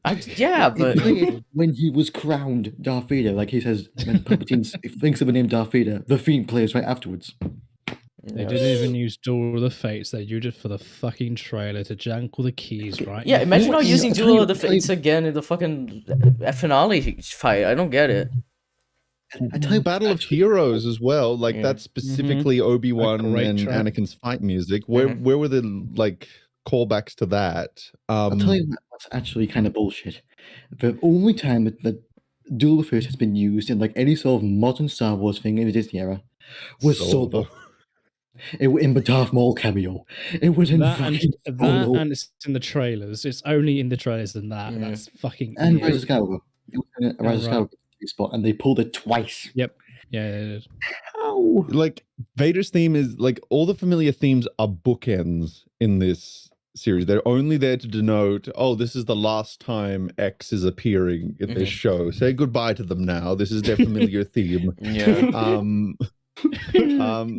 Like the Vader suit up sequence, like it almost feels like the soundtrack is straining to not go into Imperial March. Like it wants so badly to be Imperial March, but it's not. It feels like a fan film soundtrack where they're really scared of getting like a copyright claim on their fan film, Right. so they just have a very generic soundtrack. But even then, I've heard fan film sound like the Darth Maul fan film that came out like 2015 or whatever. I remember that they got an original score for that, and it was pretty fucking good. So even then, I don't really understand why this is so generic. Bro, The way it is, like I think with just Loki soundtrack is amazing. I listen to it like pretty much every day. Like the fact that she made something so generic, it's like clearly the issue isn't on her and mostly how you utilized her. Like you probably had so many constraints. Like, oh, I don't want you to use the Imperial March until the end. It's like not letting her do the things that actually make her creative and a good choice for a soundtrack maker, composer. Yeah. Well, actually, something that I don't think anyone's picked up on that I kind of, because I was just writing down notes about missed opportunities, and I think I went into, okay, let's talk about Order 66, because obviously we have the flashbacks and we don't get, like, there is no singular event in Star Wars that has more fantastic music associated with it than Order 66, because there are so many tracks that are associated with that one event that all fit, that are all just associated. You could have done so much with it, but instead when we open up, we get this generic battle music, and we never once get any callbacks. And then I was thinking, like, okay, so we literally have a character in here who is a youngling survivor of Order 66, and we don't have, and none of her music is at all a callback to any of that music. You could have had her music almost echo with the ghosts of dead Jedi, right? Like during her battle scene with Vader, like she could have come out of the shadows. You could have heard like some of Anakin's dark deeds, or you could have heard like little bits of the Order 66 music. And then as soon as Anakin stops, it launches into Imperial March, almost as if the Jedi died again musically within that moment. That could have been something cool. Again, the scene would have still been shit, but you would have had something soundtrack wise. But nope, just generic battle music again. Ba ba ba ba ba ba ba ba ba ba ba. Dude, like I've been listening to the to cleanse the shitness that is this show. I've been listening to the Revenge of the Sith score, and it's just utterly beautiful to listen to. Just just like you can watch everything about it. It's just so good. You could either listen to the soundtrack of the all six original films, or you could just watch it with the soundtrack and none of the dialogue or sound effects, and you would be able to tell exactly what's going on. Like that was the goal with the music in those films, and I don't think you don't really get that same effect here. Like, imagine listening to the soundtrack for this and just trying to pinpoint where you are in the show. You just can't do it. You wouldn't know. No, you just wouldn't. Anyway, getting back to the video. Purposes of this video, I will only be discussing the first 2 episodes, but mostly the first one. Prior to the first episode premiering, literally minutes beforehand, I mentioned how I thought it would be neat if for the previously on for the first episode, they just recapped the prequels. Wait, what? He thought it would have been neat if they recapped the prequels, the previously on for Obi-Wan, episode 1. Wait, he wanted that? Wait. Oh, yes. no. You wanted that? You wanted a generic ass fucking recap for the fucking prequels? Why do you need a recap for the films that are hosted on the same way? They're films anyway. It's like... If you're watching this show, surely you've watched the prequels, right? Or if you need a recap, could that at least be a separate thing that you can easily just bypass? Like, Netflix that's do? Yeah, like there's that could like sometimes it's just a separate, almost quote unquote, like an episode 0, that Netflix had that. Watch. Netflix had that where he played a recap, and it's separate. It's like a 3-minute thing recapping the previous seasons. I remember when I went to watch Daredevil season 3 for the first time, it had a recap of what happened before, but I could just skip it, and it didn't count as part of the episode. That's what Stranger Things did today. When you go to watch those last 2 episodes, they have a big recap of the last 6 or 7. You know, you can just skip it if you want to. Yeah, it's weird. It's just what doesn't help. What doesn't help is the one that Disney used was really fucking generic as shit. Yeah, it has the generic fucking battle music over the scenes from the prequels. I remember the prequels. And then later in the show, the episode, they have fucking Obi-Wan dreaming about the events from the prequels. It's like, do you really need this recap? It's dumb. Wait, so is he proud that he was able to predict that they'd have, or that they gave him what you see what he has to say. Let me rewind a few seconds. It would be neat if for the previously on for the first episode, they just recapped the prequels. I wonder if they're gonna do a previously on, like for the first episode, and then just show Revenge of the Sith. Oh! And that. This is not related to what he's saying, but look at the cardboard cutout he has in the background. Hold on, let me rewind for a second. And take a peek at it. Oh, is that? Oh, it's the fucking penis thing. It's the slug thing. Abomination. Oh, it's my favorite character from Trosh. Yeah. Oh, Jeb. Oh, Jeb finally. Jeb is finally actually went to sleep. Yeah. Wait, what the fuck is the name of that thing? I'm trying to remember. Glugsnort. Glugsnort. Let's see. What's the name of this glutch? I'm trying to find Claude. Yeah, I tried to find the fucking emote. It's this Claude. Oh, you have the emoji. Yeah, I was trying to find the emote. His Julio. His name Julio. Claude is my favorite. Claude is my favorite Disney character. Yeah, he's so good. He's got no arms, but he does his best. He does his best around the Falcon. He's always there. He's always reliable. He has some high spirits, and that's what matters. A good-hearted fellow with no arms. Yeah, I think funnily enough, Claude was actually one of the indicators that those episode 9 leaks were true, because I think the very first round of leaks before even the first trailer came out had Claude as part of like the as part of one of the leaks. Like, designs for him. He was part of the fake poster. And then he came up in the trailer, and my friend messaged me. He's like, "It's real. They're all real. Claude is there." Claude. It's like the fucking what did the Fox say mug with the No Way Home's it's real leaks. Like that was what confirmed that the leaks were real. So the mug was in the trailer. Stupid details. It's great. episode and then just show Revenge of the Sith. Oh! And that ended up happening, but way better than I could have imagined. The recap put a Way focus better. on It didn't even have the music. Yeah. It was so. Oh, hold on. He's gonna explain why it's better. I remember this. Yeah. Okay. Give him a sec. It's gonna make perfect sense. No. Could have imagined. The recap put a focus on the relationship between Anakin and Obi-Wan. I stand by the belief that the Anakin and Obi-Wan relationship should have been the core of the prequels, and seeing Lucasfilm highlight that here was brilliant. Obi-Wan's trauma doesn't simply stem from the events of Revenge of the Sith. Sure, Order 66 and the death of the other Jedi hurt him deeply, but it was Anakin's fall to the dark side that currently keeps him up at night. At the end of The Phantom Menace, Qui-Gon entrusted Obi-Wan in training Anakin, and yeah, there was one where like, oh, I guess it's a Star Wars transition. But that one was a very the last one was very much like I just bought Premiere Pro and I want to use all the transition effects. I want to use all the transitions, guys. Yeah.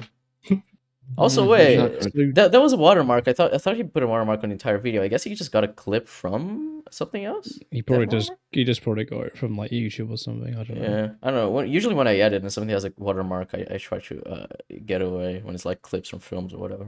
It's fine. Wait, where is it? It was on the bottom left, but it's not on this clip. It wasn't the previous one. Bottom left. Well, on a slight tangent, but I just love it when you're looking for clips on YouTube and there's always the fucking watermark there, and you're just thinking like, wow, they put something in the corner to say, hey, look, do not steal original content. I re-uploaded this myself, damn it. Yeah, I always find it hilarious. It's like, I re-uploaded the scene from a film. I own it, okay? Just don't try to steal it from me. Why did he even have to get it from YouTube? I imagine he is a loyal subscription member of Disney Plus. Yes. Sometimes it's easier than trying to find the scene. You just search the scene in YouTube, having to find like the timestamp or whatever. That's no dedication. Got to do like Shandy did, where you get all the clips from Agents of S.H.I.E.L.D. he's gonna use in his videos. He recorded every single episode from season 3 to the end of the show. That's dedication. Oh goddamn! Yeah, he goes hard. Not only failed at that, but his failure resulted in the eradication of the Jedi Order. When we see his dreams, it is all about Anakin. Moments these two... Yeah, then why the fuck did they have the fucking... previously on then, like the fucking recap? Like they're already highlighting it on his dreams. You don't need the recap to understand if you already have the Scott, you've never watched Star Wars before, right? Oh, no, yeah, Obi-Wan is the first piece of content I've ever consumed from Disney. Yeah, exactly. You need a reminder. Of course. You know what's going on in the world. It does tell you something about the expected like intelligence level of the audience when you have so much just ham-fisted recap.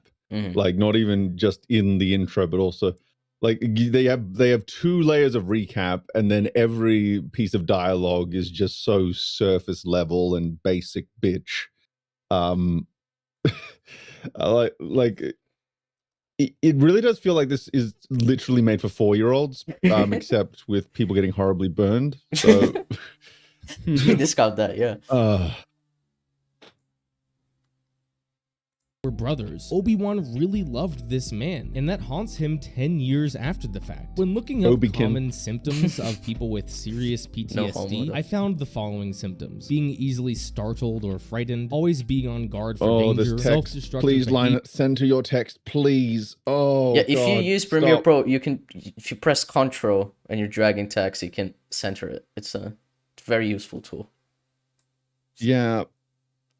Like please, your black bars. Oh my god. Or alcohol, trouble sleeping, angry outbursts, and overwhelming guilt or shame. Let's take a look at these first 2 episodes and see if any of this applies to Obi-Wan. Obi-Wan's story begins with him going through his ordinary life. We see him at his job where he just cuts up meat. He's a butcher. When he checks out for the day, he sees a fellow employee being abused. What does Obi-Wan do? This former guardian of peace and justice just stands there and does nothing. This is not the same Obi-Wan from the prequels. This is a man who is broken. Oh, the text again isn't centered. That annoys me so much. That's not.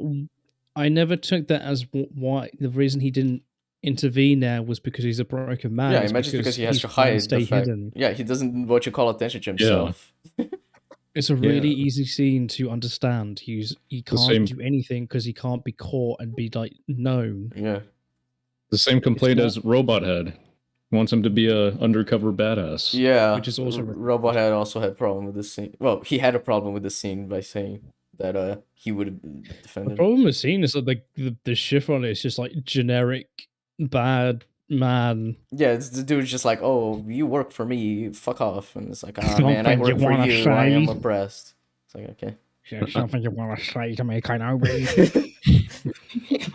It is. And he turns up in the last episode to be an arsehole again. It's like, can you not do anything not super generic, Disney? Is that really hard for you? Clearly. Apparently not.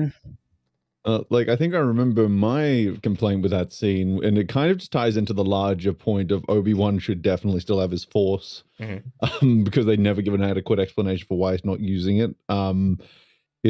He could easily do just a very subtle mind trick there to get that guy paid, and it wouldn't really call attention to himself. And he just doesn't. He just kind of acts as if he has no power in this situation, or even subtly affect the outcome of the situation, which is just not true. Like, there's no way he could make it look like he's just being very persuasive, and still completely keep his cover.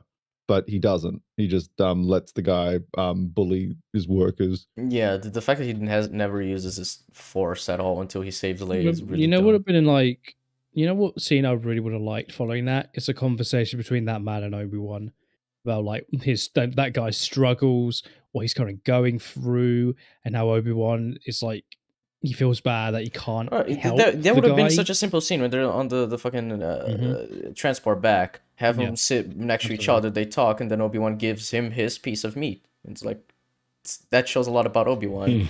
or even his money. Oh, you dirty-minded fool. How dare you? You know me. You know me.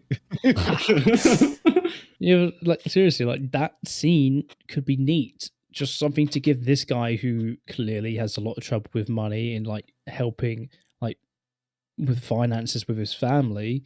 Just something that just a nice scene, that these guys, they know each other, they get on well, but this guy's on hard times right now. Just a simple scene of like, we see Kenobi, like, even though he's staying hidden, he still helps out when he can. Yeah, instead of just letting it all happen. That's really good stuff. Yeah. But instead, we got to go on a fucking space adventures chasing Leia down streets like an absolute retard. No, you see, Leia has magical powers and nobody can actually grab her when she's running. Yeah. Interesting. Yeah. After when the going time through comes, he must be trained, which is why I'm letting my powers atrophy. Everyone's smart, the trauma he's been through, can anyone blame him for not having any hope? A few minutes later, we visibly see how he straight up I don't lets blame him Jawas having take advantage doubts. of him. These two instances of not standing up for himself or others are a great way to show Obi-Wan's mental state to begin this series. Writing 101 is all about show don't tell. You want to see your characters express how they feel without blatantly saying it. Obi-Wan never simply says he's depressed or that he's broken, but by the way he acts, you can tell all of this. That's such the bare minimum. It's like, wow, you can tell that the character is depressed. That is okay. Yeah, that is some first draft shit right there, or maybe second draft if your first draft is just a very rough outline of the character's thoughts and emotions. But it should not be the thing you film. Yeah, is the takeaway you're here. like, oh man, yeah. It is such deep, like, subtle storytelling because he doesn't say I am depressed. You can just see that he's depressed. Amazing. Yes, applause for Disney for showing that Obi-Wan is sad because a lot of bad shit happened to him. Yeah, well done. Not standing up for yourself or for others is associated with fear or lack of self-respect. Now, some may simply say this is character assassination. Obi-Wan would never not stand up for someone. After debating there's other stuff I would say the character assassination. Yeah, I would say episode 1 he's an assassinator. He's just very... He's fine. He has a few weird moments, but episode 2 is when the shit starts with like learning that he hasn't used Force in ages and he has to force himself to be able to use it properly. Save Leia. Doesn't explain anything. It's just that episode's fucking garbage. Yeah, fuck this fucking show. It's so bad. debating the topic I of will Luke do and the what I Last must. Jedi, I think I'm somewhat of an expert on the topic of old men dealing with I'm so much of trauma an in Star expert, Wars. guys. Obi-Wan I'm an Kenobi- expert. Wait, what is he an expert on? I feel like there's a joke I could make out of that. Or no, let him finish. Oh my god. You let him Did not finish. just say Never that. not stand up for someone. After debating the topic of Luke and the Last Jedi, I think I'm somewhat of an expert on the topic of old men dealing with trauma in Star Wars. Let me guess. He praised it. I praised actually have no Yeah. clue, but I can check. That could be No, fun. that's implying that Yeah, there's no doubt. He thinks he's an expert on explaining why Luke is in character in TLJ. Well, I imagine so. Somewhat of an expert on old men. Old men. Jesus Christ, he makes a lot of Star Wars videos. Fucking hell, I just want to get back to fucking. Well, he made that the Rey Mary is not a Mary Sue video, didn't he? This Oh guy. no. killing I'll Luke do Skywalker in The Last Jedi, why you are wrong. That's Wasn't that the like that Rey video like 2 hours or something? Oh, was Is it one of him those that things made the just video? argues semantics all the live I long recognize day, his ignoring the broader icon. points? Oh, it actually might have been. Let me the see. gold man. Last Jedi.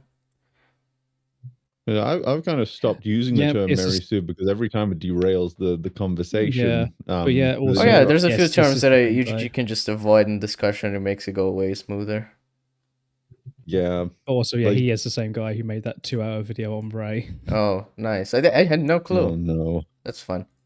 I just saw this video when I was looking for interesting Kenobi essays. Quite the coincidence. Obi-Wan is still a kind and good-hearted man. On 3 separate occasions in the first episode, the camera focuses on Obi-Wan saving a piece of meat for his space camel. This shows that behind this broken... I knew you were gonna laugh me. I was waiting for your reaction. He fed he fed the camel. Yeah. He fed the camel, guys. He gave this piece of meat to the camel, actually. If you would like to use the correct wording. Fuck's sake. You want to know how nitpicky I'm being right now?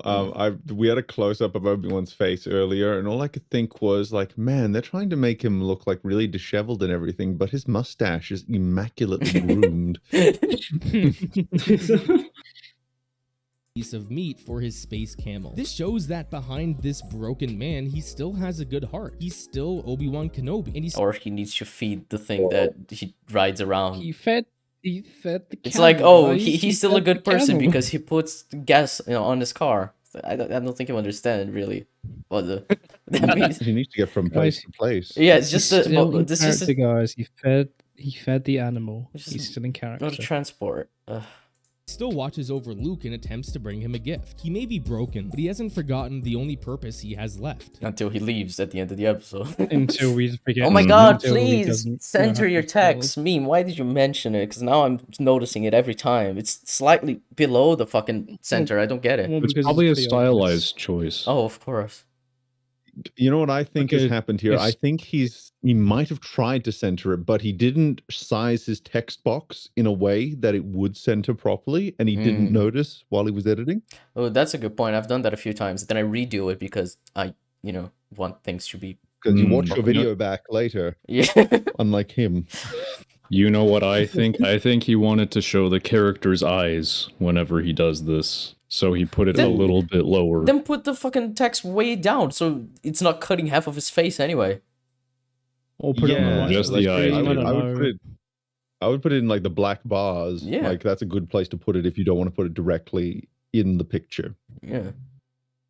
And that's protecting Luke. One night when he is traveling home, a surviving Jedi approaches him. A Jedi named Nari asks for Obi-Wan's help and tells him how much he's been through. While the Gnarly Nari. You don't know what I've been through, Obi-Wan. I kind of No. do. I'm Well, just literally think you Obi-Wan. You know who my apprentice was? Do you have any idea? But yeah, this is still. I still have no clue how he found Obi-Wan. He's just wandering in the desert. And it's By complete coincidence. By complete coincidence. Yeah, that is how.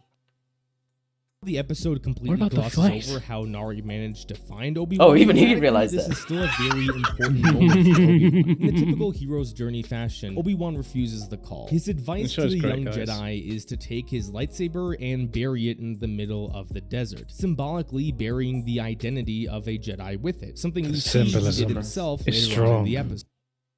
Is that the symbolism? Because he was gonna train Luke anyway. He isn't really bearing it, is it? I don't know. No, guys, he's burying the past. Yeah, but now he's uncovering it. He's digging it up. Well. So Nari responds by saying, "Yeah, really, he's using every single transition effect on Premiere. It's really funny." God, you're so fucking pretentious. Jesus Christ. You were once a great Jedi. What happened to you? When a man is broken like You know what Obi-Wan, happened to him, sometimes they become unrecognizable. And that is how Nari sees Do you think he Obi-Wan. knows more He than is one word other than broken? No, you see, that's the theme of the video. It's about how Obi-Wan is broken for his trauma. He's used that word like 5 times now.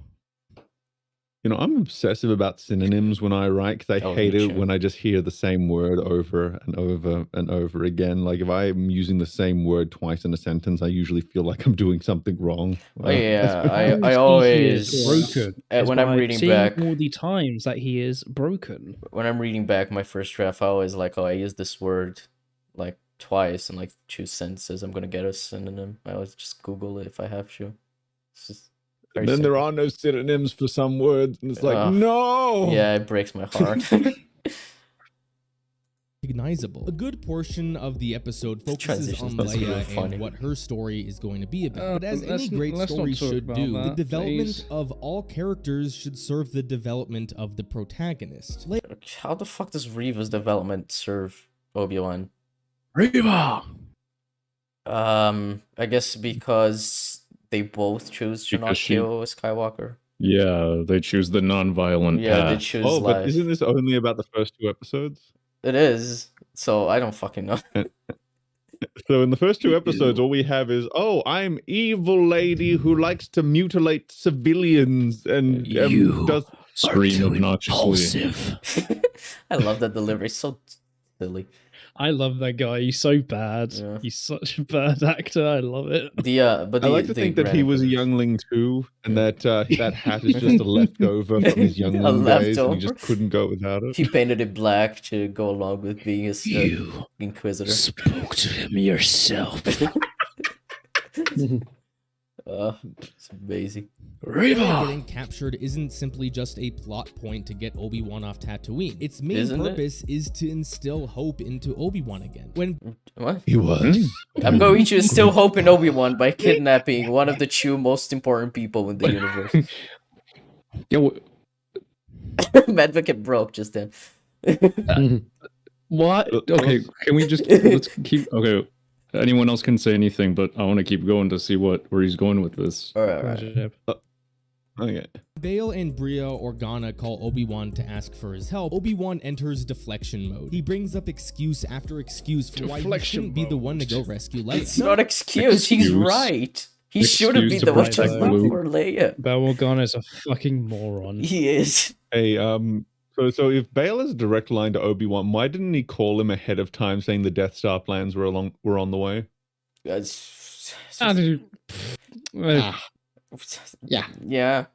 You know, that message was in his drafts. Yeah.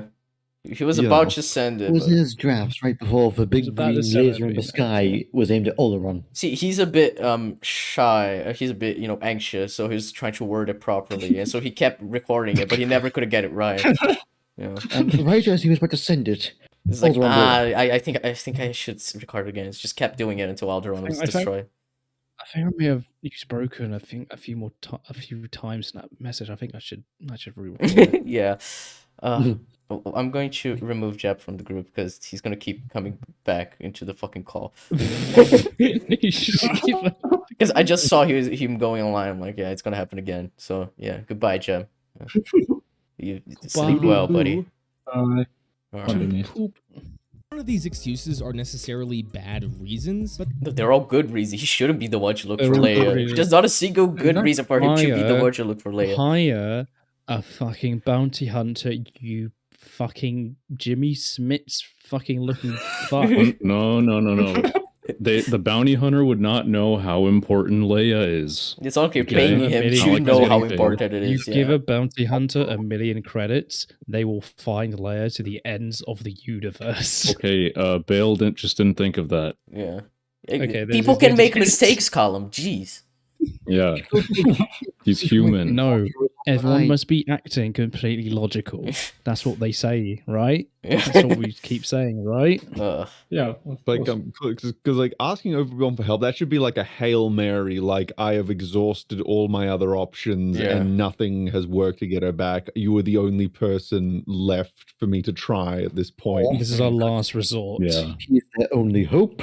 Oh my god, it's Yeah. the name. It's the I'm thing. actually surprised they didn't say that in the message. You'd think at this rate they'd be like, Kenobi, you're our only hope. Yeah, for all the references they squeezed out of the shit show, like, Yeah. how was that not one of them? Well, you see, it's not a meme, so... Hello there. Hello there. But they're masking the truth that Obi-Wan is hiding. We all do this. When we don't want to do something, we think of reasons not to do it that make us feel... The fuck are you showing this scene? What? This scene is... What do you think these two kids are thinking during this scene? They're just like... Oh, just seeing like this guy berate his cousin. Be like, you're not fucking... You're my fucking family. Fuck, you're not even a real Organa. Why don't you just fall down and die? And then Leia's like, you never made a choice in your entire life and you never will. It's just, okay. Yeah. They're like, I think I'm gonna step out. I'm gonna just leave. You guys finish what you have to say. Have you tried the dessert? It's really nice. It'd be hilarious if they inserted a few kid, like that. That bald kid, he looks like that. He looks like a meme that I can't remember. Oh, here it is. It's the I'll just link it because it's easier for me to do. Does he not look like this? This meme right here? Let me put that on screen. Hold on. Totally is. Amazing.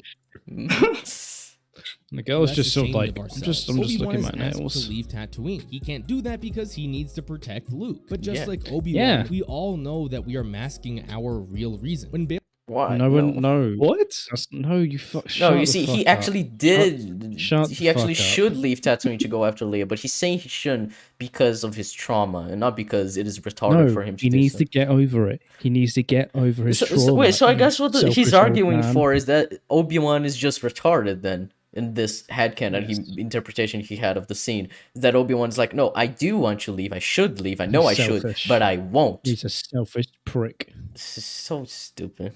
Bale confronts Obi-Wan in person, he exposes... Sorry, you're gonna say something? In the EU, like, because this is one of the books that I've read. I read it back in 6th grade, I believe.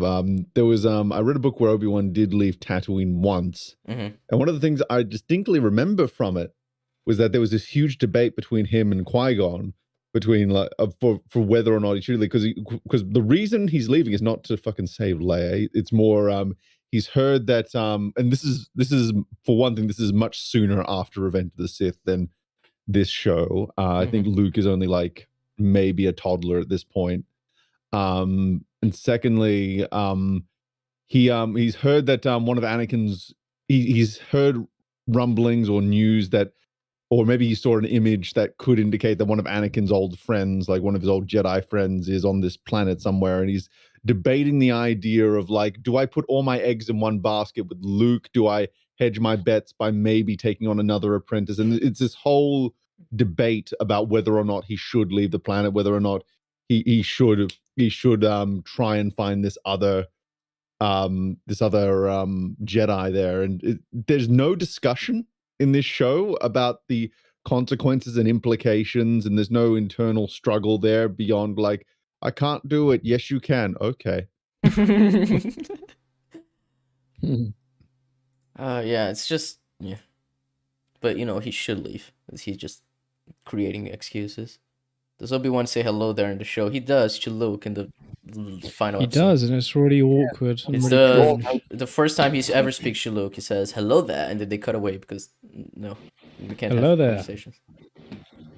that we And are then he goes and masking says to our Qui-Gon. real reason. When Bail confronts Obi-Wan in person, he exposes him and his real reason why he won't go help Leia. He failed to save Anakin. What makes him think that he can go save Leia too? Bail eventually convinces him, and Obi-Wan decides he will go help Leia. He goes to the desert and retrieves his lightsaber, something that surely isn't easy for him. The first episode ends with him leaving Tatooine. What this episode did brilliantly was establish the mental state that Obi-Wan is in, and set up the struggles he will go through for the rest of the season. The second episode is all about Obi-Wan being thrusted back into the real world. Right as he lands, he runs into a clone, one of the 501st no less, Anakin's unit. Obi-Wan gets spooked by this, and rightfully so, but instead of focusing on Obi-Wan's... Literally, it doesn't affect him in any way. Yeah, and why does he approach him when he sees it's a clone? Because he'd be like, oh, he can recognize me, I shouldn't.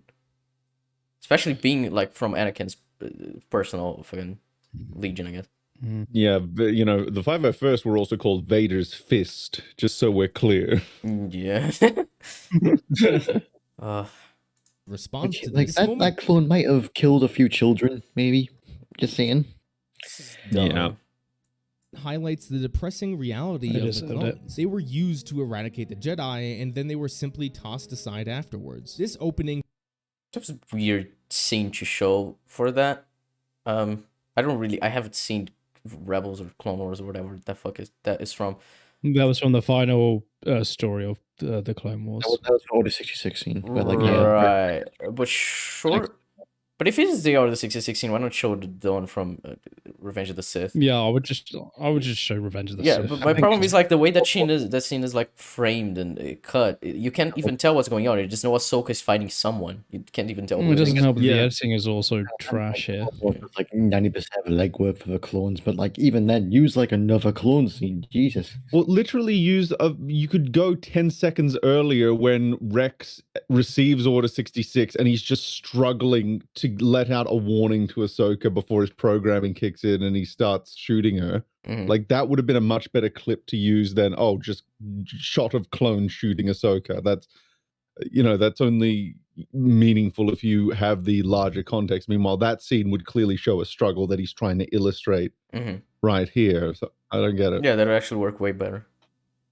To chapter 2 sets up some really depressing ideas. First, the clone became homeless after the war, and then the second was his encounter with this girl. When Obi-Wan tells... This girl, I don't even know her name. Okay. This NPC. Does she have a name? Let's be totally honest. That's Ewan McGregor's daughter, but otherwise, no. Just drug dealing. The girl responds by saying he will never see his daughter again. She would know because some she free was once drugs. Someone's daughter. She adds on by saying that if he were to take some of this, Everyone was someone's daughter unless they were their son. This person is just trying their goddamn hardest to just stretch any conversation in this show and really stretch it to be anything worth of like any meaning to the themes. He's trying his goddamn hardest, this pretentious motherfucker. Yeah. If he were to take some of this spice, he would forget about her entirely. This is one of the more darker moments of Star Wars. More darker. Oh, fuck off. Oh my god. No, I'm done. I'm fucking done. Oh my god. Oh my god. One of the darker moments. Really? No. Why did you say that? Why did you say that? Why did you fucking say that? There's literally Order 66, and this is one of the darker moments. There's so much shit I would count as the dark. Anakin murders the Tusken Raiders. This is one of the darker moments, I guess. Because she mentions that she had parents. We literally have scenes in Order 66 of a Jedi, of two clones pulling behind a Jedi on a speeder bike. We see we see them pull the trigger on their laser cannons, and we see the body fucking fling out separately from the crash in the foreground. We've seen darker stuff in Star Wars, my friend. Yeah. This doesn't make a top 100 of darkest moments in Star Wars. I'm sorry, this doesn't. Even in kills Clone Wars, children. even in Clone Wars, I mentioned earlier, but like for Clone By the Wars, way, you want to know one of the deleted scenes from Revenge of the Sith that only made it kind of into the hologram at the end? There's literally a scene where Anakin stabs like a child in the throat that Lucas went, "Oh my," when he saw it filmed. Oh my! Are we forgetting? Yeah. Are we forgetting how, Luke's aunt and uncle were literally burned into skeletons?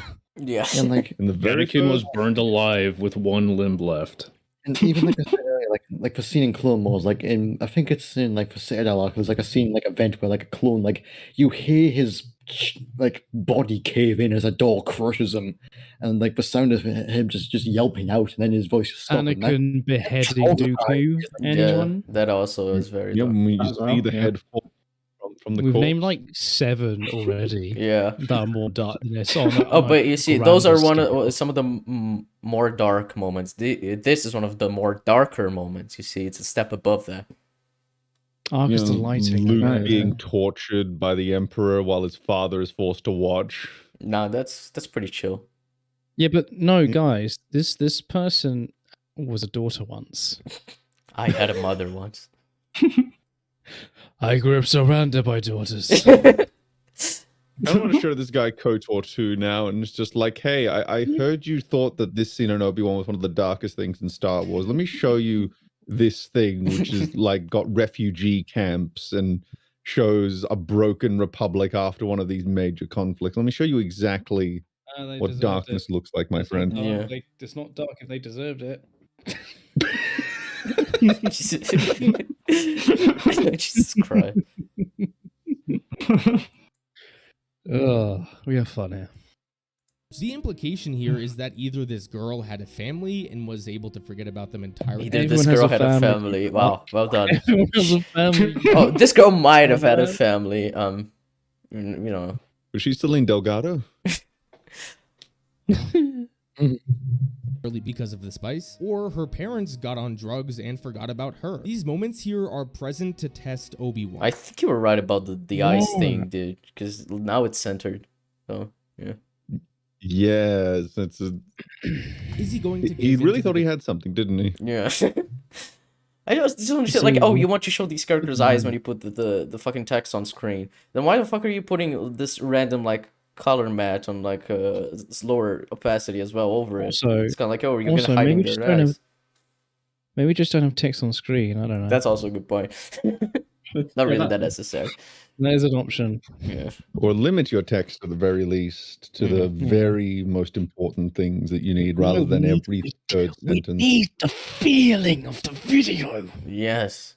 But by the way, while that sign is on screen in Arabic, I was just browsing through Wikipedia the other day, and I found out that if the rare moments where you see like a written English in the Star Wars universe, it's what called in universe the High Galactic Alphabet, because they needed to come up with a name for the actual English language for the very few moments that a writer either accidentally put real English in there, or any moments where they would need writing to be readable to the audience. So say someone had their signature or something, or one of these behind the scenes book that have notes taken in character. So I just found that interesting, that they did have to come up with, whenever they need to come up with, they need to always come up with a Star Warsy name for something that would have like a very earthly origin to appear in these things. I just find it interesting. Like English is called Galactic Basic, for example, and just there's a little something I noticed. It is a bit interesting when you think about it. I think it's a lot of thing. It's a thing that a lot of people thought about with Guardians as well. It's like, oh, everyone speaks English, but then James Gunn said that Star-Lord had like a translator, and that's why we see everyone speaking English. But it is a bit interesting, I find, how like these sci-fi stories are, oh, everyone speaks the same language, it's fine, just don't worry about it. And then having to actually account for it in Star Wars is interesting. Yeah. Depressing reality of the world, or continue to fight. When he finds, I find it funny how he once showed the. She looks pregnant there. How the shirt is deforming. But I find it funny how he wanted to continue, to finish talking about that scene, but he only had the one clip because it genuinely is on screen for like 5 seconds. So he had to put the same clip like 3 times in this video already. Well, it was a very meaningful 5 seconds, guy. That's so true. Very meaningful to the story of the themes of Obi-Wan Kenobi. Yeah, no, that one clone definitely comes up again in the rest of the season. That really does look like she's pregnant. I'm not on the same frame on screen, but it does. Oh my god. Oh my god. This really is the darkest entry in Star Wars now. Oh god. Oh my god. Leia, she stands out in this cruel world. While she may be naive about certain things, she's a beacon of love and optimism. In probably one of Fuck the no, more she's the touching most brattiest brat of all time. Well, she's a symbol of optimism. Is that why she fucking tells Obi-Wan that they kidnapped her to get to him, and that he was a bad person that she had to get away? That doesn't seem like optimistic or loving. I've been chased, shot at, and almost fell to my death. Yeah, very optimistic. Fuck off. Parts of the episode, Obi-Wan hints that Leia reminds him of Padme. Padme was a leader, someone who cared for others. Obi-Wan sees that in Leia. Some theorize that he may have been talking about Satine, but I don't buy that. For one, Leia is Padme's daughter. I mean, how often do people tell kids they remind them of their parents? That makes it seem like it's Padme. And secondly, the casual audience doesn't know who Satine is, so making that connection would be weird. In this series, Obi-Wan hasn't gone through his character arc yet. We're only a third of the way through the series. Going forward, yeah, well, oh yeah, he I guess he goes through an arc if you want to be technical about it. Like he, on an objective level, he does go through an arc. It's just he just arrives. I don't even know where he arrives at. I can't even describe it. It's stupid. He arrives at saying goodbye. Yeah, say goodbye to Darth Vader, letting him live. It's very, very encouraging. Obi-Wan. Well, you see, we now know why he calls him Darth in A New Hope. So that's because we really needed that explanation. Oh, you know what, guys? You know what? That's Sherman on the show. 10 out of 10. This is a masterpiece of a show. Well, it's like really explores the themes. Solo, a Star Wars story. We learned why he got his name Solo. So it's like that also is a fantastic origin story. He's a fucking loner. Yeah. As we know, guys, Star Wars has always been silly, so we need to fix these problems. They want to kill two birds with one stone. People bonked his fucking fat head on a door, so you know, we need to fix some things. Yeah. What'd you say, Tim? Like, I have literally heard people argue that the new continuity is better just because it doesn't have Han Solo fighting a giant weasel in a sewer. Bruh. Well, those people are stupid. Yeah. What'd you say, Tim? I feel like that sort of bit was like to kill two birds with one stone, to like cover up a bit in A New Hope where like the whole story with Vader killing Anakin, how like he's back then it was the idea that they were still two separate people, and it wasn't the retcon that was still Anakin, and also the retcon that, oh, that's why he calls him Darth. Like, I feel like that was their way to patch up two silly things in A New Hope with one scene. Yeah, it does seem like a bit of a, well, I don't know. It is. It does seem like that they, the again, the expected intelligence level, like they couldn't just leave it to implication that he was telling a metaphorical story to cover up the truth that he wasn't allowed to reveal to Luke at that point. Yeah. So he was telling a story that was emotionally true to him. Like, no, we have to have it really explicitly spelled out for us. Yeah. That Leia is going to instill hope back into Obi-Wan. How she will do that has yet to be seen, but this adventure is going to change Obi-Wan for the better. I want to go back to the symptoms of PTSD that I spoke about earlier. Please center your fucking text. There's no eyes here. Easily startled or frightened. We see this when That's he runs true. into a clone again, and when the Inquisitor. What? He wasn't frightened or startled. He's just like, okay, I guess that's the thing that happened. Did you see his reaction? You just showed his reaction, my dude. He doesn't look frightened or startled. We see this when look at he that. runs into a clone again. He just looks bored. He looks morose. He just turns away. A clone. Kill it. Surely there's a moment where you could just say that he's startled or frightened in the show.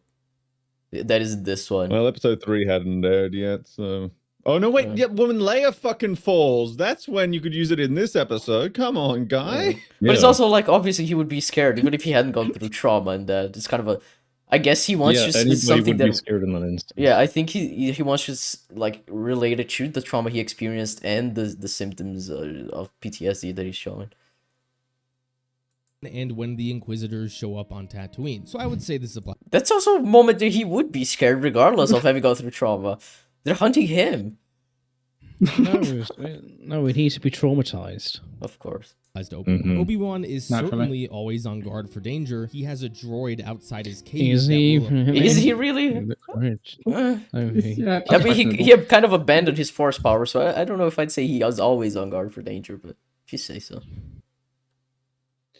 alert him if someone is in his home, so this applies as well. Destructive behavior like drugs or alcohol. This is Star Wars, so we will never see our main character be a drug addict or an alcoholic, but Obi-Wan was. I don't know why. Like it's What? Why?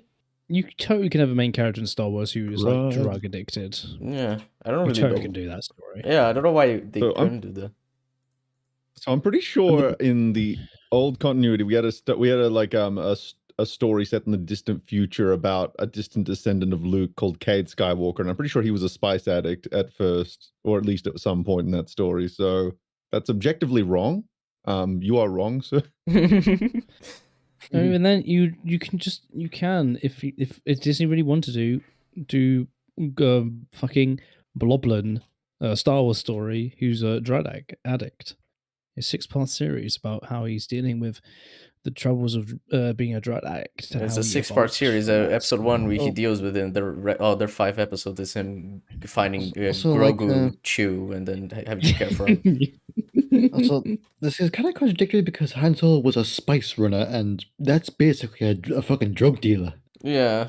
Yeah, this seems like a really weird point. But it seems like he's trying to justify himself being right. Very biased view of like, oh, you see, I'm right about the show exploring trauma well because that he's just bending like. He said he's an expert. He did say. I mean, yeah, there's still a few other symptoms that he can explore. So who knows? Maybe the show did do it well. So I feel like this show. I mean, it's not the show. This video is. It's very much putting the cart before the horse. I think he knew the rough premise of the show going in, and then he was just kind of thinking of like potential video ideas for the show. So I would not be surprised if he Googled all the symptoms he's listing on screen before he even watched the show, and then he just kind of went through the show trying to find things to support the symptoms because he needed to make a video about Obi-Wan. So yeah, I would totally believe that because everything is extremely superficial and everything's a reach as well. Yep. Seem really much totally an expert. Oh yeah, he's totally an expert. He's an expert in old men. Yeah, old men trauma in Star Wars. Given some drugs, sorry, hold on. Could you rewind just a little bit? I really don't know what point he was making here. I think I didn't hear it. Alert him if someone is that's just home, me for so all the this videos. applies as well. Destructive behavior like drugs or alcohol. This is Star Wars, so we will never see our main character be a drug addict or an alcoholic, but Obi-Wan was given some drugs. And look, here's the article I literally just got up. So it's Star Wars most tragic. Skywalker proved drugs are stronger than the Force. That's a funny headline, but all right. Yeah, so it's so contradictory because literally, I think it wasn't spice; it was death sticks. He was addicted to death sticks. That's fucking funny. Death sticks? What about some death sticks? I'm gonna go home and rethink my life. The death sticks. So Yeah. why is he bringing up that drugs exist? Yeah, because that's one of the symptoms that he showed earlier. So Well, basically, it's he googled PTSD. Breaking Bad. He googled PTSD symptoms, and so he put them on screen, and now he's showing. You see, but Is he Obi-Wan saying- explores all of these. Is he saying Obi-Wan is a drug user? I don't know. No. What's happening. He's saying that because it's Star Wars, we never see Obi-Wan use drugs, so we can't just discount that symptom.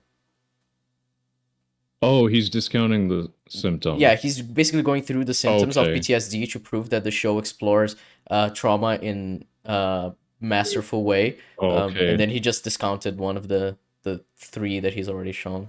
Thank God. I thought he was making his biggest reach yet by saying, oh, look, there's drugs on screen. It exists. Therefore, Obi-Wan is thoroughly exploring this element of trauma. He says something kind of similar right now, as you see. It is which he properly disposed of, so this doesn't apply here. He absolutely has trouble sleeping, as we saw in the beginning of Chapter 1. Obi-Wan at this point hasn't had any angry outbursts, but I wouldn't be surprised.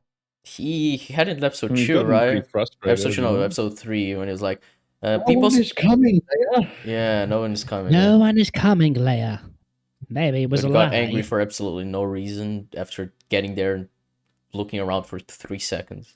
It's crazy. That scene is so fucking stupid. Fucking gets there and he's like, "No one's here, fuck." Yeah. And then Zach Braff fucking drives by. It's like, hey, well, you need a lift, stranger? Hey there, I'm Shrek. Oh, come in, guys. Sure love the Empire.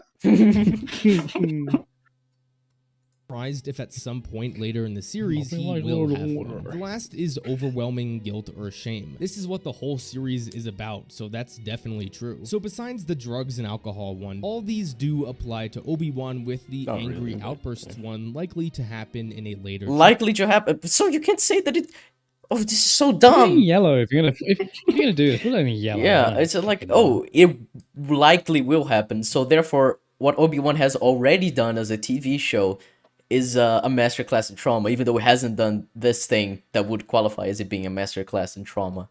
That is so stupid. It hasn't happened yet, you moron. Why could you wait one more week so you can make an episode when video when episode 3 came out? Guy, he said he's an expert. He knows what's going on. He can predict it. He's an expert. Yeah. See. We have a minute left, and I haven't learned anything. This feels like the beginning of a video. Like, Yeah. I'm so shocked. Yeah. This is the Jesus. runtime. chapter, and that is most likely going to happen when Obi-Wan will have to confront the ghost that still haunts him, and that is Anakin. When Obi-Wan learns that Only enough that wasn't when he got angry. No, don't even. Anakin is still alive and is a thriving Sith Lord, this overwhelms him. In some ways, Which he Anakin didn't know survived- somehow. Yeah. Despite the fact that he was told twice that he lived in Darth Vader during Revenge of the Sith, but it's fine. Whatever. Who cares? Come out and play. That scene is so stupid with Reva be like, Obi-Wan. Obi-Wan. I will find you. Oh, it's so silly. Oh, you didn't know. Oh, you didn't know. You really I don't know think how it didn't was on see all the credits? news. Surviving as a Sith Lord is far worse than him dying in Revenge of the Sith. Obi-Wan now realizes he has to overcome his biggest fear. He has to overcome the root of his trauma, and that is facing Anakin again. I imagine there will be a moment later where Obi-Wan and Vader have a conversation, and in Oh, well, you know, Is how it- do you qualify a conversation? I guess they had the conversation after half of the helmet was destroyed in episode 6. It's kind of a conversation. You didn't kill Anakin Skywalker. Yeah, it's just like, I did. The same way I will destroy you. I guess that's the Oh, poor conversation Hay- they have. And then my friend is truly dead. Goodbye. Oh, poor Hayden was left out to Darth. dry in that scene. He really was. Like Yeah. he was not. I don't know how you saved the line. That's why I will destroy you. Right, it's that fucking an Ares kind of destroy yeah, exactly, you. from Wonder Woman. It's that kind of retarded line. Perfect. Even that's from Rebels, because like Ahsoka says, "I won't leave you not this time," and he says, "Then you will die." But they actually have that line directly at the beginning of the fight. It's just like, I will do what I must. It's just like, and then you will die. And then they have their really bad fight. No, it's amazing. I mean, it's all dark and it's poorly choreographed, but the emotions. How shit do you have to be to fucking rip off Rebels of all shows? I've been And then saying do that it this entire worse. Yeah. because Rebels isn't that good, but somehow it's for crooks for all of Disney Star Wars apparently. I couldn't get through Yeah, the well, first you see, episode because of this Rebels, first you know, season. by default is like one of the best things they've done because it has it has a level of coherency that these other things somehow do not have. Mhm. But by the way, if you're gonna do this rematch, which I'm not recommending you do it, but if you're going to do it, why couldn't this be on a snow planet to contrast the fires of Mustafar? And also Darth Vader looks really good with a white background, like the contrast is nice. Why would you just choose Rock World? And I'm gonna throw hard lava at you. Dark Just rock. World as well. Hell, the final Because we scene need to get the Rock light of the lightsabers. Vader on a snow planet. Oh, help. No, we need to have the shot of Darth Vader's face going fully red, so it needs to be a dark place, guys. We need to get the visual. Yeah, we need that themes in order. fucking neon purple Of light course, yeah. directly on Darth It's Vader's face. totally not overt in any way. Just trust me, guys. It's not overt in any way. Like, this is from Force Unleashed too, but, much better. Yeah, that's from the trailer. It's just nice. It's very cool. Is that the scene where let's hope banger line just I lied. I lied. No, that's from the first game. Yeah, but that's pretty funny. I was like, good from the very beginning. That's much more Vader than what he says here because he's just very. Oh yeah. Force Unleashed Vader is pretty cool. Force Unleashed has I lied. Kenobi has hello. Even fucking Fallen Order did Vader way better than this show ever did. Force Unleashed had a better Obi-Wan Vader fight because remember Proxy turns into Obi-Wan. Yes, I remember that. Yeah, I remember that. That was very funny. I liked that. Well, not funny. It was fun. Yeah, I like Force Unleashed. Even the Star Destroyer thing, it takes him like 10 minutes to even move it slightly. Meanwhile, so, there's still problems with it, but it's less extreme than, I'm just going to pluck it out of the sky in like 10 seconds. Yeah. It's like, no. Cease and desist. I'm copywriting your fucking video. Conversation, Obi-Wan will get everything off his chest. He will express all of his emotions. Maybe like Kylo Ren in The Rise of Skywalker, Obi-Wan will be able to forgive himself for what happened in Revenge of the Sith. He will defeat Vader and return home to Tatooine, where he will have a conversation with Qui-Gon, because that was definitely set up in Chapter 1. But when Oopsie. That total scene. Like, I've said this a couple times since the finale. I fucking despise the dialogue that Qui-Gon has. I fucking really hate it. It does not sound like how Qui-Gon would speak. I think I've described it as like the world's quickest character assassination. Yep, yeah, I agree. I do not believe Qui-Gon would say, "Oh, I fucking took you long enough." She's like, I was always here, Obi-Wan. You just couldn't see it. It's like, Obi-Wan could appear to Luke whenever he wanted. You didn't need to. Oh, okay. Yeah. Come on, we got a way to go. But something I find really funny. It's that he just said this, like, it's setting up shit. Because he said a few times, right? That, it's setting up stuff that's going to be paid off in later. Obi-Wan and Vader are going to have a conversation. He's going to talk to Qui-Gon. And neither happened, like, especially with the Qui-Gon one, which is not meaningful at all. But he still made a video saying that the Obi-Wan episode 6 was beautiful, which is the other video the next video that I wanted to cover. So it's just, I don't understand how he can say both of these things, because they didn't do what he wanted the show to do. They did the exact opposite, not paying off the shit he says. It's clearly being set up, and it's like, it's still beautiful. The Qui-Gon cameo is like so key jangly, it's almost comedic. Yeah, like it's like funny how basic it is.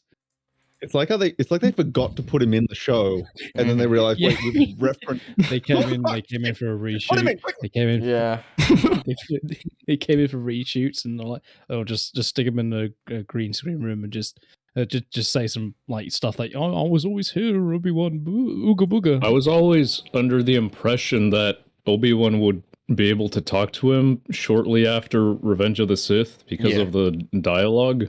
You're telling me after 10 years, I will teach you. After 10 years, this is the first time Qui-Gon has showed up.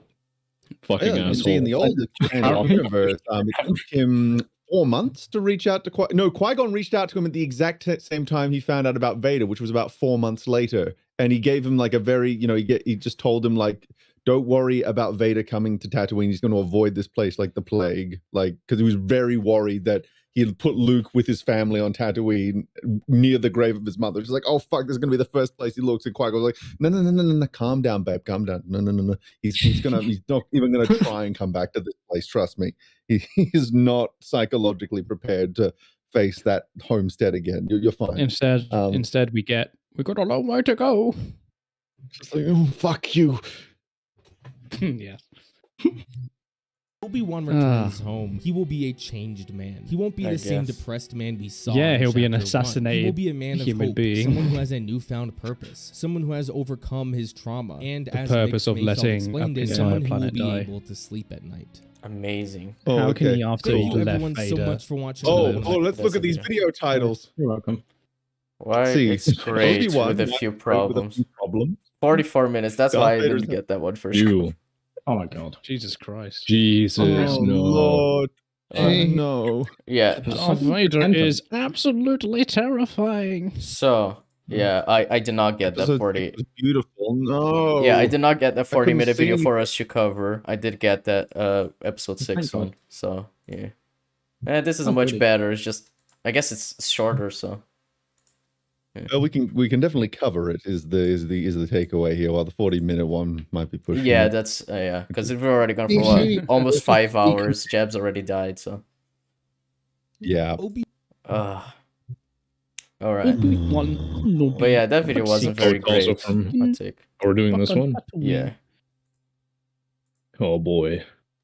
Oh boys. I'm just scrolling through his channel because I want to see how like whack his standards are, because like now I'm seeing Doctor Strange 2 was sloppy according to him, but he thought Obi-Wan was great. Yeah. Even Let's see. well, I guess even he can recognize the Multiverse of Madness was garbage. That's pretty funny. Yeah. Well, you could just say it's sloppy, but it had moments of goodness in it. Oh, this is mostly what people say. Like Griffin, FilmSpeak made that video saying that it was almost great. It's that kind of bullshit that people say. It was never Shang-Chi, a study of family trauma. Oh no! Fuck yes. No, Madvocate. Fuck yeah. No. Is any family or is anyone in Shang-Chi doing drugs? Oh yeah, they don't do drugs in Shang-Chi. Therefore, it's Big it's not- drugs. They do the Hmm. they do the big drugs. Oh man, imagine. So this is sort of off topic, but if you guys were given the opportunity to explain why Luke has his last name Skywalker when that is like the worst decision you could make as like a guardian to have that last name be the same while you're trying to hide him on Tatooine, what explanation would you give for that? I don't really think there is a way to explain it. I think it's just stupid. You can go Yeah, around I've that. thought about this, but I didn't come up with an answer. It's just a stupid thing in the world. You kind of just got to run with it. Well, because I racked my brain about it, and the only thing I could come up with was they do name him Luke Lars at first, and they kind of hide away any information about Anakin from him because clearly he's completely ignorant. At the beginning of A New Hope, he doesn't even know who Vader is. Like he's been kept that isolated. But I remembered there's the grave of Shimmy Skywalker still on the homestead. So I was thinking maybe maybe he at some point discovers the last name Skywalker there and maybe takes it on like during his rebellious teenage phase or something. It's kind of like a fuck you mom and dad sort of thing. Like I guess it's the best explanation. It's as good as because it turns it from like a hole in the story and the characters to just a contrivance that he happened to take on the last name of his. But even then, it's not that big because the grave is still there, so he can like put things together like in a way. So that would probably be the best way to explain it. Oh yeah. Anyway, let us get started with this video. I'm very ready for him to praise the best episode of TV I've ever seen. Obi-Wan Kenobi Part 6 begins back on Tatooine. We see some typical Tatooine folk, and boom, Reva is there. How did Reva get here? I don't know, but I don't really care. She's great start. This is a great Don't start. tell that you Well don't done. care. Yeah, well done. Wonderful defense. 10 out of 10. I'm convinced. Well, I'm convinced funnily he's enough, there. you say 10 out of 10, right? Let me show you a screenshot from because this is like a video essay he made about this episode. But he also made a first thoughts review right after he was done. So here is a screenshot of the thumbnail for that. If you'd like to just see it. Oh no. Oh, Of course. no. So you say 10 out of 10. You might have been joking. He ain't. I love this. 10 out of 10. You've already highlighted why this can't I be. don't like. Put it that I'm high. I'm also a big fan of Kenobi, the Last Airbender. Anyway, yeah. Wait, both Reva. of these videos were 10 minutes long. Yeah, and his I wonder reaction was 18. If he's, I wonder if You know he's why they aware. did the whole Obi-Wan rocks thing, right? That was just I'm almost certain they're trying to say, oh, Vader got the idea to throw things at Luke in Empire because Obi-Wan threw things at him in Kenobi. That'd be hilarious. But what were you gonna say, Madvocate? Well, I was gonna say, I wonder if he's aware that you no longer have to make your videos longer than 10 minutes to put It's mid-roll 8 ads. minutes now, yeah. It's 8. Well, I wonder if he's aware of that. I think he does, because there's like an 8:08 here. But he also has like 5-minute long videos. I think he just makes them as long as he thinks he needs to. Oh, okay. So he thinks that everything included in here was required Yes, to get his point 100%. across. Like, he has a 3-minute 45-second video called Obi-Wan Kenobi is already making the sequels better that he posted a month ago, so. What? Even before... What? Even... Is it because... That was I know why. right I know what after his Chapter argument's 1 and 2 gonna came be. out. What? So basically, a lot of people have been saying, "Oh, well, this explains why Kylo was named Ben, and when Leia didn't have a connection because he did have a connection through Kenobi, so that's clearly why." And it's just like, We mentioned this earlier. It could just be that she. First off, if you're gonna name someone after Obi-Wan, you're gonna use Obi-Wan and not Ben. I would assume, but either way, he like sacrificed himself to save the galaxy and train Luke, and died fighting Darth Vader. I think that's enough to like maybe just honor his memory by getting his name, and even then it could just be Ben as a name. It's kind of generic, so it's fine as well. But whatever. like one of her children in the expanded universe was she named Anakin because she wanted to redeem her father's name after his sacrifice and all of that. So that was a much more meaningful choice. That was her coming to terms with the fact that her father was not only Vader, but the good man that was Anakin before that, and also the good man that came back and ultimately did right by the galaxy. Meanwhile, Obi-Wan is like, the main argument you would make for that is that he was just he was a war hero and everything. But like, what we didn't need you to break canon more just to make that more of a justified name. You didn't need to do that. She's looking for one. She's looking for that farmer she interrogated in the first episode. But she's not the same woman that she was in that first episode. Oh no, he's playing the generic music. And arrogant and had all the power in the world. Here she is broken. Oh, he said it again. Broken. He did it. It's censored. There's a lovely face on Reva there. I'm just gonna screenshot that. Here she is, broken and beaten. Is Brock. Is Brock.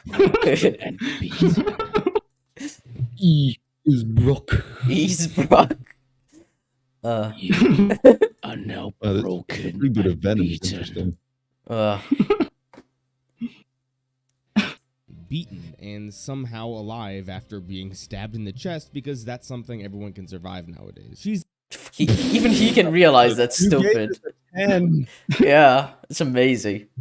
Looking for Owen Lars because he has potentially the son of Darth Vader living with him. How does she know? What?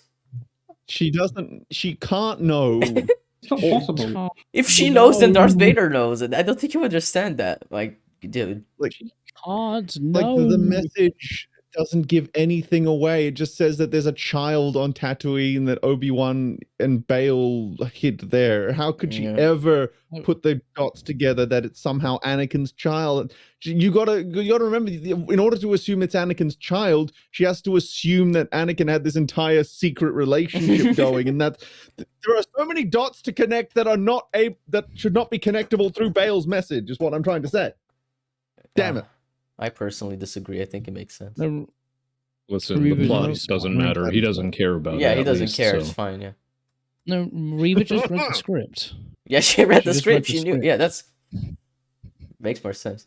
Seen a lot of questions. Man, Luke should have done that about in the Empire. He purpose would have saved himself a lot of time. story in this show. Oh, Obi-Wan Kenobi should have been solely about Obi-Wan and Vader. And Reva currently Yes, has no, her no, no, about Obi-Wan. About Obi-Wan, I don't please. think not inherently, but yeah, I think it would have been better. own story Just- that takes yeah, away I from don't these want the two. story, We want to see please. the story of how two people felt after they. What the fuck was that lightsaber swinging from Darth Vader? Sorry, that was so stupid. I just love this We fight. want to see the story Look at of this. how two people felt. What was that? So they've got Vader is not a caveman. The most iconic image of Vader of him, using the lightsaber with one hand, which fair enough, gets some of that in there, but they forget that he does go two-handed in the OT. He doesn't just swing it around like a club. He uses it one-handed when he's fucking with Luke. That's to show, oh yeah, you mean nothing to me. You are. I don't even need to use both my hands to defeat you. I'm just going to let you kind of swing at me wildly. And then as soon as Luke gets a hit off on him, it's just like, okay, second hand's coming in, Sonny Jim. Shunk, off goes the hand.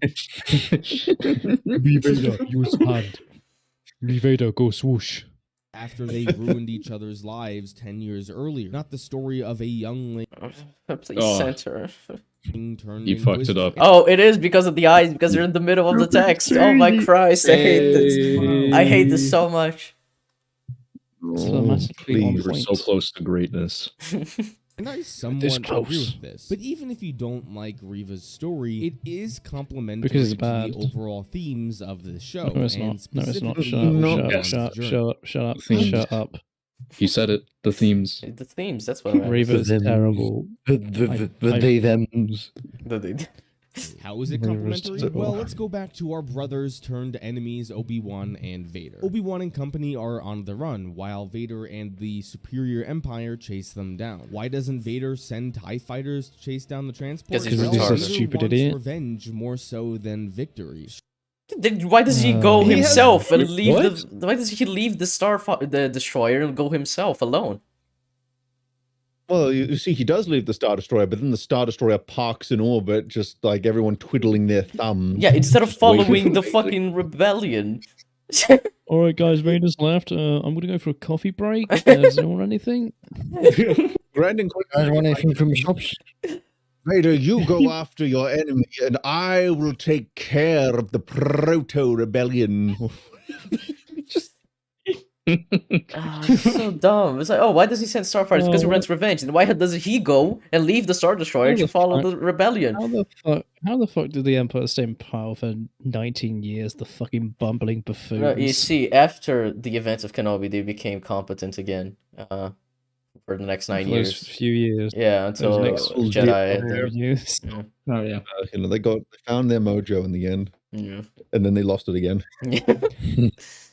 That was their more peak. so than victory. Sure, he can blow up the transport and kill Obi-Wan, but Well, no, as they we saw can't. in part 3, he doesn't If he can, why didn't he? Why He's they firing at it. He clearly wants you. Why are they even trying? They can't. Yeah. Oh, for sake.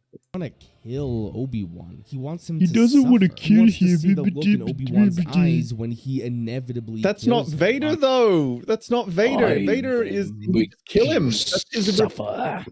Yeah. Remember Count Dooku when he took revenge? Remember the Tuskens? He didn't torture them. He just fucking sliced them up. The only time he tortured someone was Han Solo, and even then, there's an argument to be made that he was using that to bait out Luke. But even if he wasn't, like Han has been such a consistent thorn in the Empire's side that it feels much more justified than when it's a singular act that he's getting revenge for. He repays it with a singular act. That's Vader's character. He doesn't torture people just to be a petty fuck. I like the screenshot that's in sent because it's just saying like Jim. No. This is Jim. You will suffer, Obi-Wan. Anyway. Your pain has only just begun. I already fucked. I shouldn't. Jim. I want Jim. I want Jim to suffer. Fucking Jim. Right. On the other hand, He was the trooper who spilled my fucking coffee. Obi-Wan is aware of Vader's plan and decides to leave the transport. Tunnel vision, Vader will follow Obi-Wan and the partisans can go free. Why? Why doesn't he send the Starfighter and go alone? Please why answer not me. then? Why not then say, okay, now you can launch the TIE fighters, Kenobi's not on board? Yeah. Yeah, because if that by that point he didn't want anymore, just that's a good point, Colin. I make good points because I am smart. Yeah, and let's think about this. Even if Vader was so tunnel vision that he didn't think about the idea that he could split up, why did none of his commanding officers or the Grand Inquisitor suggest, okay, you go after them. If you really want to go after Kenobi, fine, but can we take the Star Destroyer? and for the love of God, just stay here. Stay where you are, where I can see you. I need someone to pick me up in case it destroys my ship, okay? Don't worry, guys. I'll be like 5 minutes. It'll be a quick fight. I'll be in like a bit. Be 5-10 minutes tops. Always like you lost on Mustafar. Oh, it's so dumb. This Copium is just TLJ over again, pretty much. Trust me, guys. I learned from my mistakes before. Funnily enough, I think Obi-Wan and TLJ have the same rating on IMDb. I think they both have 7.2. Ooh. Coincidence, I think. The standards are out the window, guys. But to be fair, 7.2 is very low for TV shows on IMDb, usually. It's too Oh, never mind. The Last Jedi has a 6.9. Oh. Nice. Nice. Maybe one day Kenobi will be lowered to that status. We can hope. Maybe. We can only hope. Obi-Wan goes Give to it Haja and time. tells him to ensure that Leia gets home to Alderaan. Remember, this is the same man who he regretted trusting only. No one is coming. He regretted trusting because he was retarded. He's like, oh, you're gonna meet this person there. You wait 5 seconds. He's not here. That motherfucker lied to me. So I really dumb. want to comb his hair. Out of all things, you wait up. My hair's way too long. Yeah. Before, Obi-Wan's learned to trust again, which is only my the surface Christ. of his character arc. In typical Jedi fashion, Obi-Wan leaves while protecting everyone else, and in typical Vader fashion, he follows. Obi-Wan and Vader meet Typical. on the planet. Very and typical through Vader. sheer You know who body Darth Vader is, language, you can tell. No. He does not. I don't know anymore. I don't know who he is anymore. It's a good point. Oh, here's a. Have you come here to destroy Obi-Wan is ready. Come to destroy me. I'm terribly sorry. I forgot. The dimension's kicking in. Forgot to take my meds. He's ready. will He's not scared die. or running away like he was in Chapter 3. Here he's facing Vader directly, chest up. The duel begins. The supposed He rematch. came to of the Vader. God, this is such a bad Supposed choreography. rematch. I love this fight so much. It's so meaningful. Why didn't you just say the rematch? I don't fucking know. He needs to pad out his script. I don't fucking know. Supposed rematch. It is a rematch. I don't understand. Yeah, exactly. This is what Disney's been hyping up. Yeah, I don't get it. I just hate how both the duels are in darkness. They can't help themselves be like, guys, look how bright the lightsabers are. Yeah, but Just how look all the purpleness of it. Look how cool the light is though, because it's hitting here. See, and it's like there, you can see some blue on Darth Vader, but you can also see some red on Obi-Wan. Ooh, That's so that means like he has a thematic little bit of knowledge. good in him. I know, right? Each side Buddhist Taoist shit. Yeah. It's Was deep. very deep. Like duel is sodomy. really split into two parts. That fucking swing! Holy shit! Hold on. I want to see that again. Like when I was Match of the editing century. this, like there are some shots in here that made me giggle. Like, yeah. Jesus Christ! Vader's just wide open. Begins. The duel Okay. is really split. Jesus Like Christ! in Revenge of the Sith, Okay. anytime Anakin turns around, his lightsaber always goes behind his back, almost Of as if course. you don't want to leave that open for attack. Yeah, that's just common sense. Yeah. It into two parts. The first part, they're on even footing, but Oh my Vader God, gets the upper cinematography hand, is so burying shit. Obi-Wan in the ground. Obi-Wan recalls everything. I'm gonna he's bury you done. in hard lava like you put me in soft lava. It's so deep though. through on his journey and reminds himself what he is fighting for. Yeah, it's fighting for Leia, I guess, because he sees mostly Leia and like sees Luke twice in that fucking one time. Yeah. It's pretty funny. I will take the boy. Kind of point this out. The text. Can we stop making it the same color as the background? I never without understood any that. outline? The entire point is for it to pop out so you can actually read it. If you put it the same color as the background, you're not going to be able to properly read it. That's one thing that I always do when I'm editing and I have to put text on screen is I add a stroke with the opposite color to be able to stand out or add a drop shadow. Yeah, at least he centered it. Yeah, he did center it, so I guess, win some, you lose some. Yeah. The only thing that's having a stroke right now is me. Heyo, good one, Colin. No. Is this the emotional climax of the show? Not yet. With newfound spirit, he Not storms yet. Vader and proceeds to kick his ass. With devastating Kicks blows his ass. Why did he hit with him the butt of the fucking lightsaber? This is the stupidest thing. You can Vader with the butt of your lightsaber. You can easily swing it around and chop him in half. Just FYI. This is so dumb. Obi-Wan's non-violent. No, he's non-violent. That's why he's fighting Vader. Yeah, it's a good point. The theme is redemption and choosing the path of non-violence, just like Reva. Yeah. You see, they both have to do the same thing. It all works. It's like poetry. It rhymes. See, he's non-violent, so he proceeds to hit the life support on Vader's suit time and time again with his hilt. And cut half of the fucking helmet off. It's great. Pointy end, and that means violent. And Star Wars Theory pointed this out. So Vader is one, he's just standing there and taking it for some reason, even though his lightsaber's right there. But two, he's groaning in pain every time, or he's acting like he's in pain every time he's hit with in the life support. But the thing is, he doesn't have nerve endings in the life support.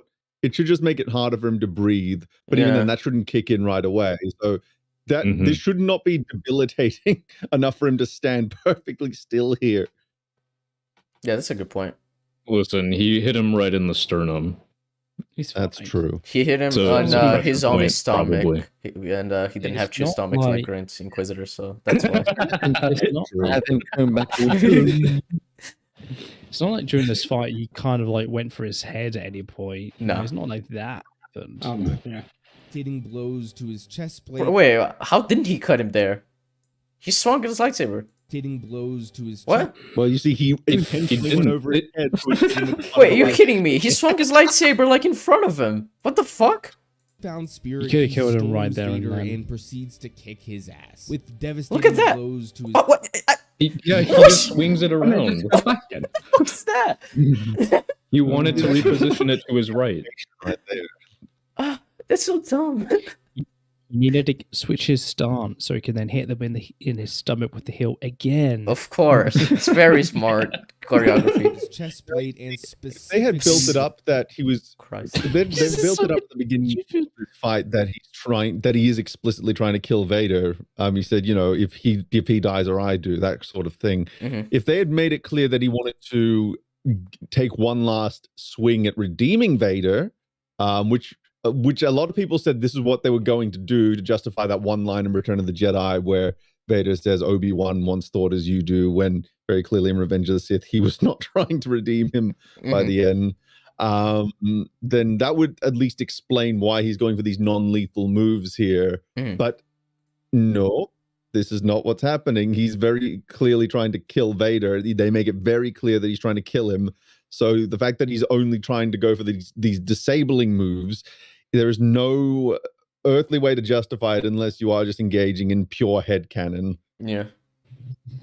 It's like, Obi-Wan actually meant the exact opposite of what he said. It's fine. Don't worry about it. Yeah. Sorry, adequate for all of it.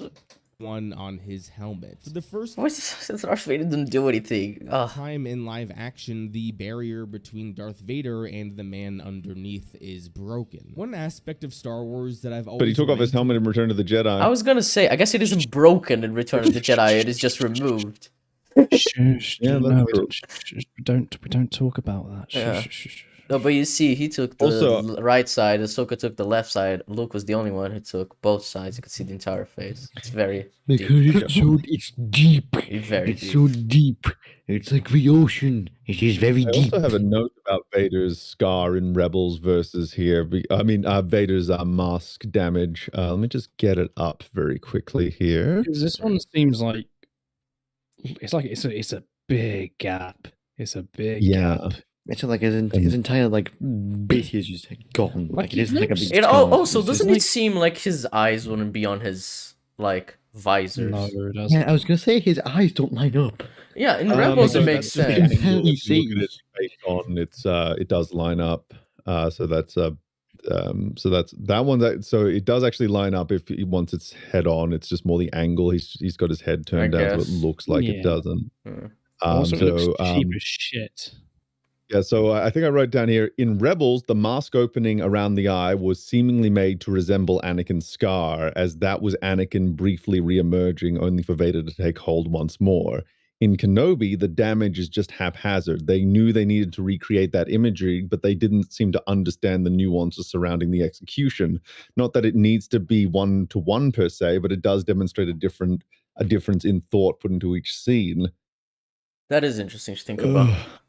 Mm-hmm. One clearly had way more thought put into it. Between Darth Vader and the same man underneath way is I will broken. One destroy aspect you. of Star Wars that I've always mentally struggled with was that Anakin and Vader were the same character. Sure, I knew that they were the same person because I literally saw Anakin get put into his suit, but after Revenge of the Sith, I was always just told that they were the same person. When watching Rogue One, Surely in Return of the Jedi you would be able to recognize it, right? Well, here's the thing we need to remember: Anakin wasn't a great written character in the prequels. Yeah, the prequels miss a so- lot in terms of developing him to get you the point where he turns That's to on- make it more believable. That fault is on the prequels for that disconnect. Yeah, I can Not kind of on get that. OT. Not on the But OT. also, it's 19 years later in the OT. He is That's also true. he's developed as a character since then. Like if you were to have Anakin in the suit, like say it was only like 4 weeks after he became he got crippled and everything. Of course, he'd be talking more like Anakin in the Yeah, his prequels by dialogue that would point. still But be very 19 cringe. like I he do is- not like sand, Palpatine. James Earl Jones Like, doing now- the sand line would have been amazing. Gets into my suit. Oh please, yes. But I think one of the big problems with this show is that they're writing Vader like it was only like a few months or even a few years at most after he got crippled, rather than being 10 years. Yeah, this is like after over that event. halfway to the original Yeah, we're way trilogy. over. Yeah, so it's like he should be way more like that Vader than prequel Vader, and he's just really weird. That's why he seems so off. Yeah, like Vader's very sarcastic, for example. There's no wit here. He had a very dry, dark, sardonic sense of humor. Apologies. Yeah, it was just choke on your aspirations. Apology accepted, Captain Nita. I find your lack of faith disturbing. Apology accepted, Captain Nita. We would be honored if you would join us. Yeah, it's great. If only you knew the power of the dark side. or the original trilogy, I never felt like the man who was in the black. Actually, this is kind of a stray thought, but his speech patterns grow closer to Palpatine the longer he spends time in his service, which is kind of it's unintentional, but it's an interesting thing to think about. Armor was Nice the same observation man to who was running make. around in Revenge of the Sith. But here, that barrier has been broken, and we see Hayden Christensen behind the mask. Now, But you just said you also saw him when they put the mask on him in Revenge of the Sith. If he was in the suit, like that was a big point that he wanted to wear the suit, and they going to wear the suit. So I'm we confused. also see it literally earlier in the show when he's getting the suit up. We see the helmet descend onto his head. So Yeah. A lot of people are going to compare this to Star Wars Rebels, as they should. From a purely visual level, these moments play out almost identically. But there's a key difference between Ahsoka's story and not Obi-Wan's really. story. Like there's the head turn actually adds a lot to it visually in Rebels. Here it's just kind of there. Ahsoka only found out that Anakin was not only alive, but was also Darth Vader a few days prior. Anakin's fall to the dark side hasn't been on her mind for the past 15 years. Ahsoka was able to live her life and make a difference by joining the rebellion. Ahsoka is definitely moved by fighting Vader, and she apologizes for leaving Anakin in season 5 of the Clone Wars, but this moment here isn't an emotional catharsis for Ahsoka. Her leaving Anakin wasn't something that she deeply regretted her whole life. She isn't overcoming any demons here by confronting Vader. Her life hasn't been on par. Wait. It's kind of implied that it is something she deeply regretted because one of her final lines of that episode is, "I won't leave you, not this time." Literally just thinking that myself. That's okay. And I when haven't she watched it, finds so I can't out- say. That's funny. Yeah, and when she finds out, because she finds out like through a force vision, I'm pretty sure. It's like Anakin like chastising her. Like this is basically this is not literally what Anakin is saying. This is more just her perception as she comes to terms with the fact that Vader is probably Anakin. She goes, "Why did you leave me, Ahsoka? Do you know what I've become?" It's just like very clearly she is feeling extremely guilty about that. Like that's something that's been on her mind in one way or another. And her finding out that Anakin and Vader were the same person, that is like that is solidifying that guilt and insecurity she must have felt about the fact that she wasn't there for him. So I guess he just didn't understand the rebel scene. Well, that's not a big shock. Pause because of the birth of Darth Vader. With Obi-Wan, Man, the lighting there is a bit weird. I'm not sure how I feel about it. Feels way too much. Hold on, here. It's like Jesus. Yeah, Rebels didn't have quite the budget of Clone Wars, so it was sometimes visually it could be a bit. Yeah. Yeah, they didn't have a budget to make a unique officer sort of model, so that's used for same one over and over again. If only had a sum of, I don't know, $25 million, that'd be. Oh yeah, if they had $25 million per episode, they would be able to make a very good looking show. You can imagine the show. Yeah, it's not like they hired Deborah Chow to direct every episode and Chung Hoon Chung to be the director of photography. You know, the guy who shot Last Night in Soho and Old Boy. She's clearly very bad director of photography. Yeah, it's just like you can tell. It doesn't that just highlight the problem with the Disney machine, right? Just like all of the like it's why I'm not too harsh on Reese Beecher at the moment, because you look at all of this proven talent getting just somehow churned into this product, and it just makes you think: is Reese Beecher actually really good at what it does, but Disney is just horribly botching it like it does everything else? Like it's one of those questions I ask when listening to it, because this is the only all the only examples we have are the demos on their YouTube page and the Star Wars stuff. And we can't look, I'll put it this way. If they had invented the camera to do the Disney Plus Star Wars films, I mean shows, I think we would be having second thoughts about the camera as an invention because of how badly they use it. I guess the one thing they do use properly is those LED screens instead of the green screens that's being used for Mando and shit. Those are pretty great. Yeah, like even in Obi-Wan, like I could tell at a few points that it was they used it for too many outdoor shots in Obi-Wan, and it doesn't really do outdoor that well because it's not bright enough. Right. Because of the birth of Darth Vader. With Obi-Wan, it is the complete opposite. Not only is Obi-Wan aware that his former brother turned to the dark side, but he blames himself. As we saw in Chapter 1, he has been a broken man for the past 10 years. Broken. How many times? Genuinely, I'm curious to rewatch the stream and take a note of every time he says broken. My guy, pick up a fucking thesaurus. Shell of the General Kenobi from the Clone Wars. Obi-Wan holds immense guilt from the events of Revenge of the Sith, so confronting Vader is something he has to do. When he sees half of the face of his former apprentice, one last time he tries to have a conversation with Anakin. He breaks down in tears and apologizes for everything. Probably the only time in the show where like I'm convinced by Ian McGregor's like acting, because I honestly think in the show he was really disappointing to me. This scene, though, I think he really pulls out of the bag. Yeah, I think he was in great a really in that scene. Even if the dialogue wasn't, his performance was really great. Yeah, you can tell that this is the only scene they gave a shit about as far as directing the actors went. Or yes, they were probably emphasizing this is the scene where you got to go into acting mode. They didn't like emphasize the importance of any of the other scenes before or after that.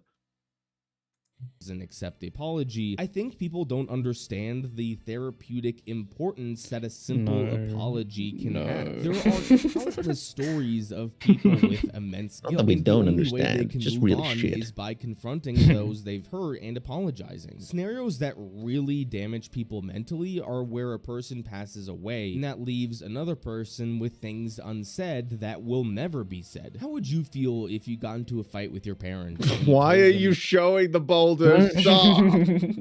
This shot is so Kenobi, silly. The Last Airbender. Oh. Look at Obi-Wan's face. Oh, it's just. Remember when like the Force was like it took effort to use? Jesus Christ, face. Out of anger. Of course, you don't. Like, he doesn't even look like he's just training to do it. Yeah. And Darth Vader just doesn't do he anything really- to protect himself, I guess. Now Kenobi really looks like Jesus. Yeah. Well, Yeah, you know, a tweaked version of this scene would be he throws one rock at a time with a lot of effort per rock. Like, I don't even know why he would go for the rocks, but I at least imagine if he's doing like, it one at a time. like believe it. let's say he's on the ground and Vader's walking towards him, and then he's throwing the rocks to try to stop Vader from getting to him. It's one way I can imagine, because he can't get up in time to fight him, and, you know, because Vader has the high ground. Even in Force Unleashed, you can only grab one thing at a time. It's Yeah, I remember that. Well, you see, with this scene, you can no longer complain about Rey lifting rocks in TLJ. Ah, of course. Because it was done in the past. It was done by a man. Out of Done by a anger. Of course, you man. don't mean that, but then your parents happen to die in a tragic accident. Jesus Christ, what What are a you fucking talking analogy. about? You say something What mean are to you your parents, they talking die in about? an accident. You don't... Okay. On your conscience that the last No, thing Padme you didn't said die to in your an parents accident. was that you hated them could easily ruin She lost the your will life. to This live. exact scenario actually Yes. plays out in The Rise of Skywalker. Kylo No. And he don't. hallucinates Han. It's really funny. Oh, no. So I imagine he likes Rise of Skywalker, right? Because he's mentioned this Kylo Han scene in the last video as well. So, interesting. I had read his description. He loves the sequel trilogy, especially of all the Star Wars movies. That doesn't surprise me. That's He does have a re- that's he said he's got a disappointing. radio, so- Yeah. felt immense guilt for murdering his father. And even though that wasn't actually Han Solo who showed was up before on the getting out of second bed. Death Star, Yeah, it was him talking to himself. It was very, very touching moment. it allowed At least he Ben Solo recognizes it. to apologize and return to the light side. Those who make fun of this moment because Kylo Ren forgave himself don't understand that this is a rather common therapeutic exercise that people So forgiving we're yourself? not talking about a therapeutic shit. exercise. We're talking about the silliness of the presentation. I forgive So- myself, so I so get- I am now. So I guess he redeemed. hallucinates. So surely Kylo knew that his dad wasn't real. He says like you're a memory or some shit, right? Yeah. So then why is it therapeutic? He's saying I'm sorry to himself. He knows it. Why is it therapeutic? I don't get it. Yeah, like it's not like he was having like if you wanted to tweak that scene, it would be like you need to it would be Harrison for it would be Han saying you need to forgive yourself, son, or something Yeah. like that, just to fix the framing there. Like with the way it's framed, it's like it's a literal apology to his dead father. Yeah, it's so weird. Like this Shouldn't seems there like be a build-up the to this fucking. too? Sorry, what? He was just trying to kill Rey seconds ago. Yeah, but then And I guess he Leia became good died. because Leia died and she Rey transferred her yeah. good life force into him. Good So life it's force. bullshit. Look, the number of bullshit explanations I've heard for the fucking Ben Solo redemption scene, like the Force heal took out his evil, or Oh, Leia people actually say sacrificed that. Yeah. Fucking hell. Or like Leia sacrificed herself to bring out his inner goodness or so. I don't know. Somehow. There's so many and they're all terrible. Jesus Christ, these sex bots on the chat. Jesus Christ. I've hidden like genuinely like 15 of these accounts. Which is weird because most of those versions.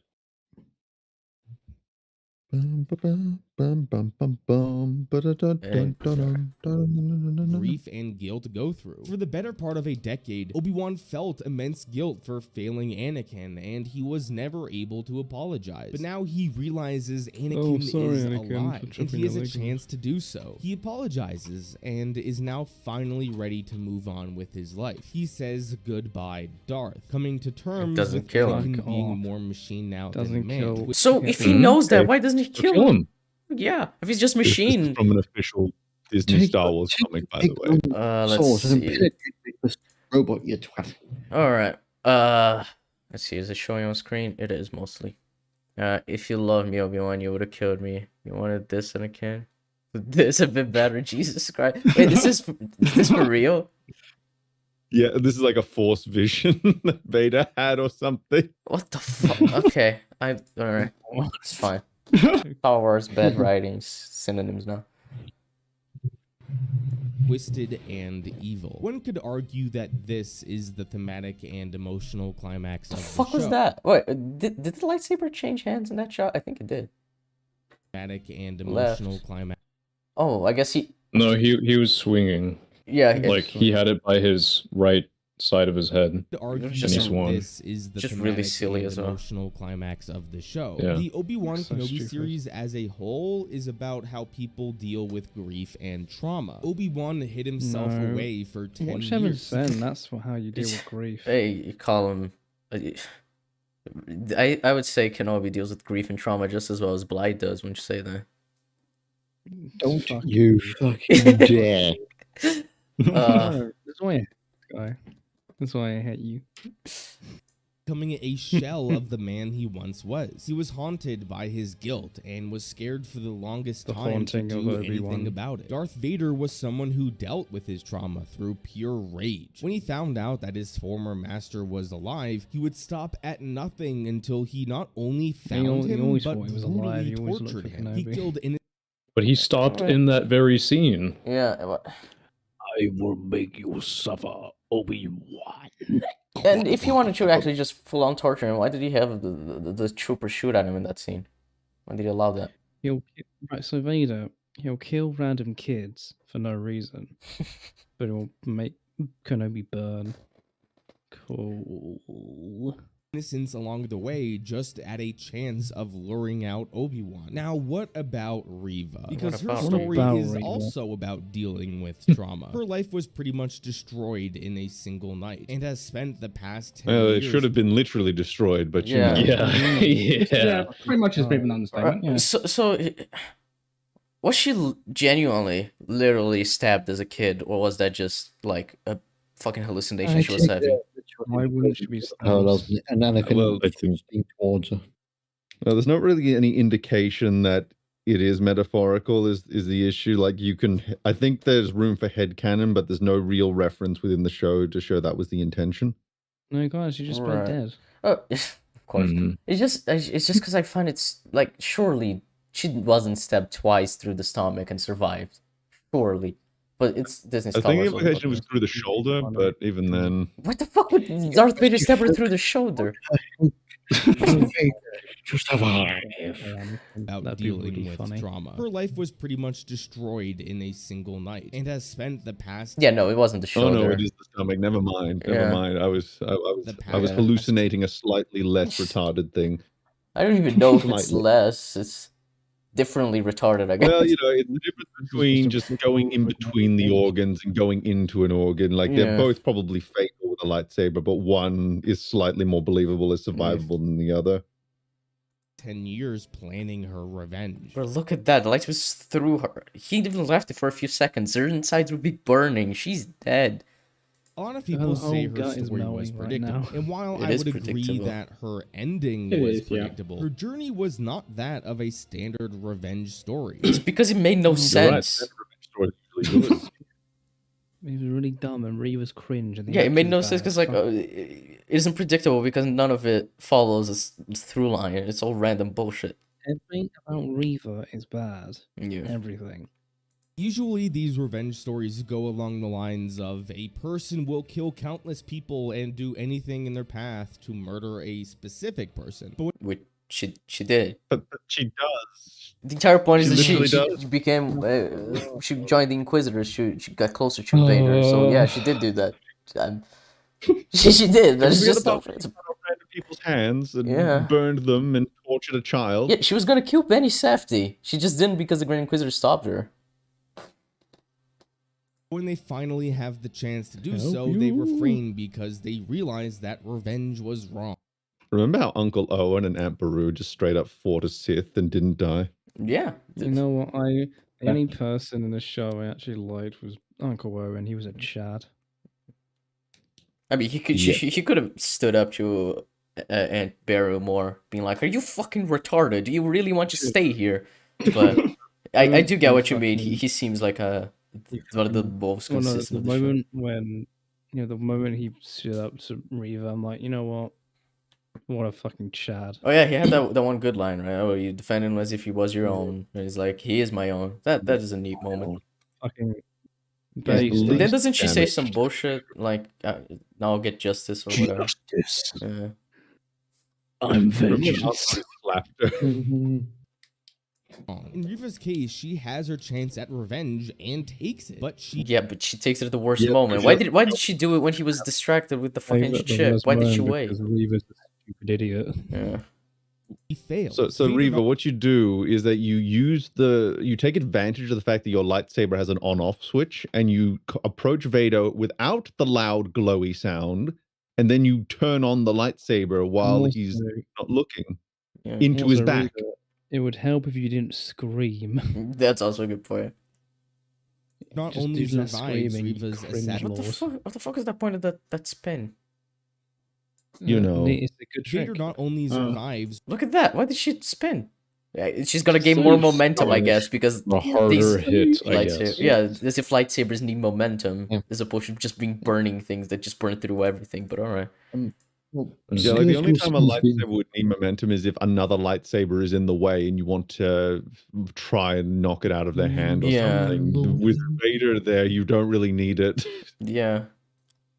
Reva's assassination attempt, he utterly humiliates her in leaving her for dead on Jabin. In the final Except he doesn't chapter, care. Reva is spiraling out of control, desperate to hurt Darth Vader in any way possible. That's why she's gonna kill the kid that Darth Vader doesn't know he has. That makes sense. What?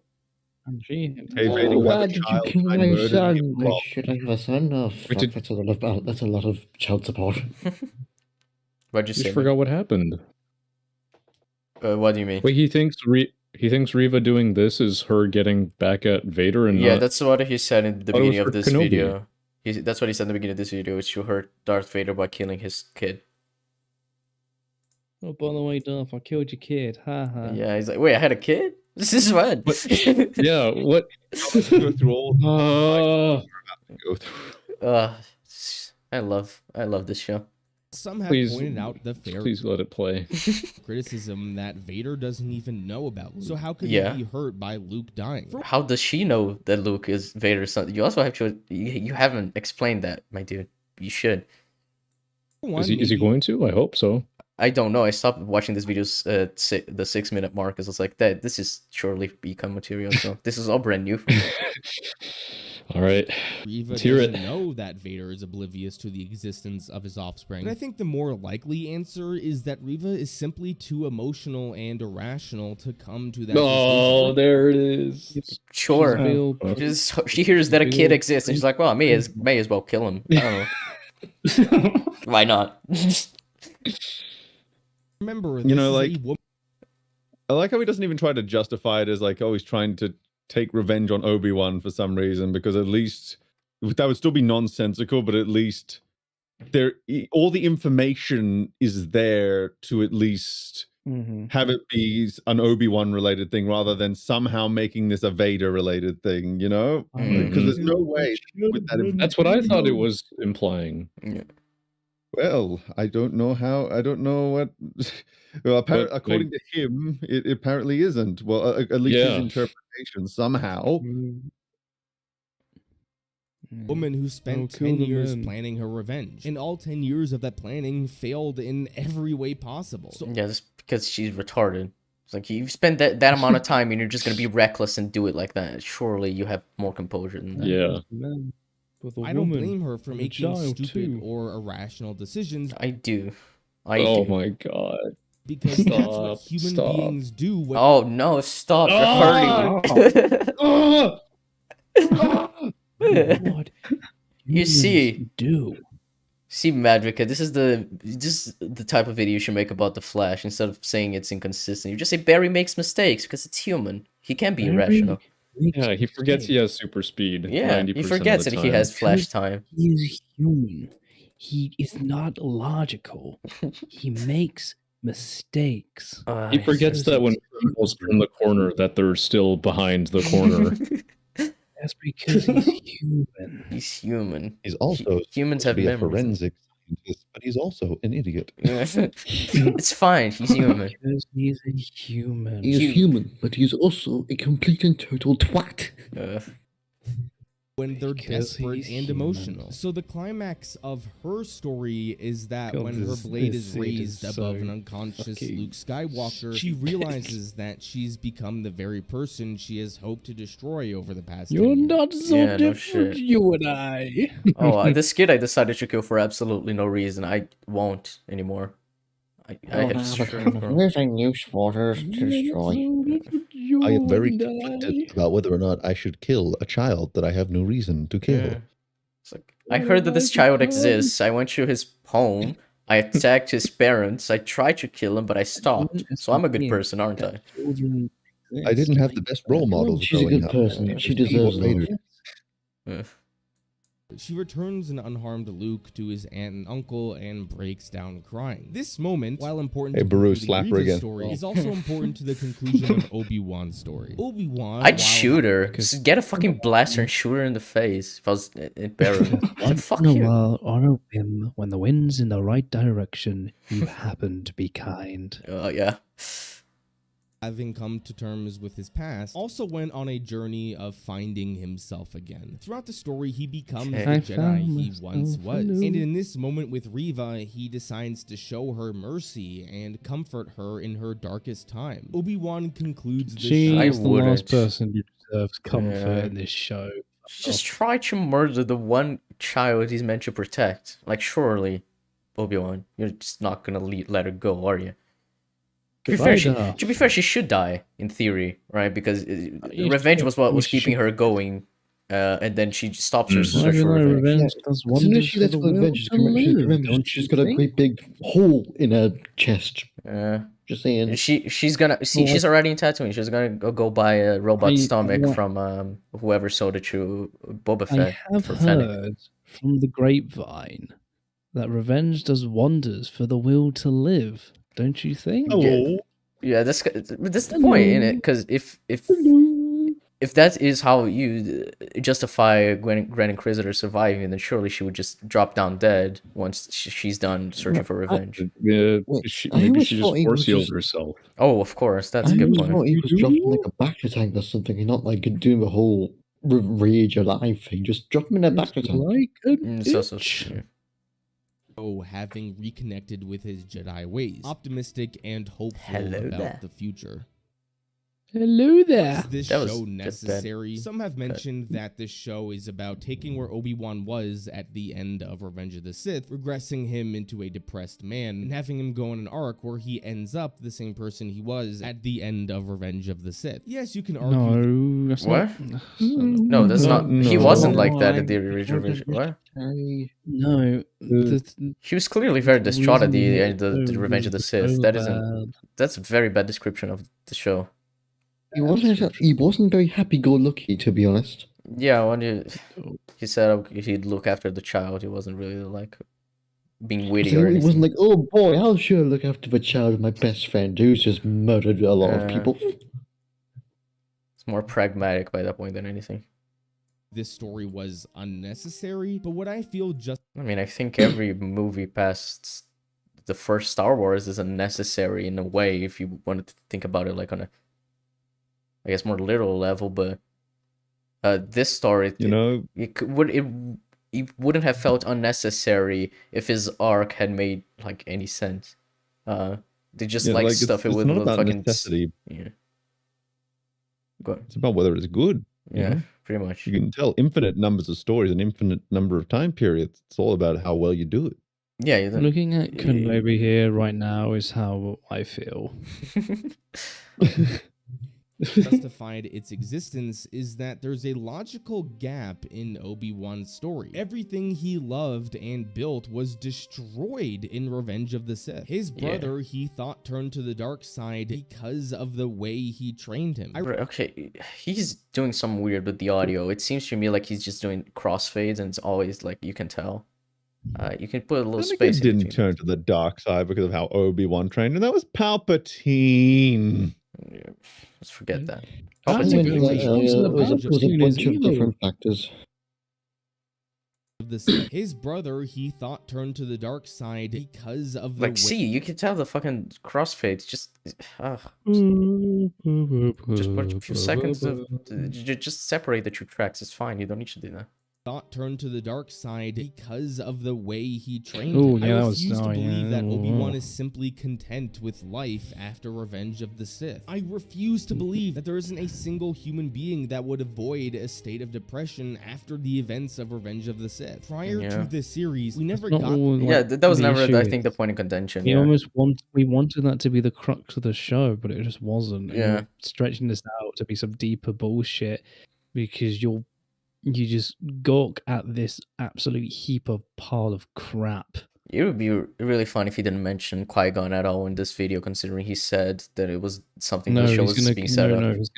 He's gonna be on theme and mention in the last 20 seconds of the show. Good God. Yeah, it's 30 seconds left of the video, so, well, probably like 10 Maybe more, like, it'll because be like the actual cameo, and he'll mention that right at the end, and say, like, took you long enough for something, all that the mention was in you all along. The meta joke is really high brow humor.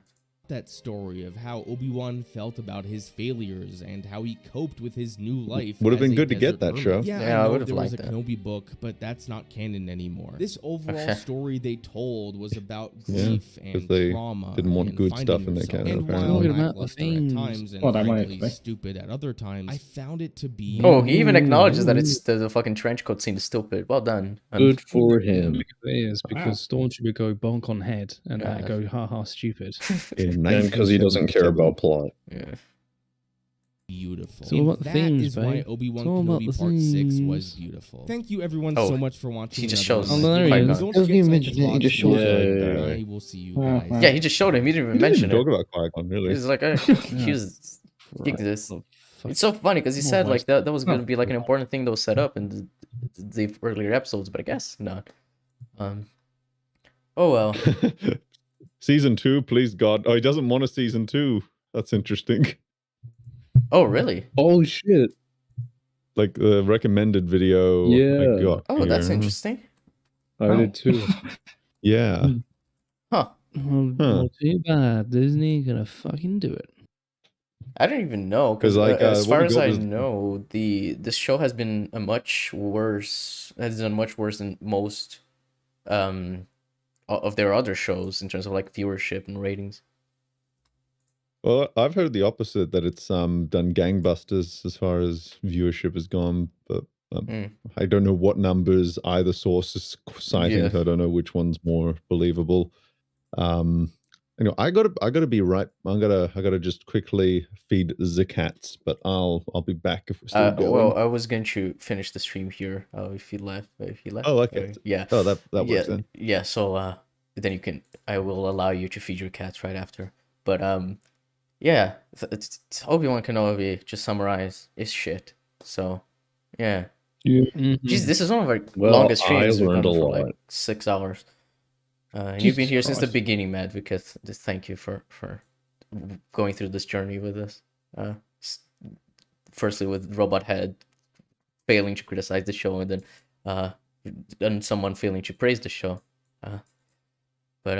Yeah, we.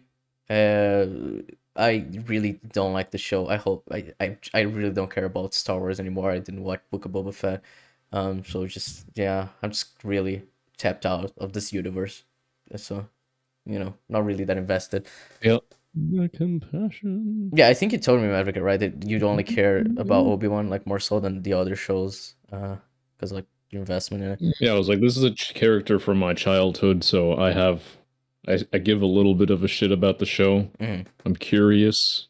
I would like to see, especially him in the time period and state that they chose to make the show about.